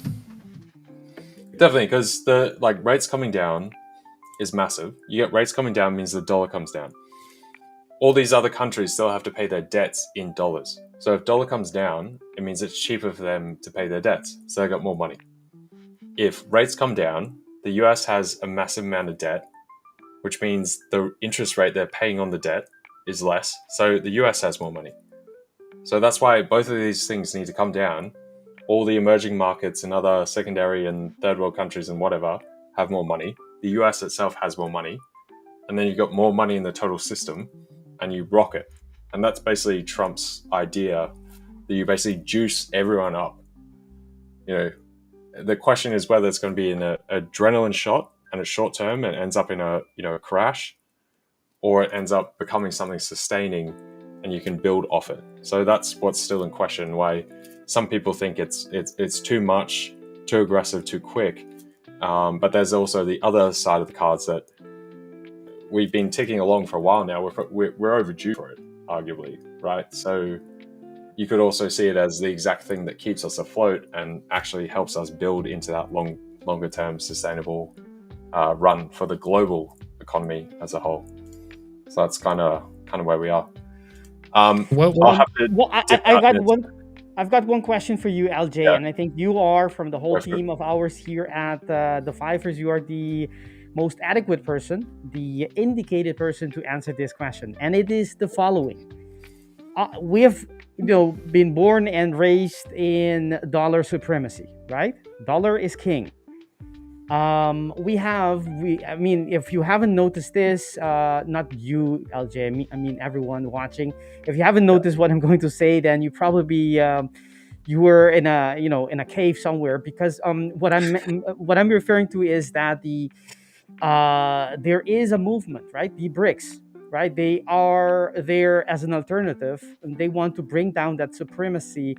They want to have a world where the dollar is not king; it's just one of the many currencies, a multi-currency world. How does this play in within everything you said? Because will the BRICS, I mean, they're getting stronger and stronger in numbers and countries and GDP and all different metrics, and you start wondering, when will it start to matter for dollar supremacy? Do you have anything to say about that? I do. So the straight answer is no. Okay, Right? that's a bold one. And the reasons why is because it's not just about the idea of a currency. It's all the so you need all the plumbing. So it's all the background stuff. So just like we have, water comes out your tap, you have sanitation, all the plumbing under the ground that you don't see, and all just happens by itself, right? You go have a shower and it goes somewhere and like whatever, right? But there's all this background infrastructure that needs to be in place for it to function. So the trouble is with any of these countries, first and foremost is trust. And that comes down to, on the secondary of trust is obviously legal systems. So the US and sort of Western countries have a very firm legal system and legal structure that if something is wrong, it will be worked out, it will be fought in court, and whoever is right, and that's fair is fair, right? These other countries sort of play by their own rules a bit, it's a bit manipulated, all this kind of stuff.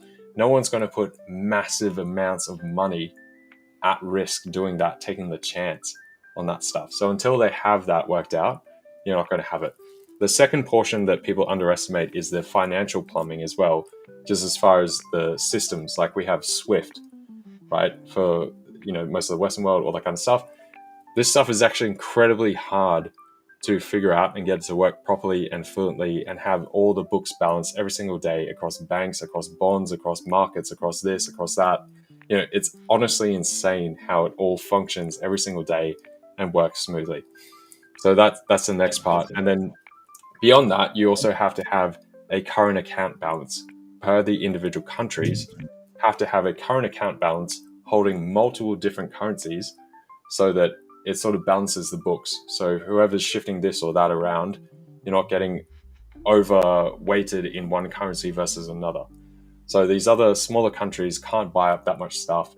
They can't shift these things around. So as far as the BRICS stuff, it's more just them trying to create their own sort of back channel and carve out their own little portion in the market.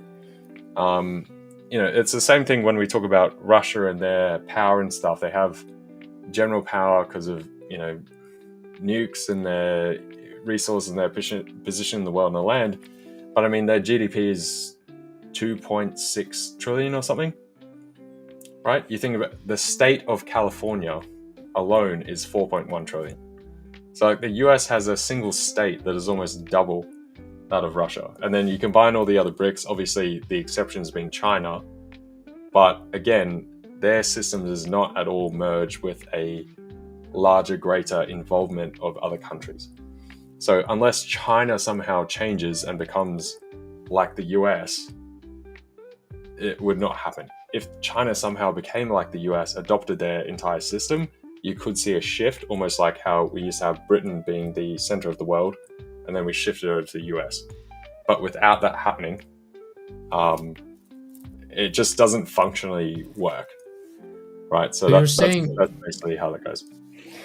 You're saying the BRICS is more for countries that are more like countries involved in BRICS, if you know what I mean. Like the BRICS, the BRICS. Let's say they're gonna have like a BRICS currency, whatever. That currency would be maybe better for countries that are not suitable for investing in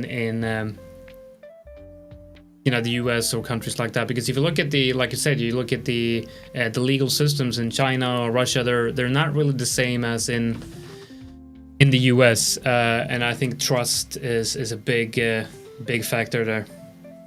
Yeah, exactly. So it's more like small trade partnerships, almost like Australia might have New Zealand, or you have like, I don't know, the Philippines with Papua New Guinea or something, right? They're close to each other. They have their own small, tied up sort of trade deals and stuff that they do. It's just the BRICS has obviously got a couple bigger nations with large populace that it starts to draw. But unless the entire infrastructure completely changes, that's not going to work. It's also one of the reasons why a lot of the second world countries have a really, really, really hard time coming into that quote unquote first world status. Even if they've got the people, they've got the tech, they've got the industry, they're clearly building all this stuff, they should be able to all of a sudden, vault up into that higher level. But it's that financial infrastructure and banking and that kind of stuff that they don't have that is required to play in that higher tier of the financial system as a whole. So that's basically what they're lacking. Do you? I mean, you mentioned trust, and perhaps that is the biggest selling point here, because no one is perceived as strong as the U.S. or historically the last couple of decades, or perhaps the whole since Second World War. Um, but would you say that trust is slightly eroding? I mean, when you look at the national debt on the U.S. compared to their GDP, that's out of whack.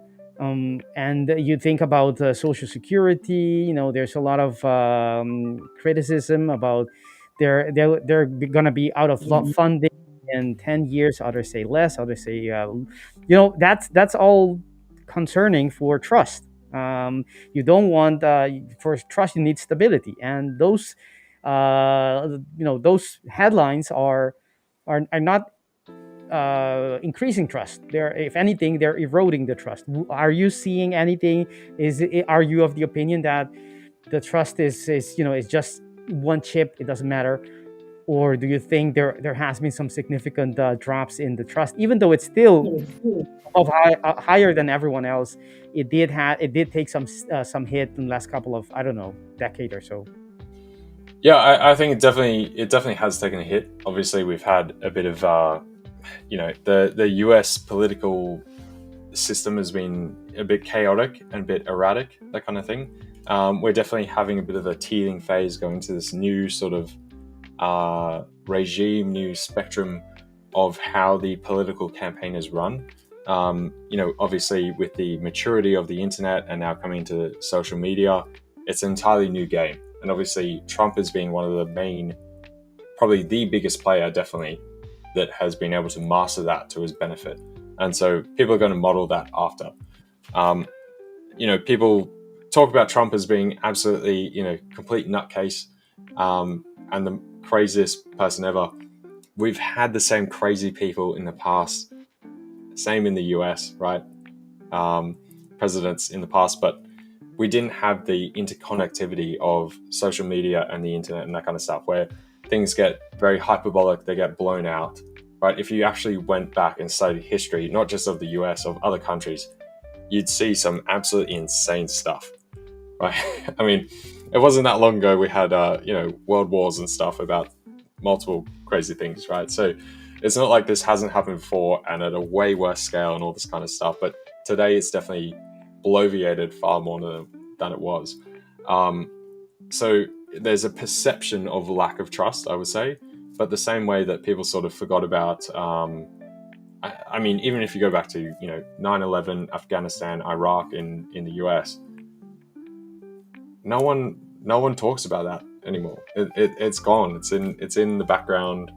I think the same thing once Trump is out and we go through a few phases, people are like, oh yeah, that happened, and they'll forget about it. Just like the first Trump administration, people talk about Biden right now because that's slightly more relevant.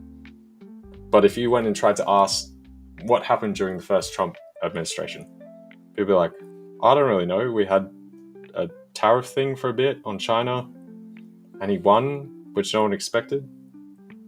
Then we had COVID. I don't know what else happened. Like, what else did happen, right? So I think it'll be kind of the same thing, and we're just moving into this new regime of how the political game is played. So right now the perception is best, definitely that lack of trust, but I think that can be won back. There's a number of other problems of obviously a large infighting, I guess, in the US, which unfortunately does seem to become a bit more sticky, and that again is exaggerated by that hyperbolic social media, internet stuff. You got to be extreme on both ends. So both the left and the right have become more and more and more extreme, and that divisiveness. It's a question of whether that sits and holds, or people kind of get exhausted over it and go, "Guys, I'm so done. I'm tired of this. Can we just come back together and kind of chill out?" Right? And I don't count that out right now. But it's going to depend very much on the further president after Trump. I think. I don't think Trump is going to be the one to do it. Either, it's following that we'd have to see that. One last, well, I don't know if it's the last one because I do enjoy this topic, but another question I have for you, LJ, I want to pick your brain on this.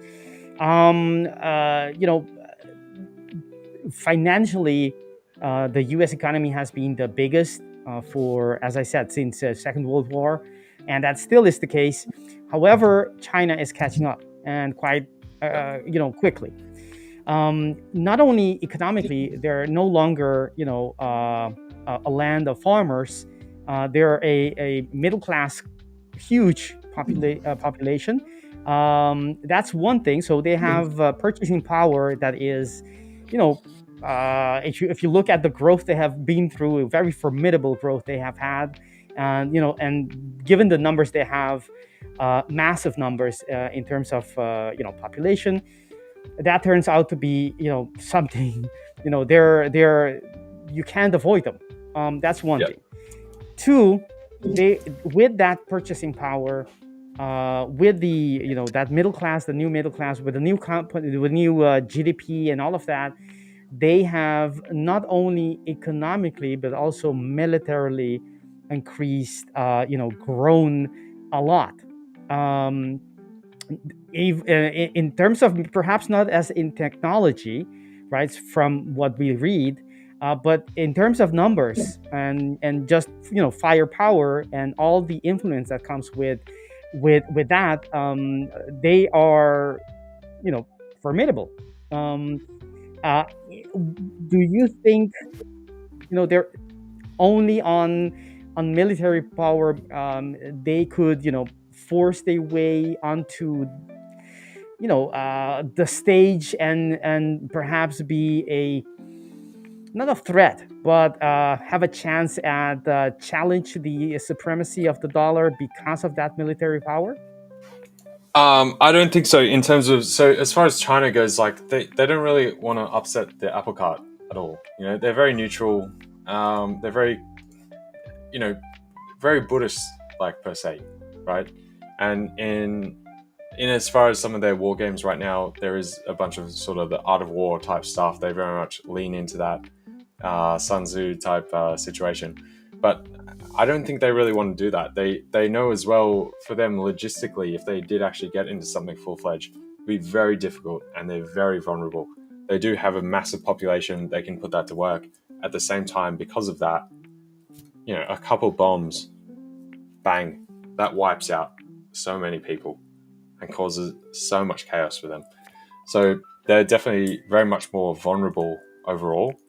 And it would depend how many other people they could corral onto their team, whether it be Russia, the likes of that. And then, at that point, you're getting full chaos wherein, everything's out the window.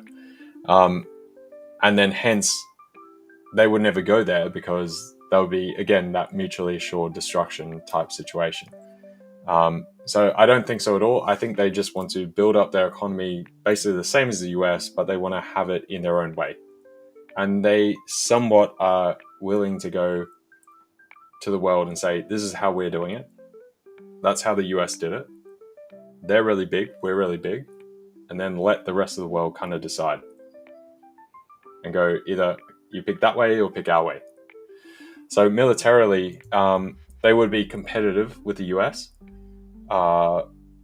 Particularly, like there's certain things as part of geographics, that kind of stuff. But at the end of the day, the US, quite frankly, would still storm them, right? Absolutely storm them. It's insane, the US military capabilities and presence, and you always have to realize that what they do is very much underplayed, and they constantly play that game. An example that we've seen in real time recently is the Iran situation. Mm-hmm. As soon as US jumped in and Trump said, "I'm serious," dead silence. It's gone. Yeah. Right. So when the US really wants to come in and stomp something out, it's done. Right. So I think China just doesn't want to get into that because there's no point. There's no upside for them. It's all destruction. It's all an unwind of everything they built. So they're just not confrontational like that at all. Yeah. I was more leaning into the thought of using their military power to force perhaps neighbors into using more their currency, and in that and they're already their presence is in waters that are internationally not considered Chinese water but international water. They're having their presence there, and Not Taiwan, are we? among other things, but also other South Asian nation. And I could think, I'm not no specialist at all on this matter, but I could think they could use that power as a bargaining chip to have more countries work specifically or perhaps solely with their system, let's say their alternative for Swift or their currency, or you buy no longer in dollars, we will be doing things in our currency, things like that. That's what I was referring to also. But I understand that you have that we have limited time of you today, so I wouldn't want to hold you longer than necessary, LJ. I'm also need to get some food and sort of take a bit of a bio break, that kind of stuff. So, but yeah, on that, definitely. Final closeout is that I don't think China would do any of that kind of stuff. Like I was saying, they're pretty neutral in general. They obviously have a bit of push, right? Because they need to assert that we're still here and we're a player. But as far as trying to assert dominance on that kind of stuff, I don't really think so. The areas we have seen some element of that would be Africa, but they're Exactly. trying to more buy up that favor rather than impose it or force it, right? So this is something where you can argue whether it's right or wrong, because they're kind of making various countries sort of somewhat indebted to China, and then they end up on this constant train of having to pay distributions to China. And then when they can't, China goes like, "Oh, all right, well, I guess we'll help you out again, but now you're back in our pocket," and it goes in this cycle. So there definitely has been a play for that. Obviously, as China wants to become more of a consumer nation, they need a new China, right? And India is not going to play that. India is too self-reliant and independent. They very much play. They've got military stuff and rockets and all that kind of stuff all around the borders from China, from the US, from Russia. They're very much in the center. They play all sides of the field. So China pretty much has Africa to try and go and push into there. Whether the other countries, other nations, the US, Europe, the UK sort of allow that, you get some kind of uproar at the UN. Waits to be seen. They're definitely trying to buy up votes at the UN and that kind of thing. With that, but I guess that's the general geopolitical play right now, and we'll sort of see where that lands. Yeah, I'm not gonna open up another chapter in this discussion because I'm I have a couple of other things I would want to discuss, not the least rare metals and other stuff, and how they put that strategically in their interest, China that is. But we'll leave that for another one. So we'll leave that as a cliffhanger for the viewers who are interested in these topics to discuss next time we have you on the stream. Wait, I can't point. Wait, is that way? That way. That's kind of right. I was trying. What are you pointing to? I was trying to point with towards the chart. Okay. There we go. Thank you, It's like- LJ, you've it's been, backwards. I'm like, where am I? You've been taking Oh care no, of it's life the other way. all day. The outlook I'd be looking for. So 135.40. If you get the sell entry from here, so this is basically what I've been waiting for. This sort of dip through a pullback. So we've got this break of this relative, I guess, call it just near-term trading area that we've had over the past couple of hours. Get that break, come up, retest, and then run back down. So similar deal with the euro. I was looking for that to hold through here. We got a further break, so I'll look to sell from this point somewhere here, and then target this area back down here on the euro. Similarly, about 116.80. So that's kind of what I'm looking at left for today.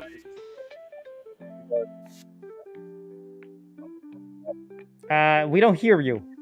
Not sure what I think happened. your audio just cut out. Can you still hear me now? Yes. Yeah, all good. Okay, yeah. I think my headphones died because they've been going for too long. Even though that's just what I can hear, not my microphone. But anyway, but yeah, I will say bye to you guys. Thank you very much.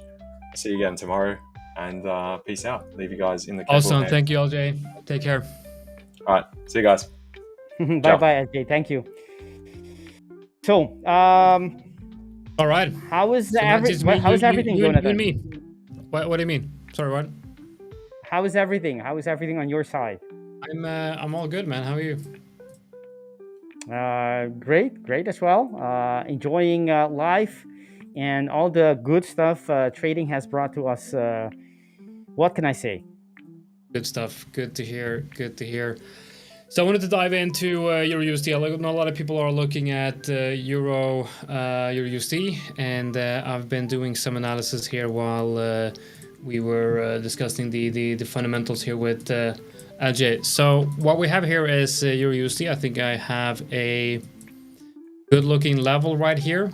We came down and hit the reload zone of the breakout move right here. I like the bullish reaction on Euro USD. Now, obviously at the at the top of this overall structure, but I like what I'm seeing here on the lower time frames for potential support here for Euro USD. Euro dollar? Yeah. Yeah.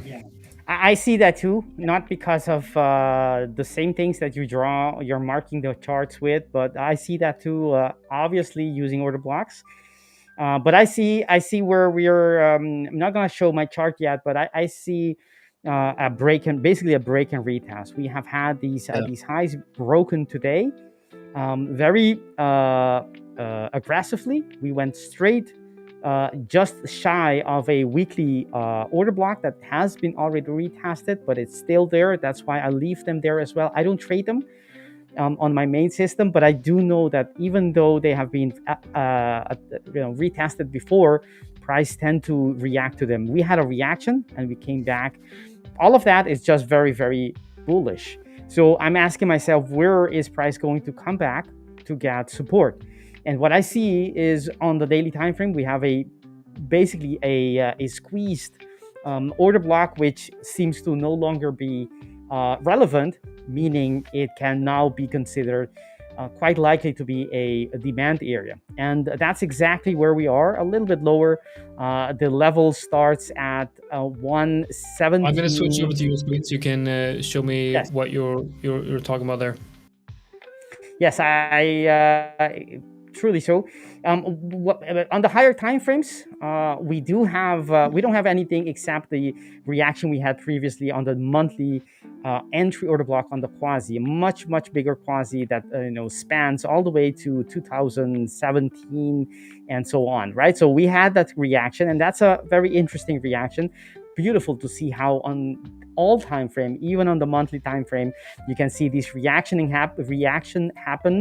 happening, which is this big candle. That's not coincident. That's the reaction, at least through the eyes of traders like myself who use order blocks and quasis. This is the reaction we had based on the order block, right? However, it did not negate, right? It was not the sellers, even though this order block, the candle is a very aggressive, huge body relative to the rest of the range of selling.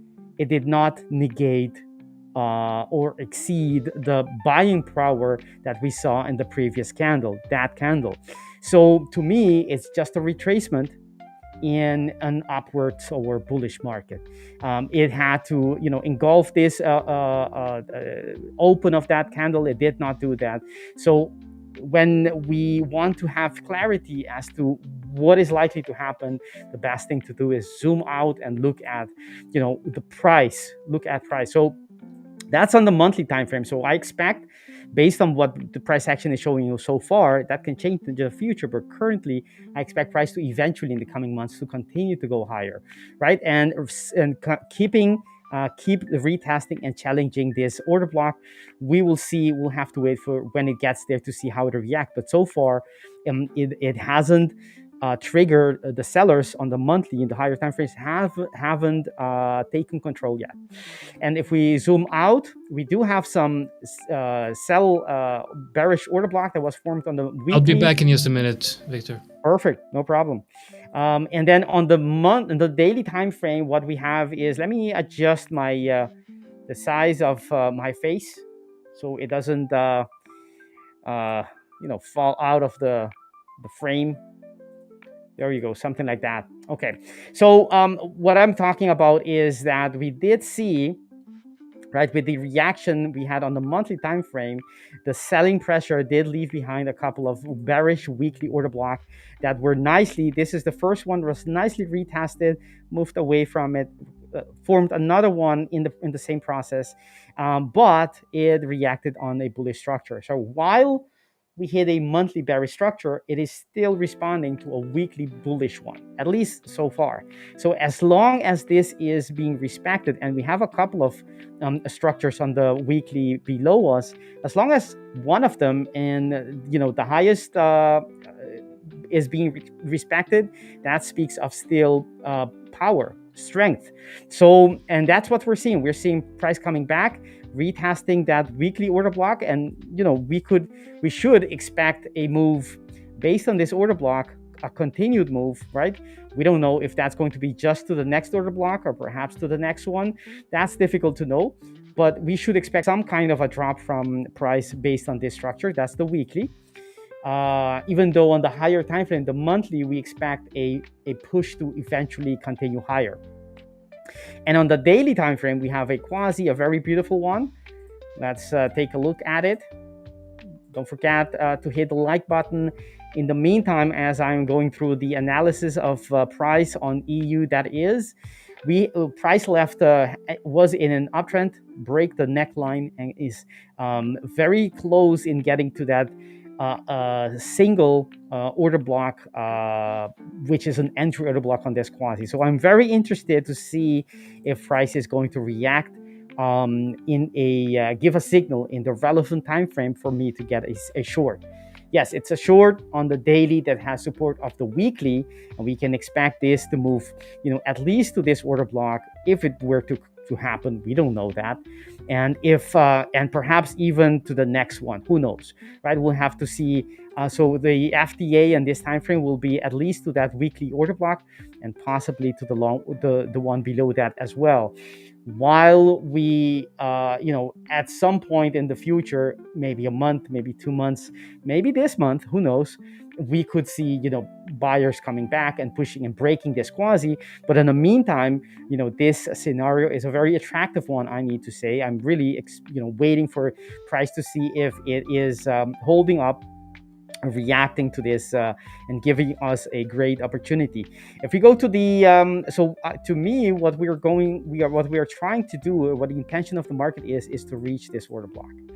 I don't know for sure, right? But given we have such a beautiful quasi, given that is the area most likely for it to decide whether it's going to have a reversal, a completion of that reversal pattern or not, and just break and continue, break the structure and continue, then in that case, I would assume, it's going to work as it will have like a gravitational pull for price to reach it. And we haven't reached it yet. So I'm still expecting price to have, after some kind of a, retracement, that retracement can be even deeper, but eventually to reach this order block. That would be my first, most likely scenario that I'm, taking into account. And what I was referring to was that the last order block, which is the freshest one on the weekly time frame, we're currently already testing it. But this one, the one before that, we already had that push, we already had that beautiful reaction we saw from it. This was around, the last candle was on the 28th of July. That's exactly, we were just a few pips away shy of reaching that. To me, that's the reaction from that order block. We didn't actually reach it, but that's if you go to, let's say, the 5 minute, you can see just shy of reaching that order block.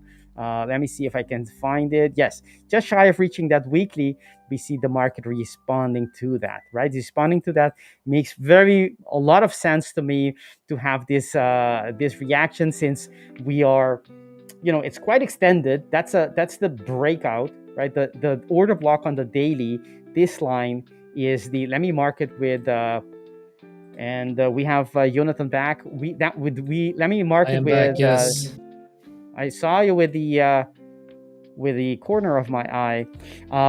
We have that breakout, and to me, the reaction on the weekly coming back for that oh so beautiful break and retest, comes back and expect price to either go deeper to find some order block, or just use this broken structure on the daily as perhaps the trampoline. It needs to continue going higher. I don't know, of course, but that's what I, if it happens and it gives me reasons to believe that, obviously through order blocks, then that could be something that I would be looking for. Maybe this move will take longer. Who knows? Maybe it's going to have a deeper push before it continue. All of that is possible, but I'm just seeing this and I like what I see. You can also see how it comes back to that area and then changes, composure. And it's not coincidence. To me, it's clear as daylight that it's reacting on that broken level. And there we have Upgrade Trader asking us if we think the US euro dollar would reach yesterday high. I think you meant the day before yesterday, because that high you're referring to is the day before yesterday, which is, this might be something, right? This level, 16.7. That's the high of the day from Monday. And we're obviously above that. But if you think we're going to go as low as that, let's take a look. It is in a very nice area, at least to me being very selective. I would wait for price to get to an order block, from which it had that ignition, that push, that impulse that made it break out. So to me, that's the source of the power. It makes sound like a superhero mythical object here, but no, that's the order block, right? That's where the buyers came in and pushed price higher. If I think it's gonna get there, I don't know. Honestly, I don't know. I would just wait for price to get there. If it gets there, I'm interested. If not, I'll just let it go. But whether or not it's gonna actually reach it, I don't know. I have no idea. What do you say, Jonatan? Sell it? Will it get as low as that before continuing on my chart? Yeah, I think there's definitely a possibility of that happening. That's a good level. There's definitely, yeah. I think that's a good level. I think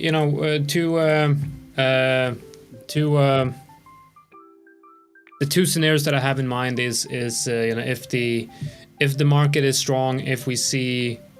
I think we already see the signs on the lower time frames that that level might be front ran and we could potentially start moving higher. So if I would trade this, then I would have two ideas where I might get stopped. Either have a wide stop loss where you have the stop loss below that level, or you have a very tight stop loss below the current low time frame structure. I'm gonna see if I can show what I mean here.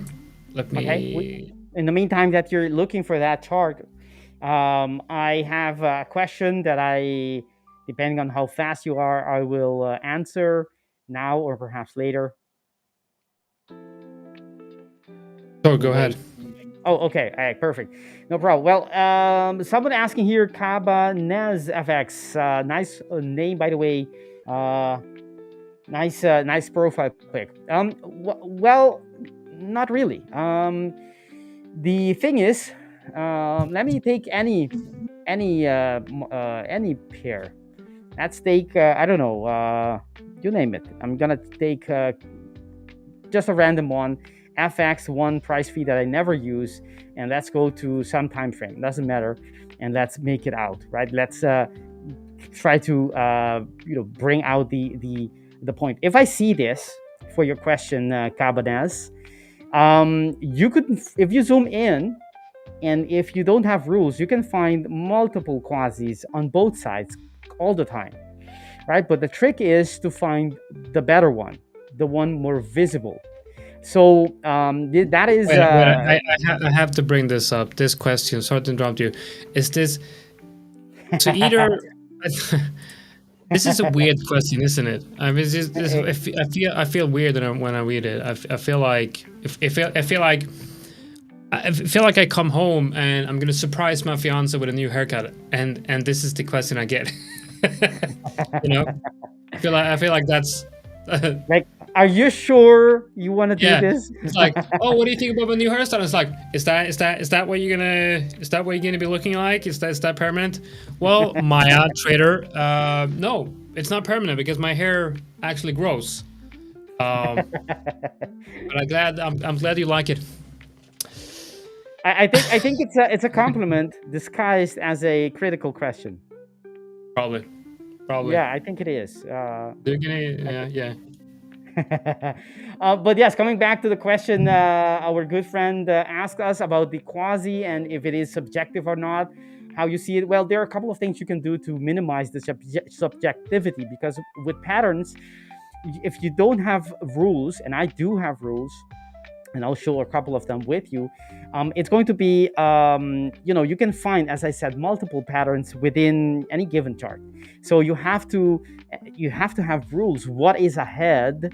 What is a left shoulder? What is a right shoulder? A valid one, that is. And when I say valid one, it's just an agreement with yourself. I'm only going to accept this kind of price action as a possible head. And the quasi needs to have a couple of rules, a couple of criteria that needs to be met for them to be, valid and perhaps the best quasi to be used, right? If you look at this, we have price coming from above, right? So obviously you want to be looking for, it's a reversal pattern. So you want to be looking for a bullish quasi. And what you could do, one of the rules you could have is the last swing high, right? The last swing high. Just mark the last swing high and the last swing low, and from any given chart, right? And if you're looking for a bullish pattern, in this case, you would consider this swing low as a possible head, right? So the head is, if you have a rule, and you might have a different rule, doesn't have to be this one, but this is the best place. But you're actually taking the external, the biggest structure, the extreme of the range, and to look for your reversal pattern. I know it's the best way to do that. But you could have other rules as well, as long as you have rules that you know very well and you apply consistently.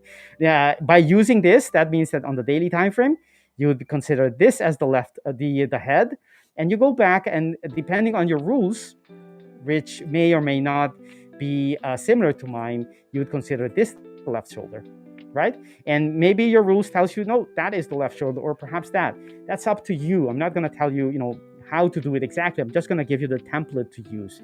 And then whatever point, once you have decided, what rule to use, which will define where is your left shoulder, That means that the highest swing point, this is a bullish bullish quasi, the highest point in between those 2 points, right, between the left shoulder, the head and the left shoulder, that would be where you put your neckline, right? As you can see, there's nothing subjective about this. If you know your rules, you'll have just a systematical way of breaking down any chart into having just one extreme quasi where you have the head.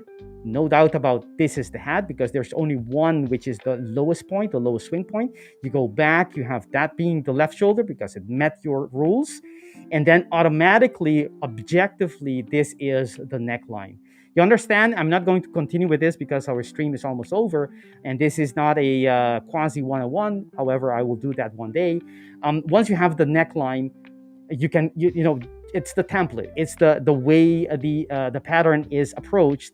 You can keep applying this for everything, and to the right shoulder, to the entry, to the order blocks, the entry order blocks, and everything that you're going to be using. As you can see, very, very objective. Actually, I pride myself that my system is as objective as possible.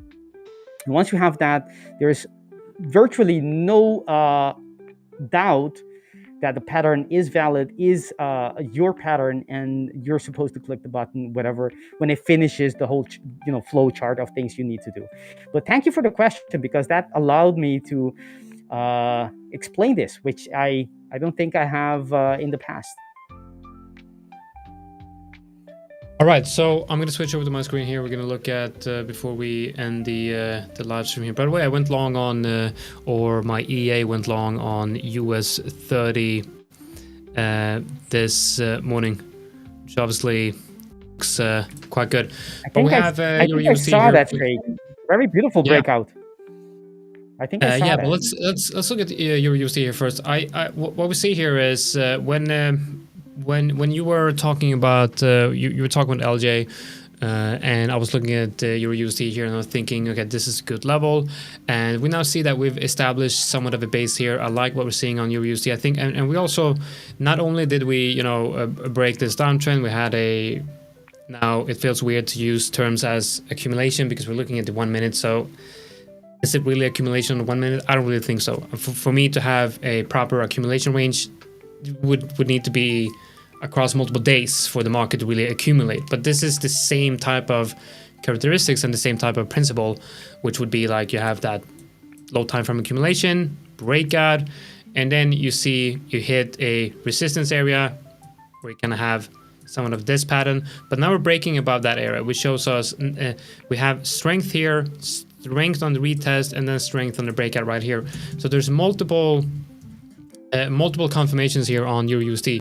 Now, if I would be trading this, I would probably already have been in this trade around here or on that retest. This just adds this move right here just adds some confirmation to this move, and I could perhaps move my stops to entry. Now, this is we still have the possibility of seeing a move down. I like this level, but as an intraday short-term trade, I think good confirmation here if you have an entry on your USD.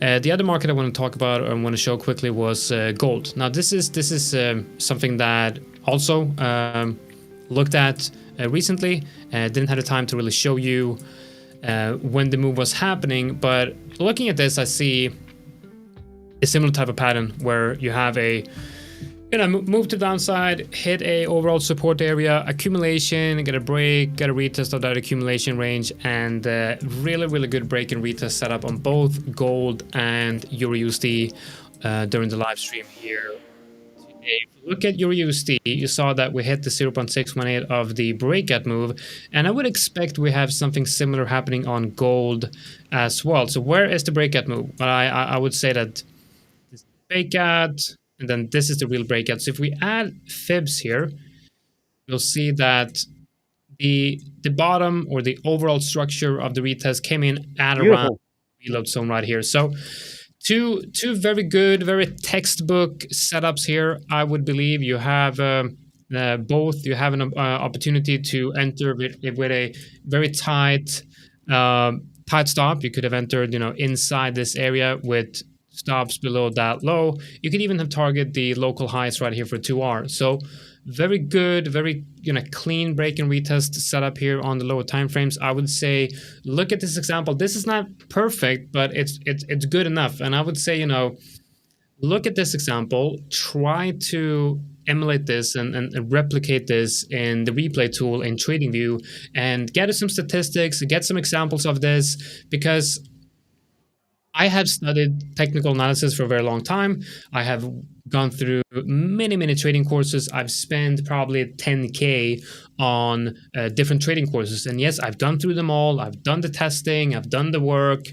I've seen what works in the market. And if it's one thing that works well is when you have, first of all, a setup that agrees with the higher time frames. Now, I'm not sure if this exact setup does that, but if it agrees with the higher time frame trend and you have a breakout in the direction of the overall trend, and you then price then comes down and retest that breakout level with confirmation, from all the courses that I've gone through, that is a main central theme in almost all the trading strategies that I've found successful for me, is sort of some type of break and retest.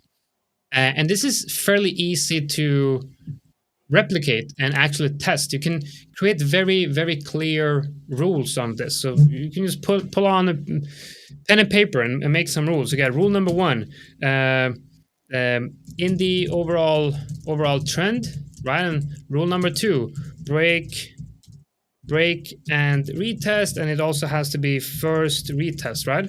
So what is the first retest? Well, the first retest is that's the breakout, that's the first retest right there. So this is the first retest. If price comes down, that's the second, that's the third. We want to go in on the first retest. So very simple. And then number 3, stop loss below breakout low. And I'll show you what that is. And then 4, TP at local high, and that would be the breakout high. So what I mean with stop loss below the breakout low, this is the move. This is where the breakout move originated from. That move right there. So stops go below here. TP at the local high or the breakout high, that's going to be that one right here. A lot of times you will find that you get a risk to reward of around 1.5 or 2 on a setup like this. It's super simple, and you can find it in all markets. In all markets that is tradable, even the ones that are not tradable, you'll find this setup. And you can go to your USD. Same thing here. Okay. Let's say you put entries around the 0.618. One example could be here. Stops below the breakout, the breakout low. TP. Now that's the wrong.